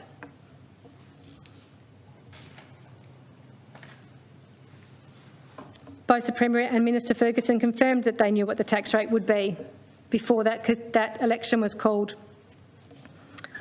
What both the Premier and Minister Ferguson have refused to confirm, though, is when the whole of Cabinet first considered and approved the intended tax rate. They have struck mantra-like to insisting that the final approval of the draft bill by Cabinet occurred after the May 2021 election. And I accept that that is true, and that would have been the case. But clearly the final date of approval of the drafted legislation is irrelevant here. It's a smokescreen, it's an obfuscation, a desperate attempt to continue to deflect the question of when Cabinet first considered and ticked off on the policy that set the casino pokies tax rate at 10.91%. The question could be clarified simply and honestly here today. When was it? Confirming the date on which Cabinet considered and approved something is in no way in breach of Cabinet confidentiality. The government comes out of Cabinet meetings all the time and announces decisions they have made. When was it? Did all Liberal Cabinet members go to this year's election knowing what that rate was and being party to it not being disclosed to the Tasmanian people? It looks to me like they did. And it looks to me like they did because of another request, another RTI request that I put in and information that I received. I requested documents relating to the drafting instructions provided to OPC for the drafting of this bill, the Gaming Control Amendment Future Gaming Markets Bill. That RTI came back to me, identifying that 9 records relevant to my request had been found, the contents of those documents couldn't be released to me due to the fact that the government drafting instructions are covered, quite rightly, by legal professional privilege. That was to be expected. However, I did receive a list of the documents, including their title and their date. The list shows that all 9 documents, which comprise, because I requested the entirety of the email and letter correspondence from the government to OPC relating to the drafting instructions for this gaming bill, every single one of those documents was sent in September or December 2019. Mr. President, I've checked, I've asked retired senior public servants, retired ministers of the Crown, I've had it confirmed that for drafting instructions to be issued by the government to OPC for a piece of legislation, it would be entirely expected that Cabinet consideration and sign-off would have been required. On every appearance then, the Liberal Cabinet must have considered and signed off on the drafting instructions for the bill, presumably including casino pokies tax rates, in 2019. If that is not the case, it's on the government to flatly deny it or provide an accurate date at which the Liberal Cabinet first considered and approved the policy, including the casino pokies tax rate. If it is the case, every single member of the Gut-One Liberal Cabinet went to the 2021 election neglecting to tell the Tasmanian people a key piece of information about this policy in this bill, omitting to tell its citizens what its policy was, omitting to tell on a piece of information for which they could be held to account. It's important because it has a role to play in our assessment of whether this policy and this legislation is in the best interests of our state and does deliver the best outcomes and the best deal that we could hope to get. That's never been assessed by the Tasmanian people fully because they never had that piece of information when they went to an election. Mr. President, we have to ask ourselves then, what is the impact of the casino pokies tax rate being set so low? Tasmanian poker machines are currently taxed at the same rate, hotels and casinos. There's no adequate justification for favouring one section of the industry over another.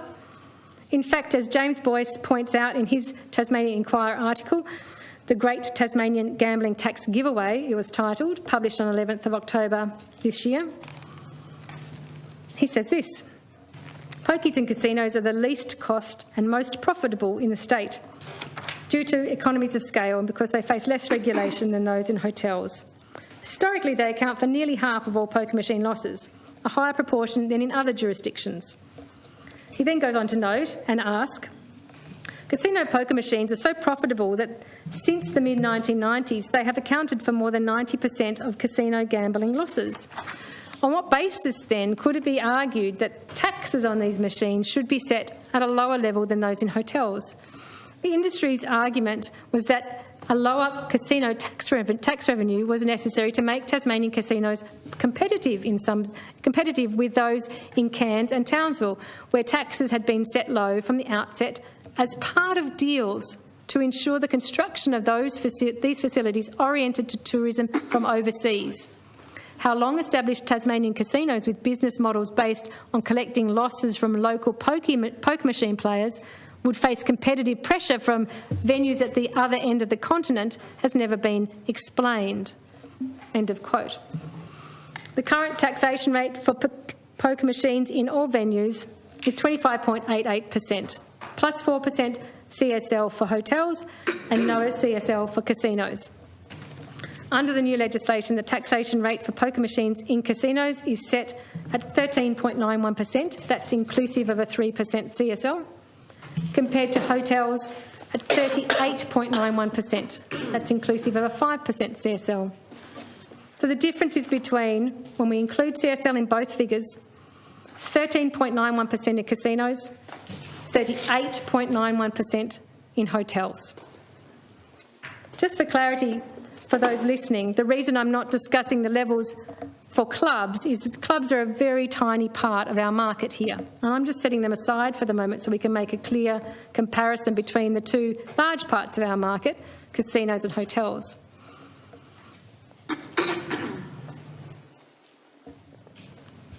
So I wondered, this difference that we see between 13.91% and 38.91% for the same product, simply located in different venue types, I wondered what the impact would be in terms of our potential to collect state revenue. I engaged an independent economic group called ACIL Allen to estimate the impacts of aspects, including this one, of the Future Gaming Markets proposal and the impacts on our state revenue. The analysis was initially undertaken in April 2021, but then I updated it because in April, of course, we hadn't had the casino pokies tax rate disclosed to us. We then did have it disclosed in July. So I had the analysis updated then in July, August to take into account the confirmed rate.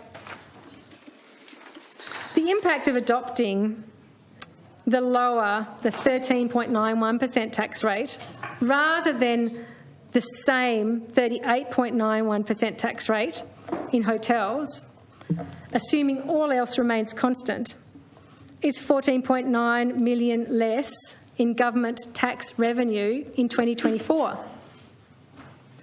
And over the 20-year licence period, it would be $248 million. Those are the figures that difference means that I've obtained through independent modelling. If the figures are different through the government's modelling, I'd be very keen to see them.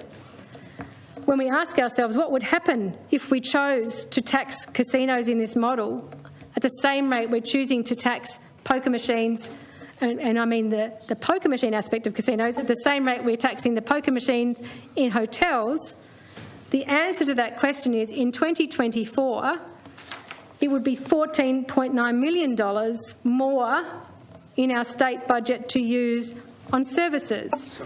And over 20 years, it would be close to $250 million for our state.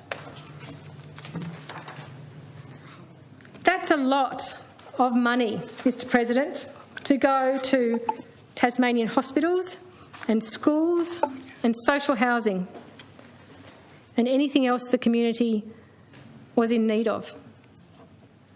Even if, I modelled this too through that independent modelling, even if under the proposed new model, rather than drop the current rate applied to casino poker machines from the 25.88% down to the 13.91%, even if we kept it at the same rate, 25.88%, what would the difference be for our state revenue? This is what that independent modelling told me, Mr. President. It told me that over the 20-year licence, it's still $119 million that we are failing to collect then in revenue for our state by giving that discount from just the current level. And again, if those figures are not correct, I'm happy for it to be corrected by government modelling if it's different. So in my modelling, the proposed casino pokies tax rate is at best a tax concession to the federal group of $119 million compared to what it would be under current levels over the next 20 years. And at worst, a total of $248 million of state revenue foregone because we failed to set the rate at the same level as hotel pokies. I note that John Lawrence, in his submission on the draft exposure bill, has also modelled the concession provided to federal group under the discounted casino pokies tax rate. And because I was surprised because he puts it even higher. So his modelling shows an even greater discrepancy. And I invite people, rather than read it out, to go to his submission to see that. He does note, though, in a breakout box on page 17, and I quote, "There is no economic basis for giving federal hotels a tax concession of $16.4 million for EGMs, which happen to be located in casinos. It's locals who incur almost all losses. Any concession simply gives federal hotels an unfair advantage over other providers in the increasingly competitive accommodation market in Hobart and Launceston."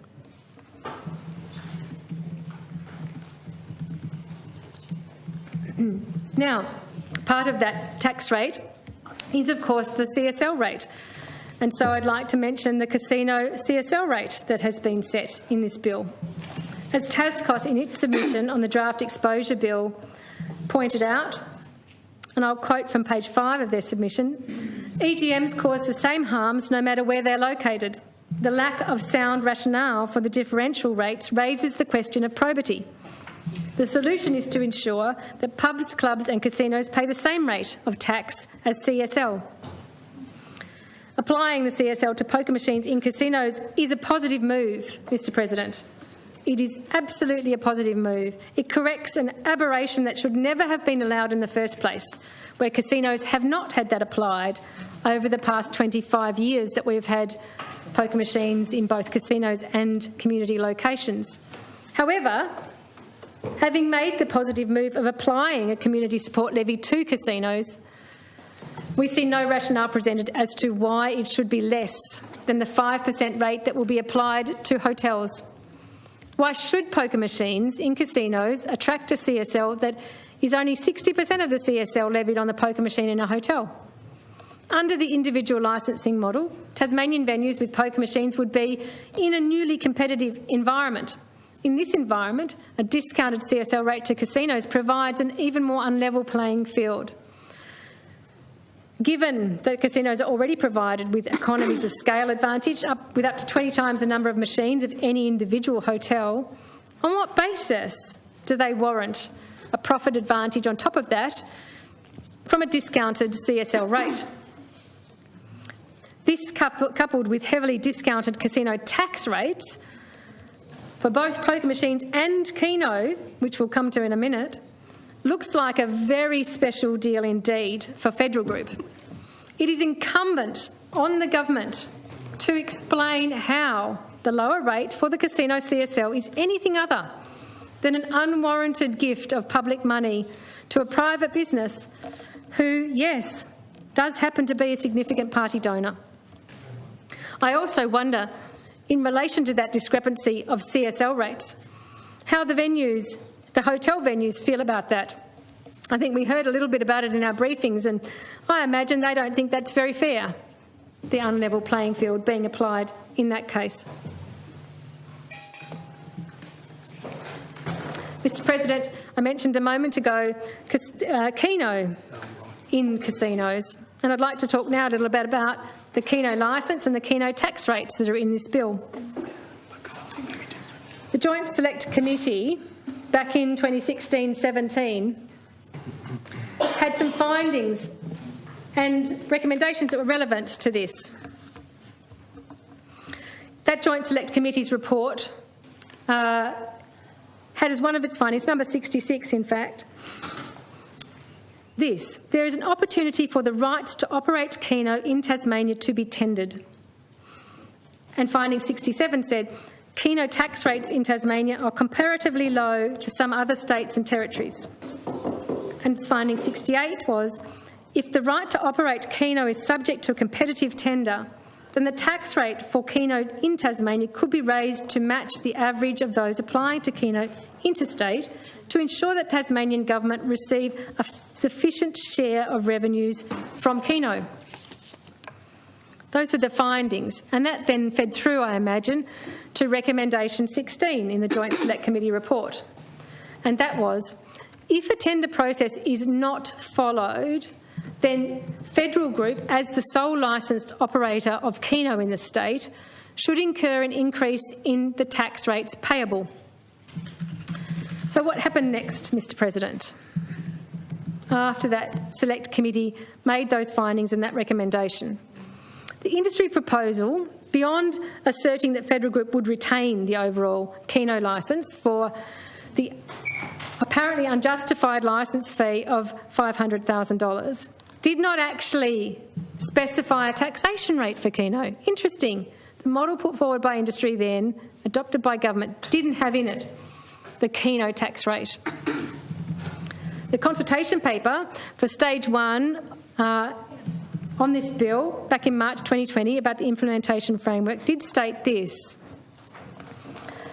It's from page 13. Keno in hotels and clubs will not change, with Federal Group conducting Keno games as the Keno operator and hotels and clubs selling tickets in return for a commission. However, the licence to conduct Keno will change from a gaming operator licence to a new Keno operator licence. Nice and straightforward, except the consultation paper provides no detail on how the Keno licence fee of $500,000 per annum was determined, and no evidence or modelling to confirm that this represents market value for such a licence. So no tender process, as had been recommended by the Joint Select Committee. Further, no rationale is provided for the 20-year Keno licence period. Importantly, the Stage 1 consultation paper presented as a foregone conclusion that the Keno licence will be awarded for a new 20-year period to Federal Group, with no acknowledgement that the end of a licence period, such as we are facing in 2023, presents an ideal time to put the new licence to tender in order to gain best market value for the Tasmanian people, and no justification for why the government is choosing not to do so. So, some questions for the government on the Keno licensing. What is the rationale for the Keno licence period of 20 years? Next, was the market value of the Keno licence modelled? If so, what is the likely market value of that licence? If it was not modelled, why not? Why is the government not putting the Keno licence out to tender to gain a market-based return on it, as recommended by the Joint Select Committee? How did the government arrive at the casino licence fee? What advice or recommendation was provided by Treasury or the Liquor and Gaming Commission to the government regarding the length of the Keno licence? Will the Keno licence fee be static over the 20 years, or will it increase? I think it increases with CPI. However, what I wonder is, why wouldn't we potentially link an increase with something other than CPI, like the market value of the licence or the revenues of the previous year, or determined in some way to be representative of the value that that licence holds? Mr President, it was notable that the consultation paper also contained no mention, back then in March 2020, of the Keno tax rates. The industry-written model in 2017 was silent on casino taxes, and the government's consultation paper in 2020 maintained that silence. What could have been going on behind closed doors in relation to Keno taxes, Mr President? We do know that evidence indicates that the Tasmanian Keno tax rate is currently low by national standards. The SEIS confirms this. And in fact, it was confirmed in the committee process, the committee inquiry process, by the representative from Treasury and Finance, who gave evidence that said Keno remains a popular product in Tasmania. The tax rate is low on a national comparison. So the current rate that we have that is low on a national comparison is 5.88% in all venue types. This bill proposes to increase the hotel Keno tax rate to 20.91%, almost a quadrupling, and much closer to a nationally normal rate of taxation for Keno. Now, as it turns out, it is this element of the policy, the hotel Keno tax rate, that delivers the modestly higher return for the state from this policy overall. As James Boyce reflects on in his analysis, which was sent to all members, I believe, of this place in correspondence ahead of this debate, he says, the argument that public revenue will increase under the legislation is equally weak. As the government's own documents show, apart from the CSL change, well over 90% of the small revenue increase that comes increase in this policy comes from a quadrupling in hotel keno taxation, which just happens to be the same area of tax not specified by the industry in their 2017 submission, and thus not copied by the Liberal Party in this legislation. This was the one area of tax independently set by the Treasury, and has served to highlight just how low taxes currently are. The federal group has reluctantly accepted this increase. Despite their protests, they still want the Keno contract. Exactly the same outcome would apply to other taxes if they were to be set by market principles, not secret party deals. End of quote. So, Mr President, the one financial policy detail that the Treasury actually got to apply policy development to, by the sound of it, and implement a recommendation from the Joint Select Committee, was the hotel keno tax rate, which they've increased to be more nationally normal, because that was the detail that the industry writers of the policy had neglected to specify in their model. And look what happened when Treasury were able to do that job, unencumbered by a dictate, an external dictate. They got a demonstrably better financial outcome for our state, without which apparently would appear, and again, I haven't modelled this personally, I'd be interested to understand, but without which this policy would not have delivered a more favourable outcome than current arrangements. So is that the case? I'd like to know from the government. If we weren't delivering a particular increase in revenue through that increase of hotel keno tax rates, would we in fact have come out square, or maybe even behind, compared to current with the rest of the policy? Interesting to contemplate if that's the case. So on the matter of keno tax rates, my questions are these. How was the proposed hotel keno tax rate of 20.91% arrived at? What modelling was undertaken to indicate that was the optimal rate? I don't ask that question because I think it's the wrong rate. I'm interested to understand the process. I'm particularly interested to understand whether that process is a similar process that was applied to consideration of other tax rates in the bill, or a different one perhaps. The next question, in the first year after implementation, on modelling from the government, how much revenue would be collected on hotel keno under that tax rate of 20.91%? And how does that compare to the revenue collected under this model, current model, with the rate of 5.88%? I'm trying to get a sense from the government confirmed about what that increased revenue looks like when we apply the different tax rate, what boon it provides via this bill. But then, of course, if we move on from hotel keno tax rates and we look at casino keno tax rates, we see a whole other story. And actually, we discover that sadly, on the matter of keno tax, we haven't entirely escaped the dictate of the industry masters after all. Because while Treasury, it would appear, were allowed to do their proper policy job on the hotel keno tax rate, it was clearly much too scary to risk the wrath of Federal Group and set an appropriate casino keno tax rate. It looks like this government caved on that one. For that, they again appear to have gone weak at the knees and offered up yet another gift to keep a major party donor happy. That gift to Federal Group is here in the legislation, where you'll find the taxation rate for keno in casinos is set not at 20.91%, the same rate as hotel keno, not even at the current rate of 5.88%, but is actually been dropped to 0.91%. I'm a bit dodgy with maths, but my calculation, I think, would indicate that the hotel keno tax rate is something in the vicinity of over 2,000% more than the casino keno tax rate. How on earth could we be contemplating that? Perhaps I've exaggerated that, but when I compare 0.91% to 20.91%, that's magnitudes of an increase. This is what it means financially. on the modelling that I had done.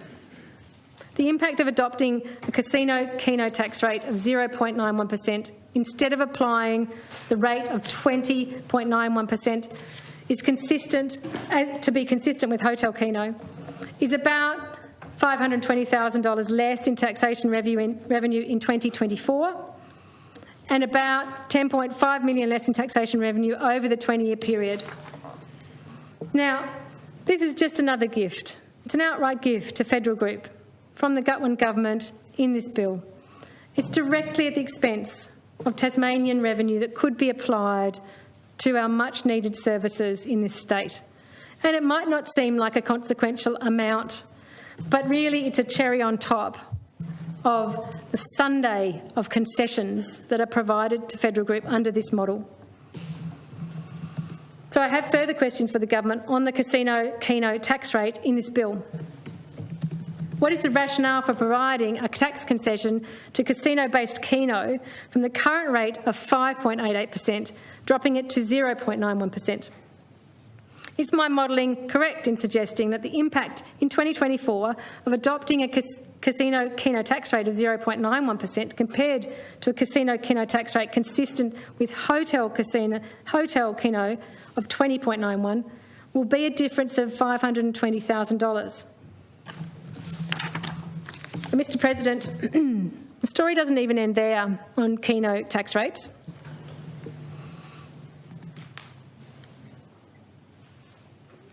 If we were starting with a blank slate, and spoiler alert, we are, then we could ask ourselves, what would be the best deal that we could get for the Tasmanian people when it comes to keno tax arrangements? John Lawrence shares his thoughts and questions on that in his submission on the draft exposure bill. This is what he says. It's a long quote. There is no economic basis for giving federal hotels a tax concession of, what he says, is $16.4 million for EGMs which happen to be located in casinos. It's locals who incur the losses. Sorry, I'm repeating a quote from earlier. I'll skip to the new part. That's good. It's only one paragraph off, I'm afraid, to tell the member. I'll start the quote again at slightly down. It's reasonable to assume keno in pubs and clubs is considerably cheaper to operate than EGMs. By its very nature, it's run by a sole operator, specifically network gaming. Keno is, for all intents and purposes, a lottery. Keno, like lotteries such as Tatslotto, Powerball, etc., are games owned by the listed gambling behemoth Tabcorp. TasKeno is believed to be licensed by Tabcorp to network gaming. In South Australia, a statutory body called the Lotteries Commission of South Australia run Tatslotto, Keno and other games licensed by Tabcorp. Gambling taxes and profits are paid to the owner, the South Australia Government. Keno taxes of 46% are hypothecated into a hospitals fund. It's not clear why the FGM proposes to raise keno taxes to 20.31%. Based on 2018-19 player losses for keno in pubs of $33 million, a tax concession for pub keno compared to pub EGMs of 18.5% amounts to $6 million. It wouldn't be difficult to identify 100 worthy causes for that amount of money. However, it's the proposed lowering of tax on keno losses in casinos that leaves most observers searching for words.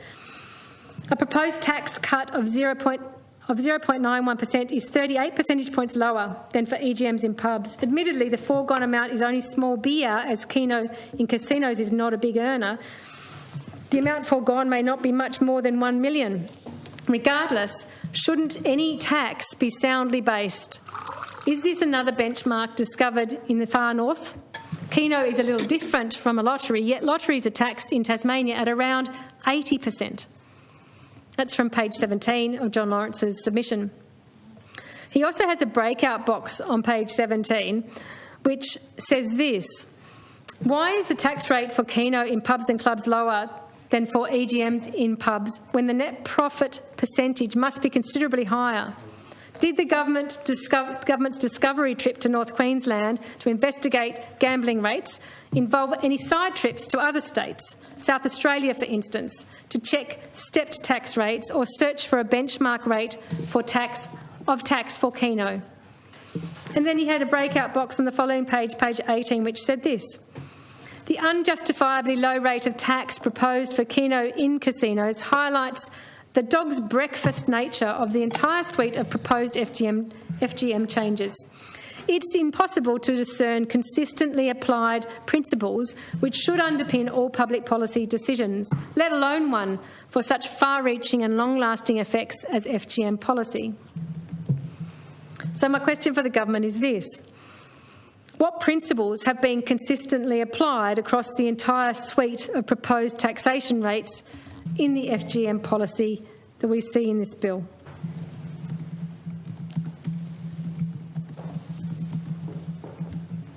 Mr. President, we have quite a long history in this state of providing special deals to Federal Group when it comes to gambling, and especially poker machine policy. Until now, there's generally been at least the pretence of extracting some form of commitment or promise of investment or development to point to and justify what other people might characterise as a sellout. Through you, Mr. President, does the honourable member acknowledge that these deals and sweetheart deals or whatever were actually passed by the parliaments at the time? Yes, absolutely. I talk about that. So the blame can't all be put on the Federal Group. Well, I think if the member is listening, I'm not putting the blame on the Federal Group. I'm blaming the deals that were made by this place. But the Federal Group, we can't escape the fact the Federal Group benefited from those deals. And so did all of Tasmania, honourable member. I addressed that earlier in my remarks today. Perhaps the member missed it. I don't necessarily want to repeat it. My best to listen, but it must be about 5 hours. We're up to 4.5 hours. There you go, 4.5 hours. Yeah. Longest in my time. There you go. I've been here 17 years, Mr. President, and I've never had to sit through a 4.5 hour speech yet. Well, there you go. And here I am now. Not impressed. Nothing Well- more to add. Thank you. I'll continue. Until now, there's generally been that pretence of extracting a promise, a commitment to development. Those commitments and promises were never fully delivered on, but briefly at those sticky moments when the new deals were being negotiated and signed, they did provide a threadbare modesty wrap to unsuccessfully hide the way that our state was being disadvantaged, or at least certainly not maximised in advantage through the deals. Yet this time around, with this model and this new proposal in this bill, we haven't even seen that. Apparently there is no need to even pull that threadbare pretence out of the vested interest glory box. No promises or commitments of investment or development from Federal Group. None at all. You know who got really mad back in 2003 at the poor quality of the deal for our state and the thought that an insufficient commitment of investment had been extracted from Federal Group by the then Bacon government in return for the secret, very favourable rush-through early deal for a new pokies licence period at that time? There was a person who got really mad at that thought in 2003, and this is what he said. Spokesman, as your deal includes a Coles Bay hotel that was already announced 12 months ago and no public commitment to ongoing marketing, is it not a fact that your secret, non-competitive dealings on this matter have robbed the battling Tasmanian taxpayer and starved future budgets of health and education funds that could have provided significant benefits to Tasmanians? That quote was Peter Gutwein MP on the 16th of April 2003. I believe a member of the opposition holding the government to account for the highly dodgy deal being done with the Federal Group at that time. And he went on. Is it not true that you have starved future health and education budgets of the significant benefits that they could rightly have expected to flow from such a lucrative 15-year deal? What would Peter Gutwein, opposition member in 2003, have made of Premier Peter Gutwein in 2021 and this future gaming market deal, I wonder? We can't speculate. But I do think that those factors there that we can turn our mind to and contemplate. $248 million foregone in tax state revenue from that discounted concession on casino pokies tax. A cherry on top of that of $10.5 million foregone in state tax revenue for casino keno tax concessions. That's well over $250 million over the 20-year licence, and not even a re-announced tourism development on a lovely bit of coast somewhere to paper it over. 2003, Peter Gutwein MP would have been livid. If he was here, I'm sure he would have pointed us to the projections for 2024, the year after this special new deal comes into play. In 2024, Mr President, we will be giving Federal Group a $15.42 million tax concession. That's $15.42 million in 2024 that instead, on my calculations, could have been used for any of the following. We could employ in that year 154 nurses or 123 practice paramedics, or perhaps 154 allied health professionals. Or perhaps we could have chosen to bring down the elective surgery wait list in 2024 by providing an additional 2,698 procedures. Is that potentially what 2003 Peter Gutwein MP was referring to when he spoke of starving future health and education budgets of significant benefits they could rightly have expected to flow from such a lucrative deal? I think it was what he was talking about. And I think there's a good chance 2003 Peter Gutwein MP would have said, shame.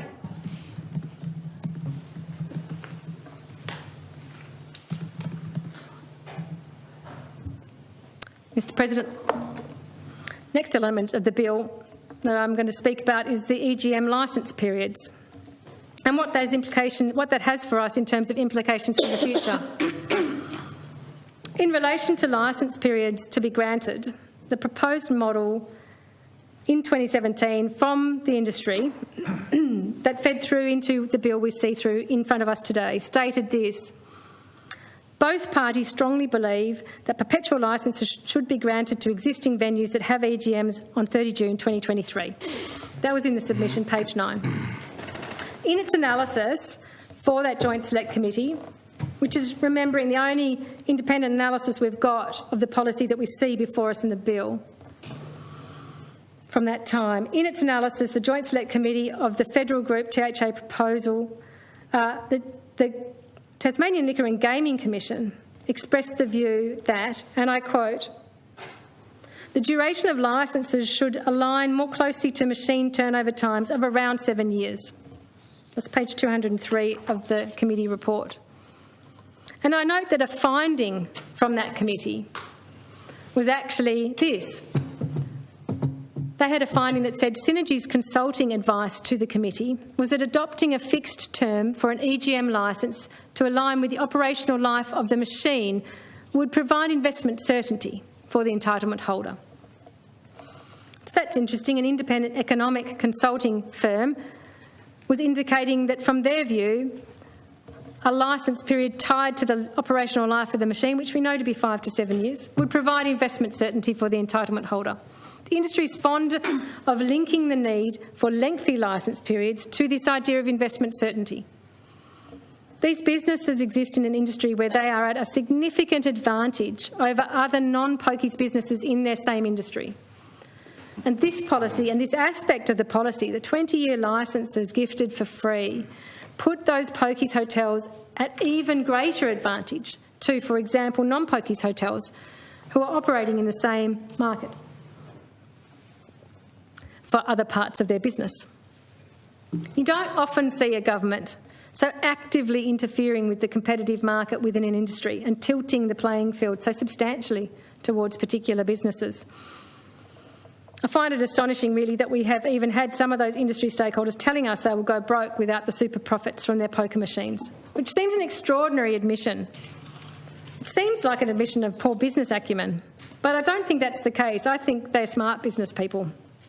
I think it's just much easier to say that your business is at risk from change rather than more plainly make the case for why you want to hold on to super profits that come... Who are you, Mr President? I don't recall anyone saying they'd go broke. Oh, it's in the briefing paper we received from the industry fellows who saw us yesterday. If you read the briefing paper, there's a quote. Go broke. That's what the briefing paper said. They certainly said they'd be able to have a high valuation in their businesses, and that would help capital investment and the like. But yes, that was in the verbal evidence they provided. If you look at the written material and find the quote, going broke. I could go and dig it out of my case, and I'll stand corrected if you'd like to correct me later. But there is a quote. It's a quote in inverted commas in that briefing paper from a business, I assume, provided to us. I will check that, Mr President.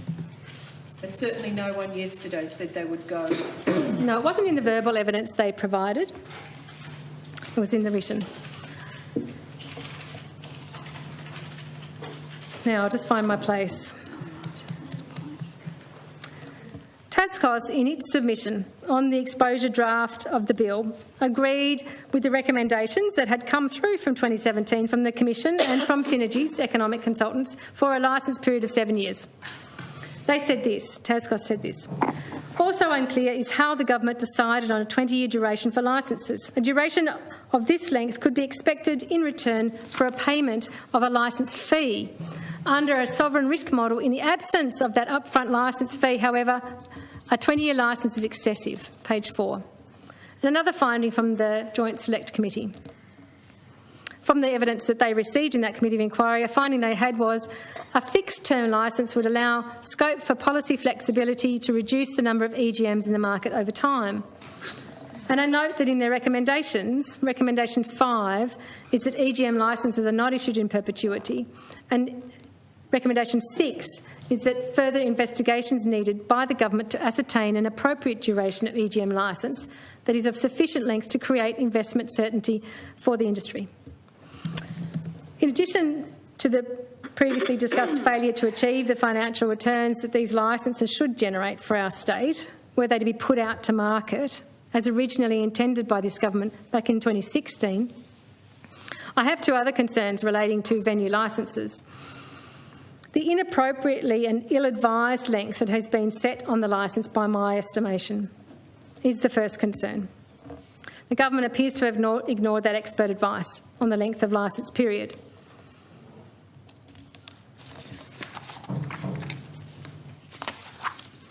And I note that the Liquor and Gaming Commission, their advice of 7 years, Treasury indicated the length of a machine life of 5 years. And there's interstate jurisdictions with fixed licence periods, including Victoria at 10.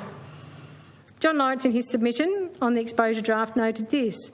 An asset based on a government-mandated revenue stream is extremely valuable. The longer the term of the mandated income stream, the more valuable is the asset. The alleged reason for granting 20-year licences is to give the industry certainty.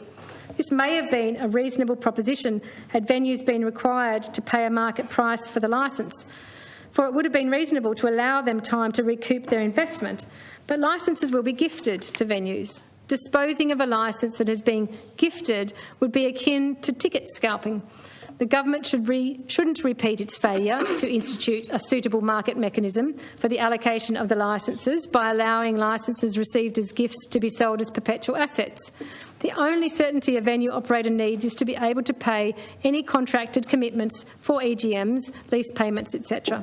A 5-year term is all that is required, says John Lawrence. And in a breakout box on page 12 of his submission, he says this. The gambling industry says profits earned by venues will be reinvested back into local communities to make them stronger. Giving untied grants is a policy without merit. providing untied handouts in perpetuity would be reckless. He also summarised this in his earlier submission to the Stage 1 consultation in March in 2020. This is the way he put it. Issuing a licence for a long term, say 20 years, or even in perpetuity, satisfies the sovereign risk argument. The need to protect a licence where an upfront payment has been made to secure a licence. Where there is no upfront fee, there's no compelling need for a quid pro quo in the form of a long-term licence. A long-term licence and fixed tax rates for the term as per the PCP proposals, as they were then, is a luxury not granted to other businesses. That's on page 4. So my questions to the government are these. Given the Liquor and Gaming Commission advised a licence period of 7 years, Treasury indicated it should be related to the length of machine life, 5 years, and interstate jurisdictions with fixed licence periods include Victoria at 10 years, why did the government decide on a 20-year licence period for Tasmania? And further, what rationale or evidence informed the government's proposal to set the licence period at 20 years? Does the government believe that the licence period must be 20 years to deliver investment certainty? If so, what modelling suggests that to be true? And how will we measure that it has been successful in doing that? Exactly what investment do we expect to be undertaken by the industry as a result of the 20-year licence period, as opposed to, say, a 7-year licence period? What commitments has the government extracted that investment would actually occur? It's just the clock. My second concern is the fact that the end dates of the individual venue licences proposed in this bill will inevitably become unaligned over time through sales and renegotiated renewals. Key to this moment is the fact that in the design of what comes next, we will also have the power to define whether there will ever again be a moment in time like this for our state. A single moment in time opportunity for reform and change, such as the one this government is utilising now to make these reforms. Or alternatively, whether we will lock ourselves in, like most other eastern seaboard states of Australia, to never again have that chance for a clean slate and industry-wide ready reform. There has been no public discussion of the implications of this. In giving evidence to the Parliamentary Committee in 2017, then Premier Will Hodgman said, "It is within our capabilities to do what we think is in the best interests of the people of Tasmania and future generations. Under the current model of a single licence with a set duration, Tasmania has had the opportunity to deeply consider its public policy approach to poker machines at particular moments in time. In light of developments in evidence and data and local conditions, that opportunity has been available to Tasmania to reassess and consider changes, adjustments or improvements to the policy and regulatory approach. That's why the Liquor and Gaming Commission favoured shorter licence periods. That's why the independent economic consultants to the Joint Select Committee advised it also. The change proposed by the government under this bill, under this new individual venue licensing model, will establish in the initial licences for a 20-year period through to 2043. But as the industry shifts and changes in the intervening years, as venues are bought and sold, as new venues emerge potentially, it's certain, it's absolutely guaranteed that individual licence periods will become unaligned. So, it's a complete nonsense, really, to think that we are locking ourselves into this model until 2043, as some people have had it, which, to be honest, was a prospect for many that was already disturbing enough. But instead, under this model, under this bill, once licence periods become non-aligned, as they inevitably will, what we have effectively done is to create a near-permanent model for our state. Like mainland states, Tasmania will be locked into this approach without any future single aligned moment when all licences are up for renewal. So my questions for the government are this. Does the government acknowledge that individual venue licences will become unaligned and that there will never be a future point in time similar to that in which we now find ourselves, when industry-wide reform will be able to be contemplated and implemented? Or put another way, has the government purposefully designed or adopted a model that will prevent all future Tasmanian governments from ever having the same opportunity to consider the Tasmanian community's best interests and enact industry-wide reform?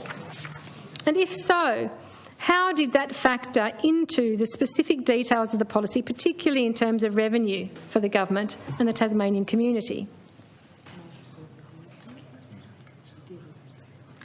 Given the changes proposed by this government policy, this may be the final time Tasmanians have the opportunity to reconsider the overall basic model and shape of this industry. I'm just going to say that again. So I've been speaking for a long time and some people may no longer be listening as carefully. Given the changes proposed by this government policy, this may be the final time Tasmanians have the opportunity to reconsider the overall basic model and shape of this industry.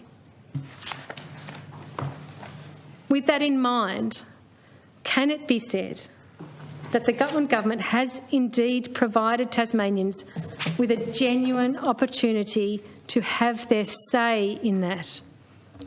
Can it be claimed, without a doubt, that in the passage of this bill, we will have acted in the best interests of the people of Tasmania and future generations?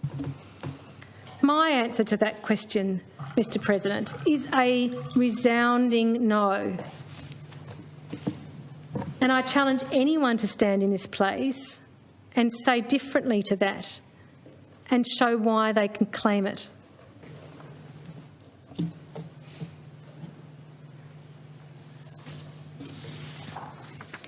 I'd now like to talk a little bit about the model that's in the bill around EGM tax rates. In its analysis of the federal group THA proposal in 2017, the genesis of this bill, Synergy's economic consultants said this: "We believe that there is significant merit in adopting progressive tax rates for EGMs in hotels and clubs. Synergy considers the government should identify options that achieve this outcome whilst leaving hotels and clubs in aggregate no worse off from the change." That's on page 5 of their advice provided. It's page 195 of the report from the committee. And as a result... Mr. President, and that advice from Synergies was considered by the Joint House Select Committee. I know, I'm about to quote the findings and recommendations that came from it. I've been doing that all the way along. My problem, so the member understands, my problem is that the bill and the policy we see before us don't reflect what the committee actually found or recommended. I've been around here a long time. I'm just pointing that out. It's not unusual. That's not news to me. One interesting thing, though, about this instance of a government ignoring the recommendations of a committee, one interesting thing about this instance is that that committee was set up on the government's instigation. The government itself put the term of reference and instigated that joint select committee of both chambers with the specific purpose of informing the model of what may come next around gambling in our state. That's the difference.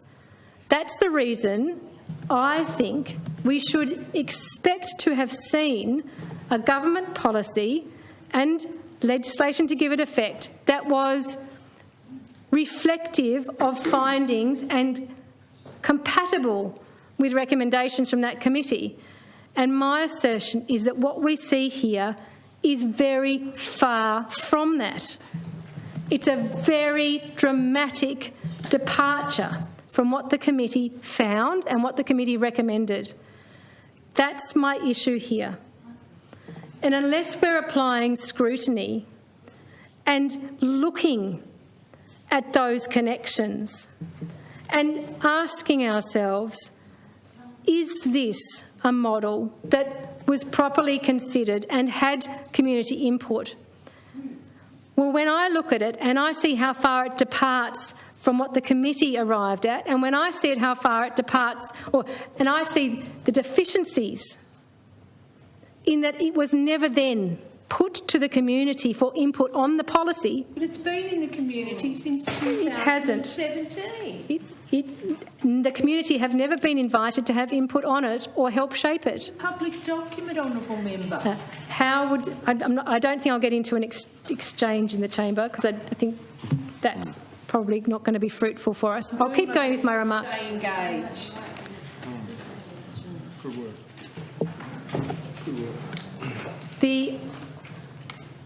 I'll just find my place while I have a sip of water.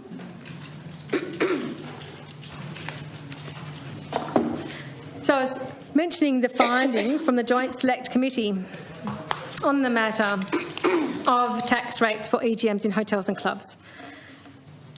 The Joint Select Committee had a finding that said this: there is merit in adopting progressive tax rates for EGMs in hotels and clubs. And the recommendations, I think, that then followed from that were number 17, a progressive sliding scale tax to be introduced for EGMs in hotels and clubs.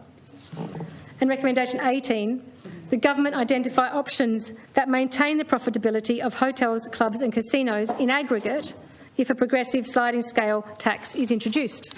It's my basic understanding of these matters that what that means is take about the same amount of tax overall from the whole Pokies hotel and club sector, but do it more fairly by taxing higher earning machines and venues more than lower earning machines and venues. And interestingly, John Lawrence, independent economist, said the same thing. In his submission to the Stage 1 consultation in March 2020, John Lawrence said this: a system of stepped tax rates is the only way, in the absence of a market-based tender for licences, for the community to get an appropriate return. That was page 4. And then in his submission on the exposure draft of the bill, he outlined the argument for stepped tax rates. Other states have stepped rates of tax which remove some of the super profits. As player losses increase, the tax rate also increases, just like stepped tax rates which apply to income tax for individuals. It would be an appropriate way to remove super profits, given that a market tender for EGM licences, once the government's cornerstone policy was abandoned prior to the 2018 election. Step tax rates are included in the proposed Section 150AK covering tax rates on high roller casinos. They have been used before for pub EGMs. In fact, Section 150 of the current Gaming Control Act 1993 contains a two-step system of taxes, but they haven't been applied since 2013. Section 153. Part 3. The section also contains grouping provisions similar to payroll tax. That's Section 154, which operated in conjunction with the two-step tax system. Step tax rates with grouping provisions will restore progressivity and fairness needed in a system that has grown into an unbalanced money operation for the benefit of a few. The FGM proposals include the repeal of Section 150. Section 150AK is proposed to allow for a flat rate of EGM tax across all pubs. As mentioned above, the FGM proposals contain a hint of progressivity with slightly higher fees per EGM for venues with more EGMs.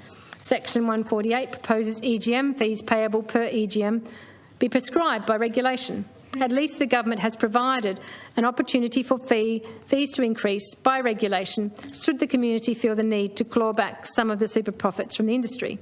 This could be done, for instance, with stepped fees based on the previous year's player losses for a venue rather than by the number of EGMs licensed to that particular venue. That's from page 10 of John Lawrence's submission. And then on page 11, in a breakout box, he says this: as an alternative to step tax rates, or perhaps as a complementary measure, super profits can be clawed back via EGM fees, which will then be set by regulation. This will allow the community to more appropriately share returns from gaming, which, after all, is one of the aims of the FGM policy. Page 11. So my questions for the government are this: what consideration and modelling of stepped tax rates was undertaken in the development of the FGM policy? If consideration was given and modelling undertaken, what was the rationale for not adopting a stepped tax regime in this policy?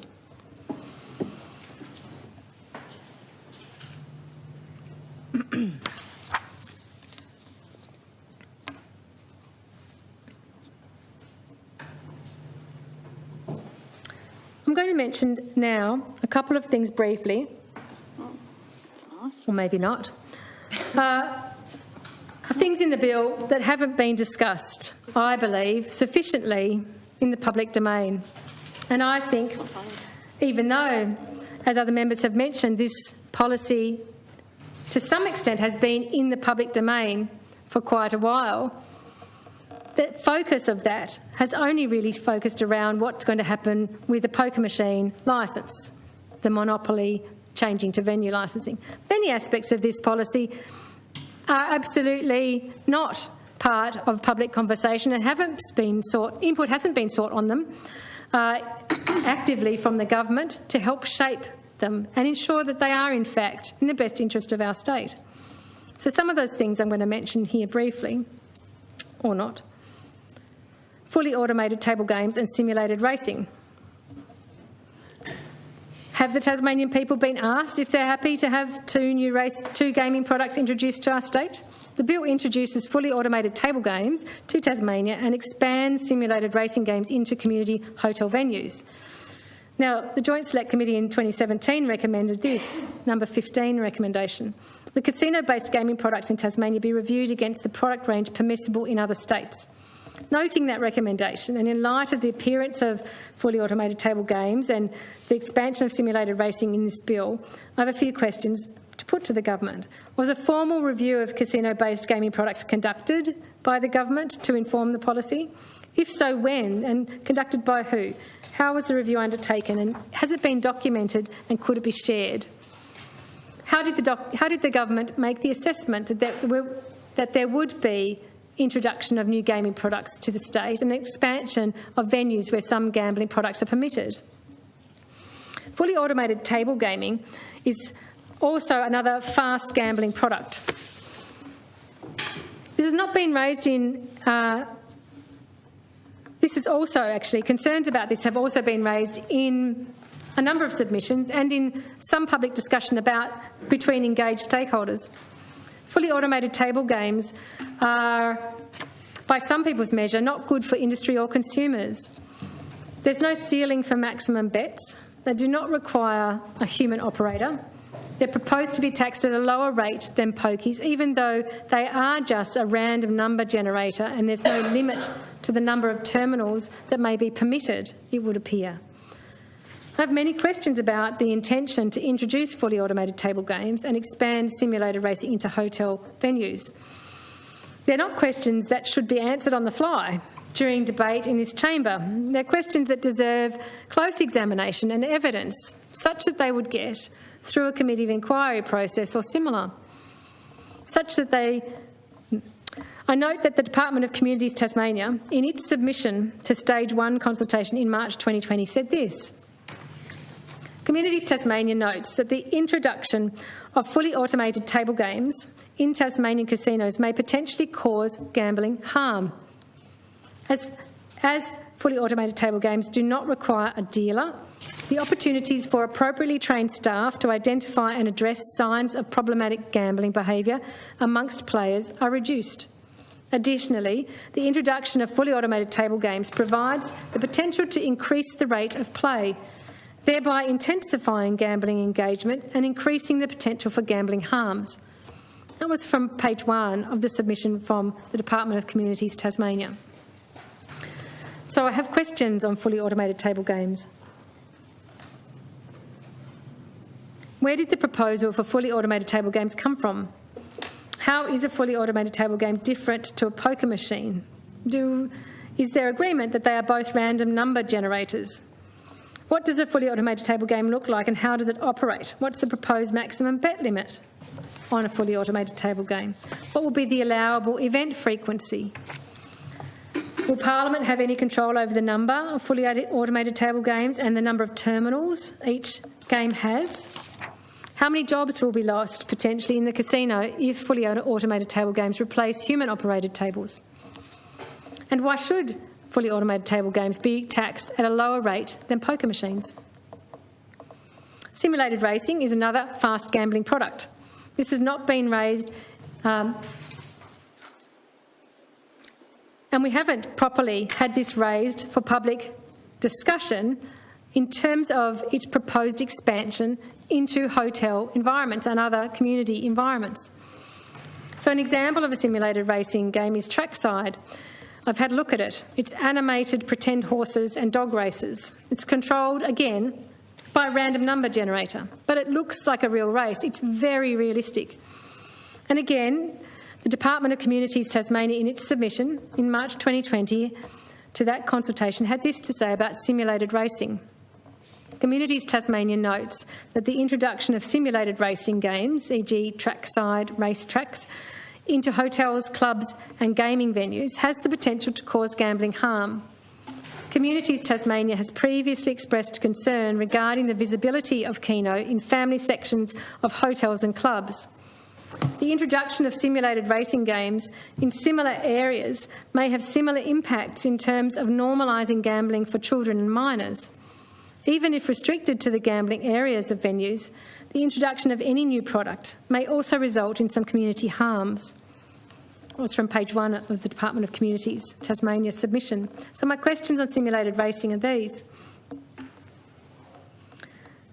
It's talked about that simulated racing occurs in other jurisdictions and that the consultation has occurred with those jurisdictions on this and that no additional harm is caused by them, by simulated racing in those jurisdictions. So I'd like more information about that. Who was consulted in what other jurisdictions? What evidence base was provided for these statements and will it be put into the public domain? Where did the proposal for the expansion of simulated racing come from? Is it expected to influence live racing? Where are the simulated racing monitors proposed to be located in hotels and clubs? Will the screens be allowed to be visible to children in dining areas? How would simulated racing be controlled and monitored, and by whom? What regulations would be imposed? What event frequency would be allowed? Who would own the licences for simulated racing, the individual venue or a central organisation? Apparently the government has stated that it is I've done that bit, sorry. Again, these are not questions that will be particularly well accountably or comprehensively dealt with and answered in the context of debate on the floor of Parliament. They should be examined in a committee. And if the government hadn't wanted us to be in this position of trying to find out details and understand impacts of this policy and this bill, then it would have been fruitful and appropriate to more openly and fully consult with the public broadly on this policy at a much earlier date. For example, the government could have released a discussion paper on its proposed policy, a discussion paper that included the evidence base and the rationale for the policy and included questions posed for input by submitters. This could have happened at any point from March 2018. Through such a process, the government could have received significant input, expert advice, community view, and actually been prepared to shape this policy from that process. That would have been basic good policy development practice. We see it all the time, but we didn't see it with this policy and this bill. The only reason not to do that, not to follow that process, is because you're not interested in developing necessarily what we would be regarded as good policy. You're not interested in even being seen to undertake good policy development. It's a failure of good basic policy practice, and I think it sends a message. I think it sends a message to Tasmanians and to expert stakeholders involved in this space that their input isn't wanted because it wouldn't make a difference. High roller casinos are in this bill. I wonder what level of confidence can the Tasmanian people have that our state has the capacity to regulate and ensure compliance in 2 new high roller casinos. We know that there are a number of other states having royal commissions into the operations of their casinos at this time and finding significant failures of regulation and enforcement, especially in relation to high roller aspects of their operations. The Joint Select Committee in 2017 actually had a finding, and that was that the committee has been unable to form a view on the merits or otherwise of the Mona casino proposal mentioned in the framework, which was part of the term of reference. And the recommendations then from the committee in 2017 included these. Number 13, any future casino licence will be limited to high-roller non-resident casinos through a market-based process. And number 14 from the recommendations, a cost-benefit analysis for casinos should be undertaken by government before any additional licences in the north and the south of the state can be approved. So my questions on that then are, did the government follow that recommendation from the committee in 2017?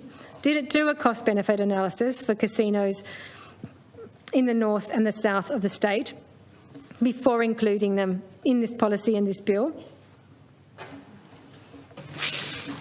And will the high-roller non-resident casinos that are flagged in this bill be actually licensed on a market-based process? Moving on. One thing that's come up in a number of submissions and came up in our briefing discussions, and I think the government can comment on this quite effectively, is will the appropriate regulatory capacity be established and funded that's required to give effect to this policy and this bill? In its analysis of the Joint Select Committee of that federal group THA proposal, the Commission itself said this: there would be an increased regulatory costs for venues and the Commission, brackets government, under the multiple owner operator model. That was page 202 of the committee report. The government Stage 1 consultation paper in March 2020 acknowledged an increased regulatory presence will be required under this framework, but it indicated no increase to the capacity of the Liquor and Gaming Commission or the Liquor and Gaming branch of Treasury to engage in that oversight and monitoring. Looking to other Australian jurisdictions to inform our expectations, it's clear that under this policy there would be a need for closer monitoring and enforcement in an environment of increased competition between venues. Though these jurisdictions show that similar models encourage non-compliance to some extent with harm minimisation and underinvestment in staff training and other measures. That's what's been seen in those other jurisdictions. So looking to that, we would need to be arming ourselves to manage that better here. The move to individual venue licences introduces considerably more complexity to the communications, monitoring and enforcement functions of the Liquor and Gaming Commission. Neither the consultation papers nor the other public commentary on this policy provide any detailed commitment to increasing the capacity of the Liquor and Gaming Commission, although we did see in the budget papers this year that there's about $560,000, I believe, allocated for extra staffing within the Liquor and Gaming branch to assist with the implementation of this policy and this bill. Now, that's my understanding is for the implementation as we do the transition into this potential new model. I'm interested to know about a commitment that might be there for beyond that, under a new model, if this model comes to pass. Under that model, what do we know about what will be required in terms of the capacity of the Liquor and Gaming Commission?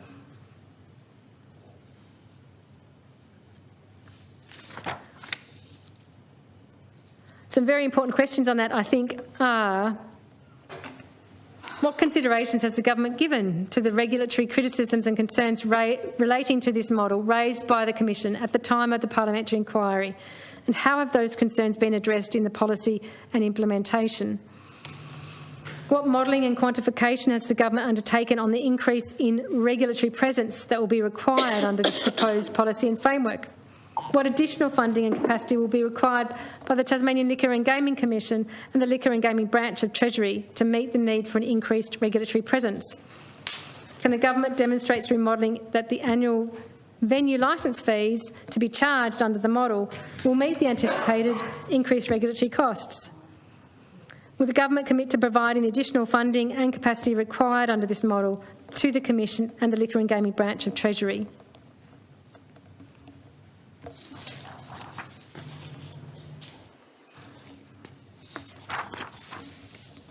Covered that earlier.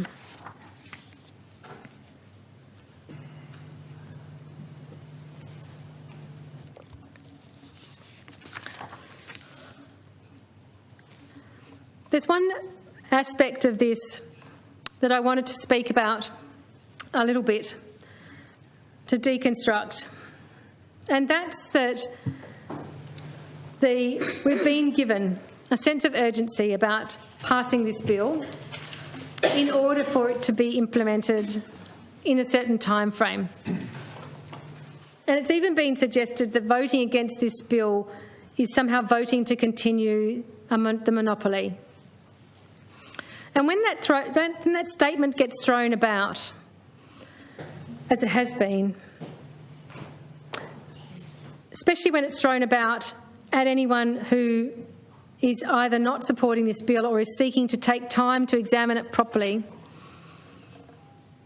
I think that that's problematic. And I think that that is trying to encourage us to not do our jobs as thoroughly as we would regard that they must be done. Voting against this bill, or voting to have it carefully and accountably scrutinised, is a responsible way to ensure that what comes next is the best option we can provide for the state.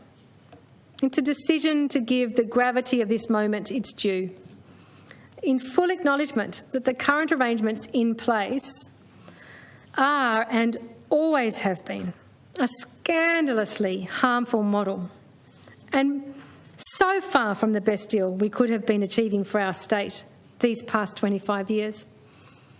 We are in no way beholden to throwing our support behind an equally problematic and potentially more harmful model. At least some of us aren't. In fact, it should be our full awareness when we look back at that appalling history where the gambling policy in this state has not delivered the best outcomes we could hope for. It should be that look back that gives us the most pause.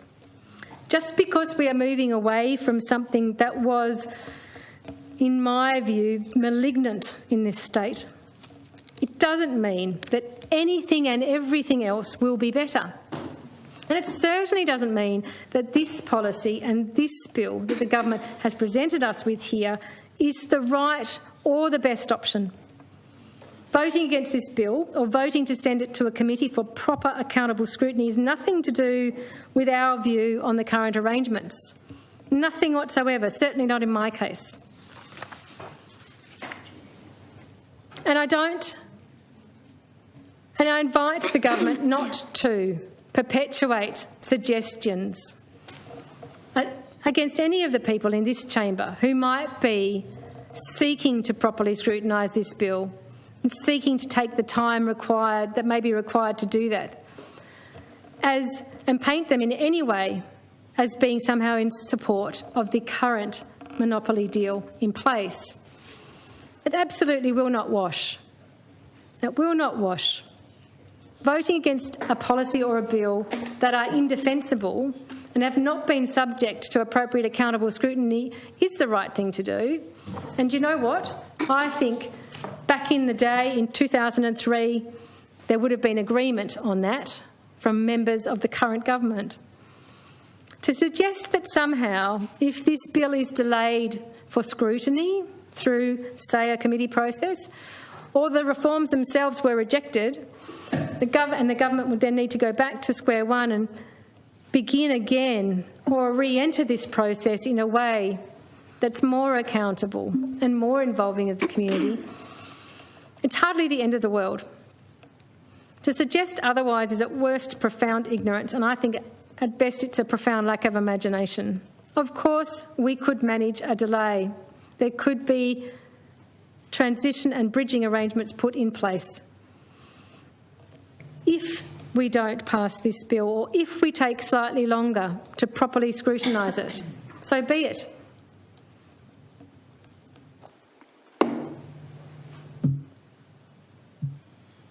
I flagged with members that there's a number of amendments that I will be proposing.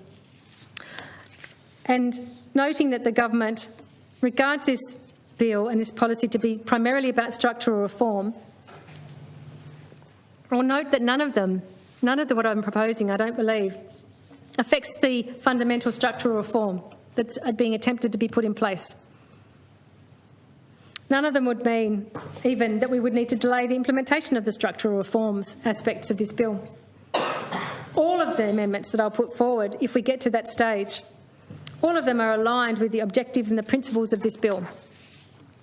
And many of them, are not at odds with the government's policy position because they relate to areas that the government has not provided a policy position on.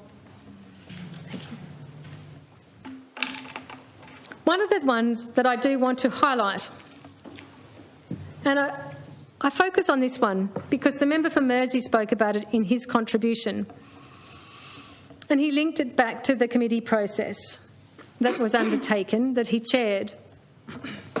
And it relates to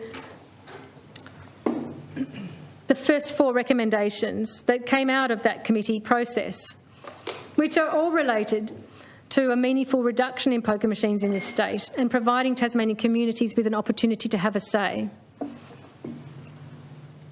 And what that looked like in the Joint Select Committee report was a finding that said this: any new arrangements could have mechanisms that allow for the reduction in the EGM cap over time.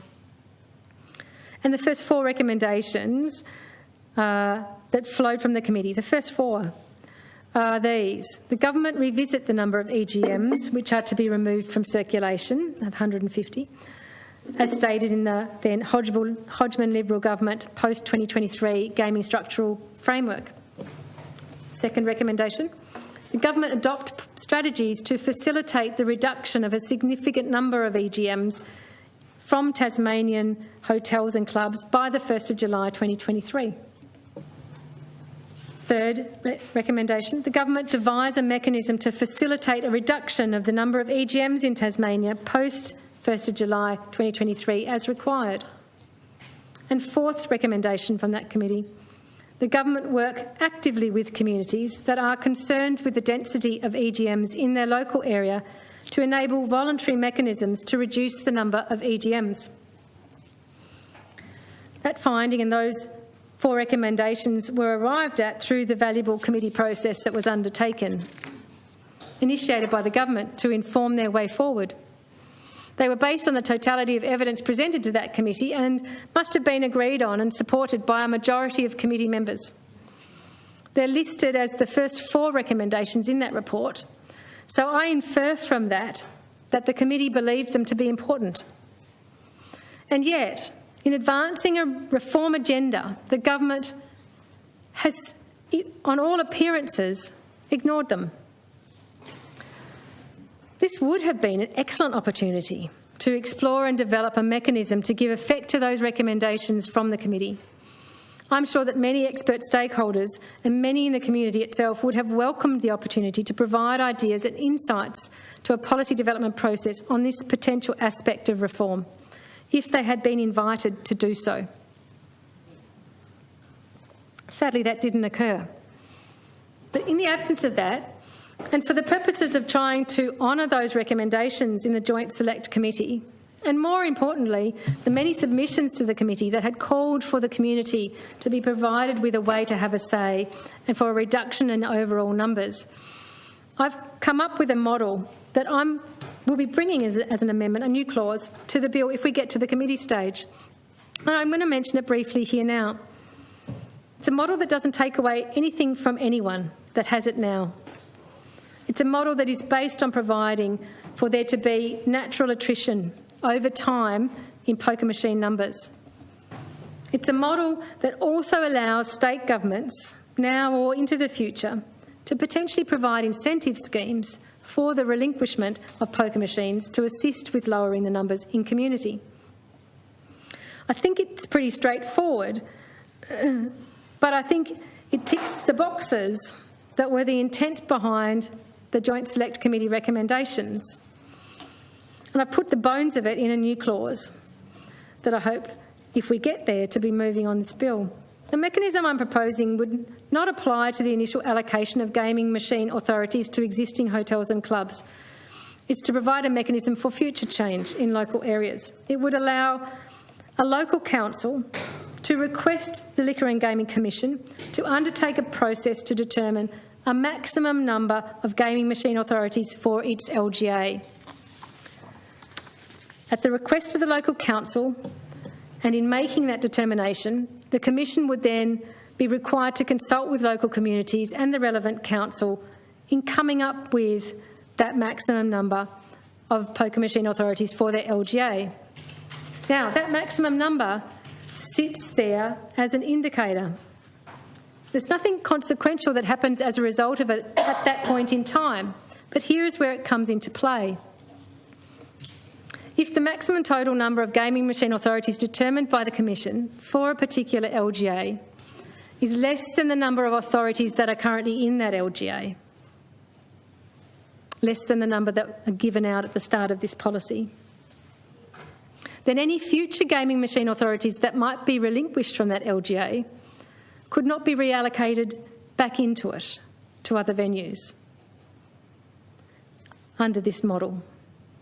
And similarly, gaming machine authorities that were relinquished from other parts of the state in other LGAs could not be allocated into the LGA in excess of the maximum number that had been determined by the Commission in consultation with the community.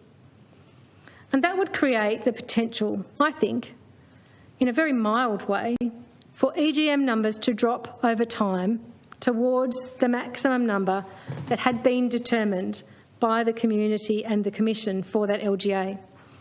And it also means that a future state government of any stripe, could provide incentives, if it wished, to venues to relinquish machines in local government areas where numbers exceeded the determination that had been made by the Commission and the community on what the maximum they would like to see in their community.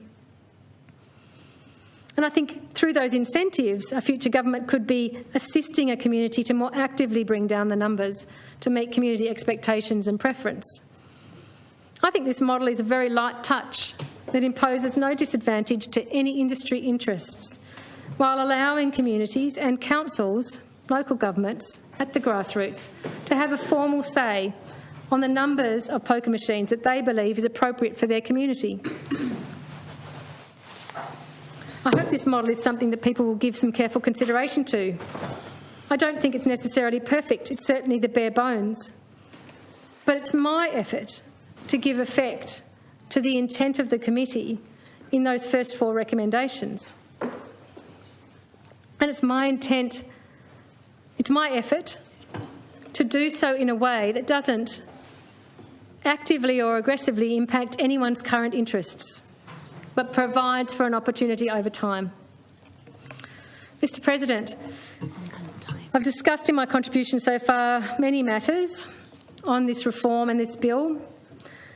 I've touched on things that I believe haven't been sufficiently publicly discussed and examined, and I've asked a number of questions throughout the contribution that I believe need to be answered so that we all may appropriately consider and assess this bill. Now, I appreciate that there's a lot of questions for the government to respond to in a second reading summing up. It's a shame, really, that the government have placed themselves in the position of having such an extensive and broad range of concerns and questions relating to this bill still at large around the bill. It's a great shame the government chose not to engage in a robust and comprehensive policy development and consultation process in the first place on this matter of such complexity and consequence for our state. We certainly wouldn't have found ourselves in this position if they had. Clearly, in the absence of an appropriate process to date, in which they may have been addressed, the questions that are now here before us belong, I think, to be answered in a committee of inquiry on this bill. There's simply no way that we'll be able to be provided with answers today or during a committee stage of debate with sufficient detail and supporting evidence in answer to those questions. And even if it were to be attempted today in a summing up or during debate in a committee stage, if we get to it, members won't have that full and comprehensive opportunity to seek clarification and interrogate answers and test evidence. That's why I think a committee of inquiry is something that is the only consideration when it comes to doing our job on this bill. Having said that, and given the uncertainty that this bill will be sent to a committee of inquiry, I do hope to hear many answers from the government to the questions I've posed in the summing up. And if that seems unfair, I point the government to the fact that the vast bulk of the questions that I've asked in this speech are virtually the self-same questions that I posed in my submission to that Stage 1 consultation on the framework for this policy in March 2020. And many are similar to questions that have been repeatedly put by other stakeholders since 2017.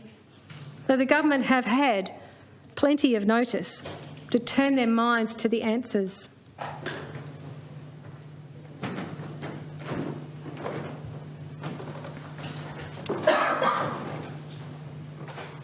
Coming towards a conclusion, Mr. President,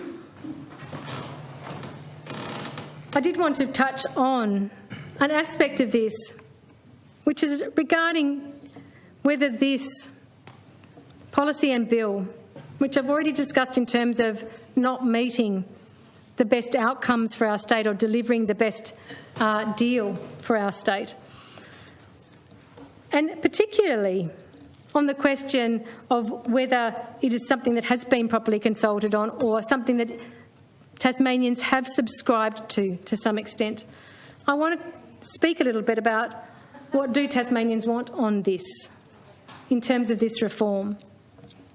Now, we know from historical polling in our state over many years and undertaken by a number of different entities, sometimes not-for-profit, sometimes in the context of research, sometimes by the government. We know that when Tasmanians are asked about whether they want more or less or about the same poker machines in their state, vast majority of them say less or none. Vast majority, more than 3/4, up around the 80%, sometimes more. And looking back at historical polling as well, I looked to one that I was involved in 2016, which is where we were attempting to find a different way of trying to illustrate the presence of gambling harm in our community. I was working at Anglicare at the time, and we did polling on one question. It was through the EMRS Omnibus poll, so it was a representative sample of 1,000 Tasmanians statewide. And the simple question was, do you personally know someone with a serious problem gambling on poker machines? And what came back through that survey, that polling, was that 1 in 3 Tasmanians, 1 in 3, personally know someone with a serious problem gambling on poker machines. The thing about these historical polls from times past, both the ones that indicate people's preference for what should happen with poker machines and how many there should be, and then the one that indicates 1 in 3 personally knows someone. Those have never surprised me, those figures. And that's because I've talked to a lot of people about this issue, Mr. President, all around our state, over the past 6 years of advocacy on the issue. And what I've observed in that is that there is a consistency of view,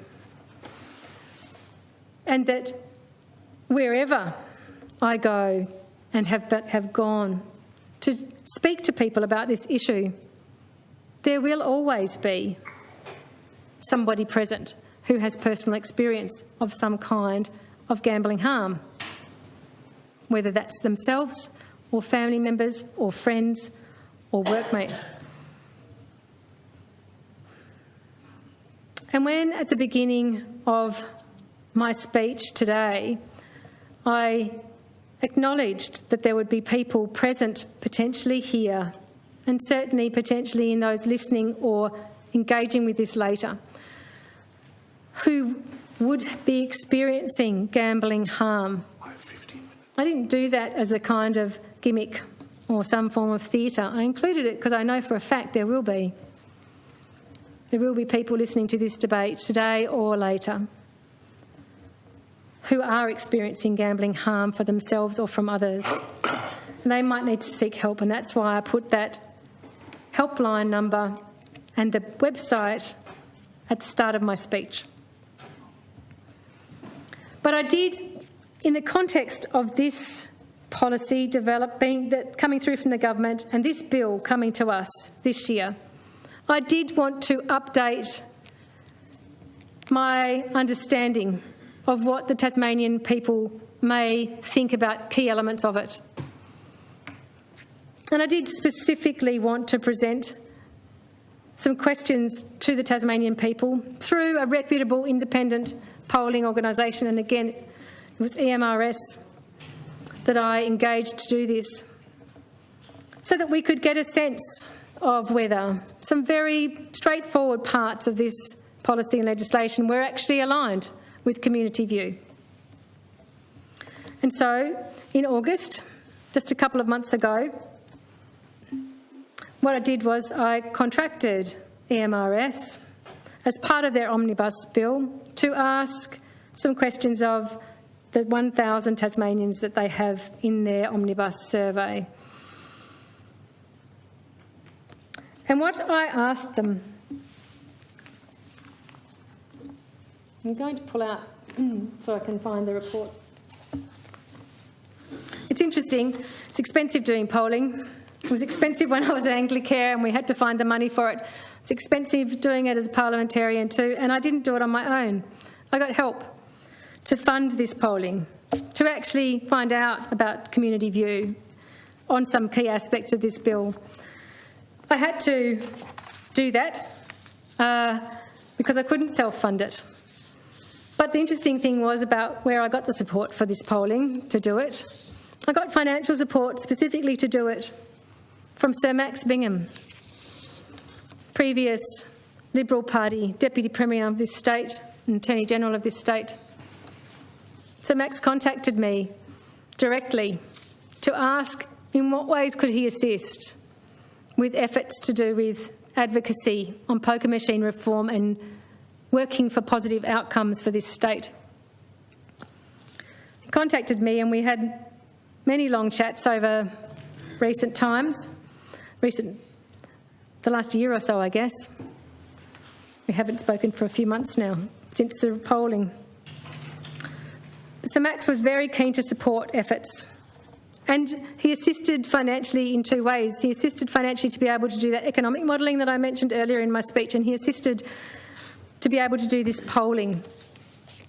And then in addition to the resources that I had from that assistance, I was also provided with assistance from two other people who provided donations.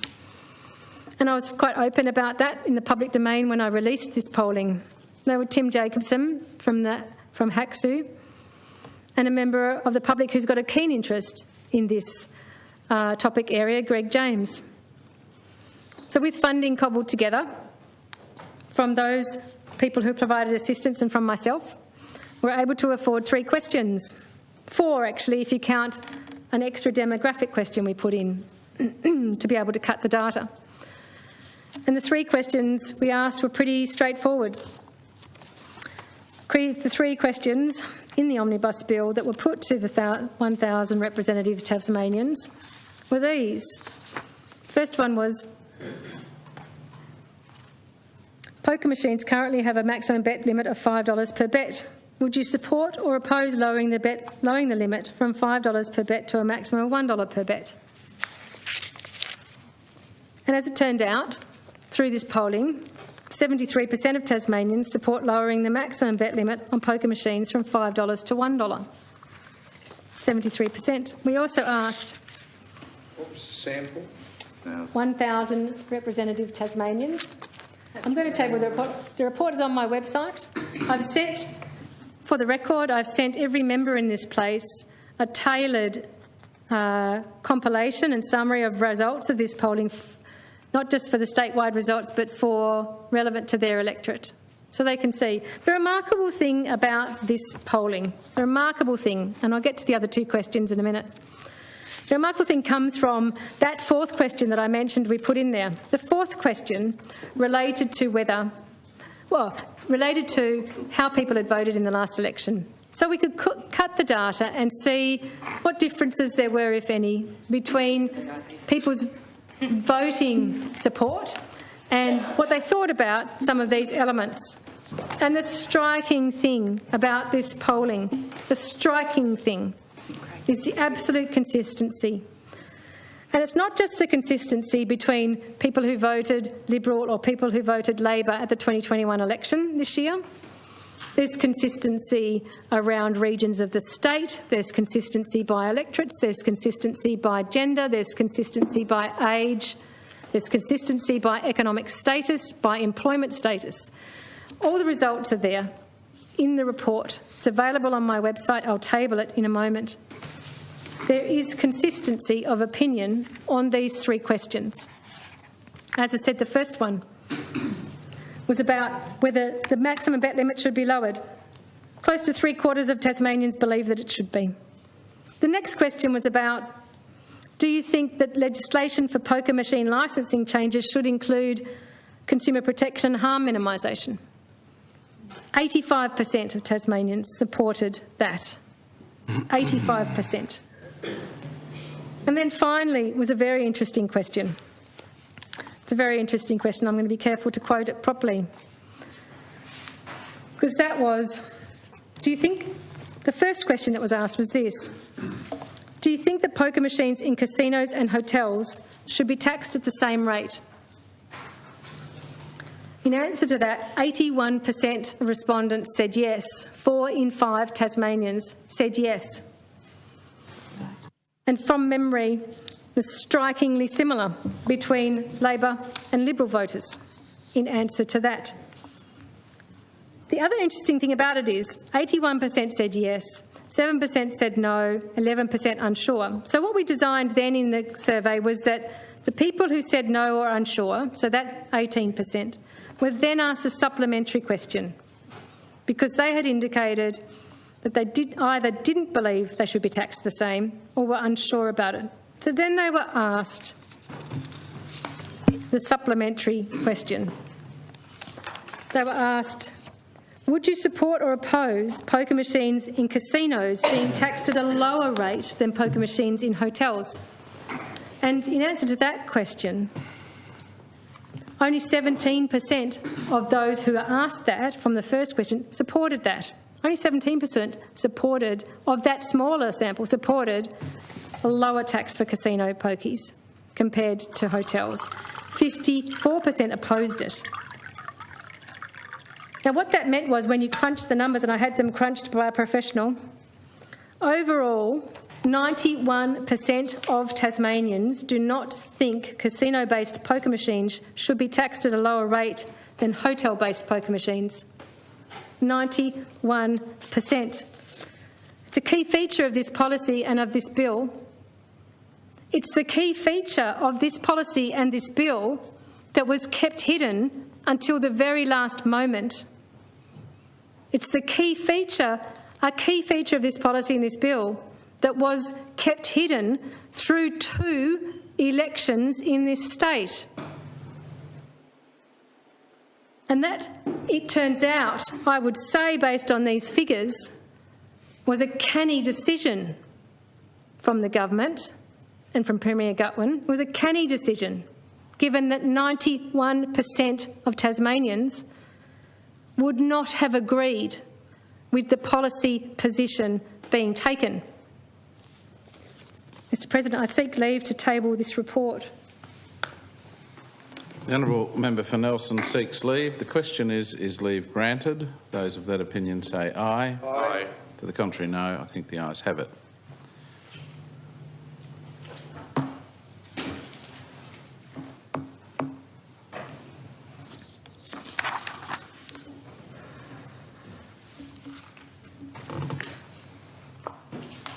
I just mentioned,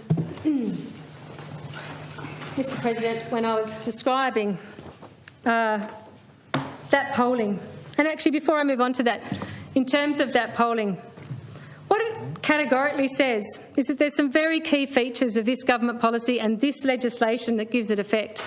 Very key features that overwhelmingly Tasmanians do not agree with. They simply don't. They don't agree that casinos should be taxed lower than hotel pokies. They think that consumer protection and harm minimisation should be in this legislation. And when it comes to maximum bet limits, around 3/4 of them, close to, think that they should be lowered to $1 maximum bet limits. Overwhelming support. How wonderful to be able to garner overwhelming support if the Tasmanian people had been given a say on this in an open and transparent way. We could have discovered the support for those elements. Now, what I would like to do, because I've mentioned his name here today as providing financial support, which I also, of course, declare on my website, I want to read the statement that was provided to me by Sir Max Bingham for use in some media and public statements around that polling, because it explains why he made that available, that assistance available.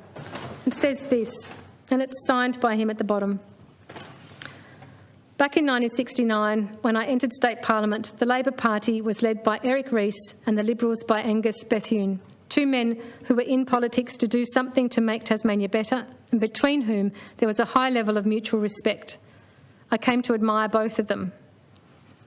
In 2009, I had the chance to pay tribute to Eric by helping financially to get published a splendid biography which Gillian Caution had written about him. But so far a similar opportunity to pay tribute to Angus has not come my way.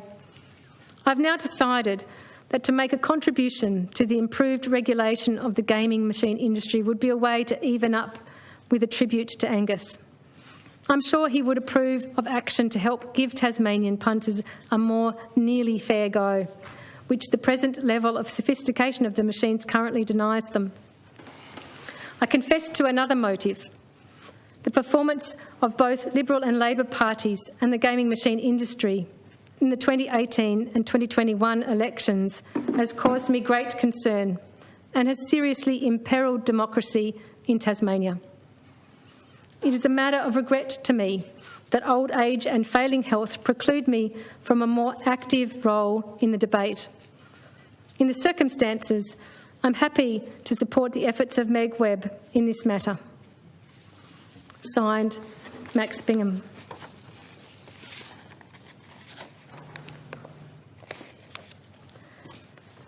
I thanked Max.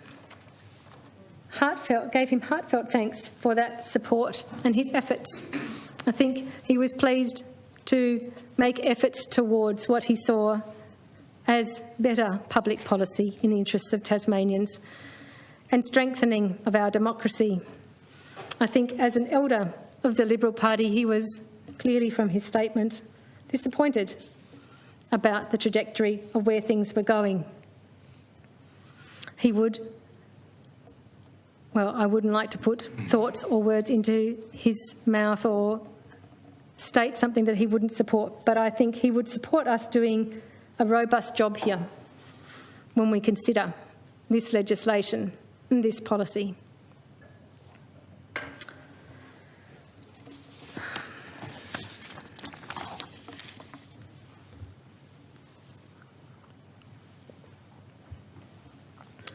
Mr. President, I'm going to conclude with another reflection. I'm going to conclude with a reflection actually from somebody who's been alongside me in my advocacy journey on this topic and has been the source of expert advice and information on it, and that's Margie Law. She's been here in both chambers throughout the whole debate. I'm going to read into Hansard a reflection from Margie. Margie Law, my observations. Since March 2003, I've been involved in monitoring the effects of the gambling industry and advocating for effective consumer protection.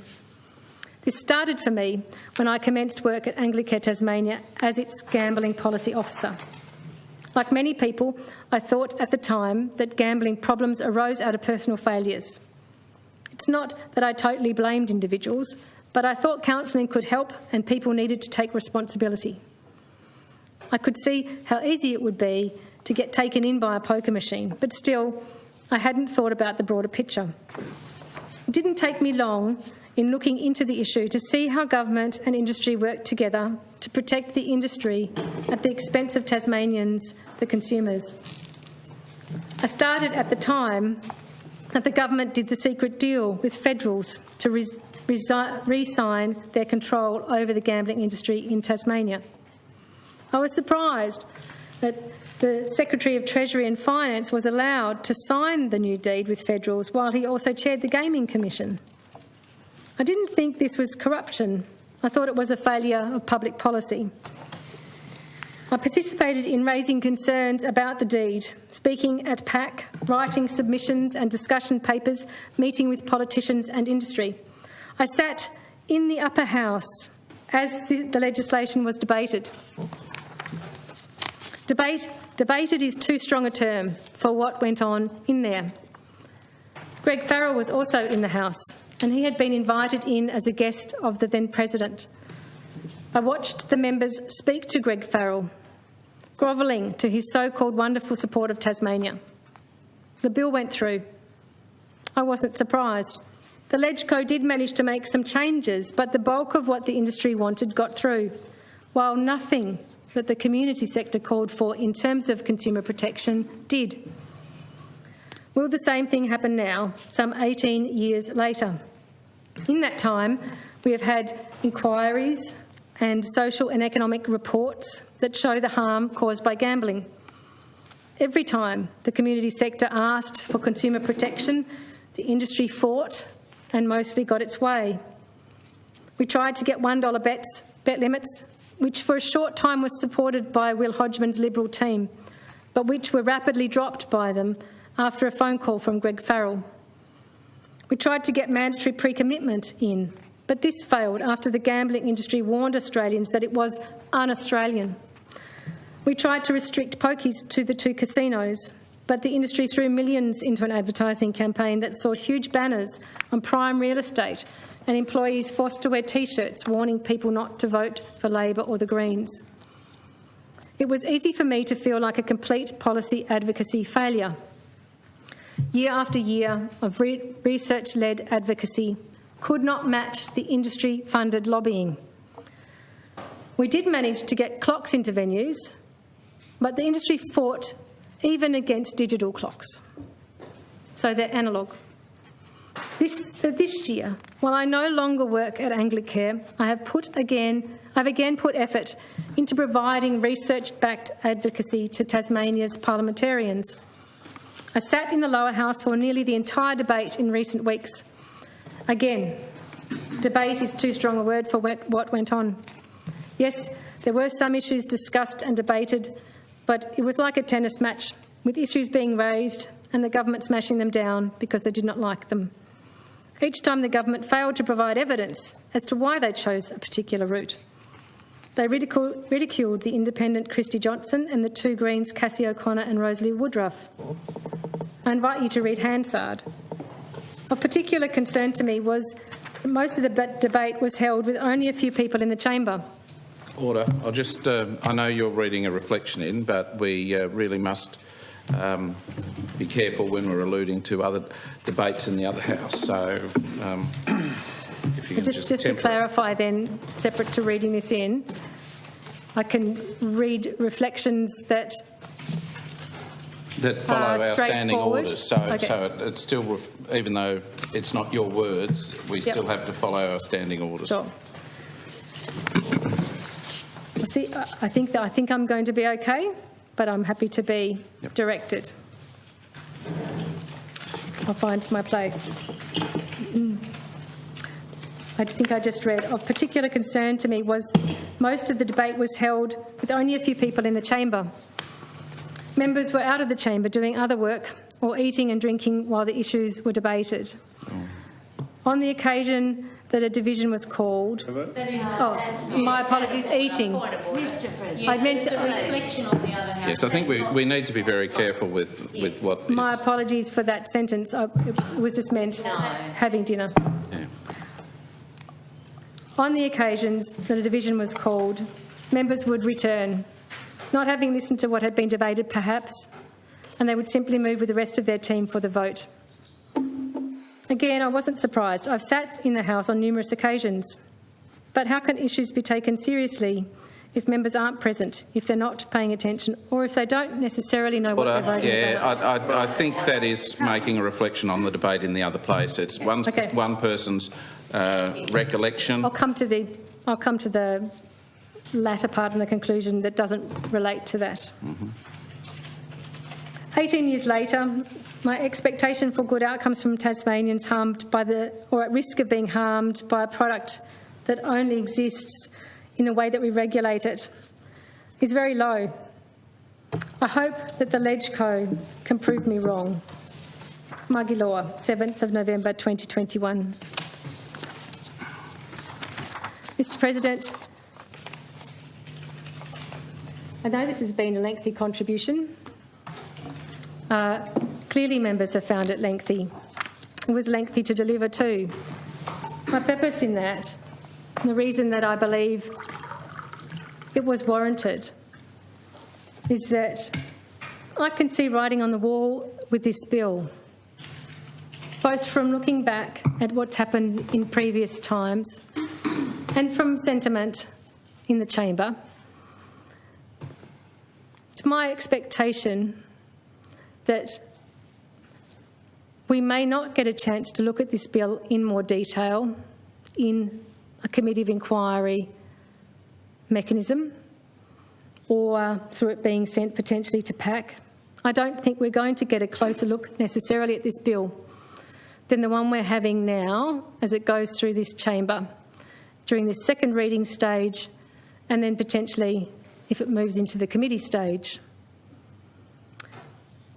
From my estimation, in the absence of a committee of inquiry or an examination by PAC, many matters to do with this bill would never be properly looked at and scrutinised on the public record. And I can't replicate that in a second reading speech contribution. But what I can do, and what I've attempted to do in my second reading speech contribution, is, to the best of my ability, give at least some discussion and some hearing to the numerous concerns and questions that arise from this policy and this bill. What I wanted to do was ensure that, having made my contribution onto the public record, for anyone who wished to engage with it, there could never be then an opportunity to say there wasn't grounds for us to properly and thoroughly scrutinise this in a more comprehensive way. It's my view that in this contribution and from the contribution of many other members here and from the contribution of submissions that were made and of public concerns that were raised, that ample evidence has been given that this deserves a closer look. And I come back, Mr President, I come back to that question right at the beginning that actually wasn't my question, but one that I looked back in time to find from 2003. There is one question here that has to be asked about the whole process that has gone on.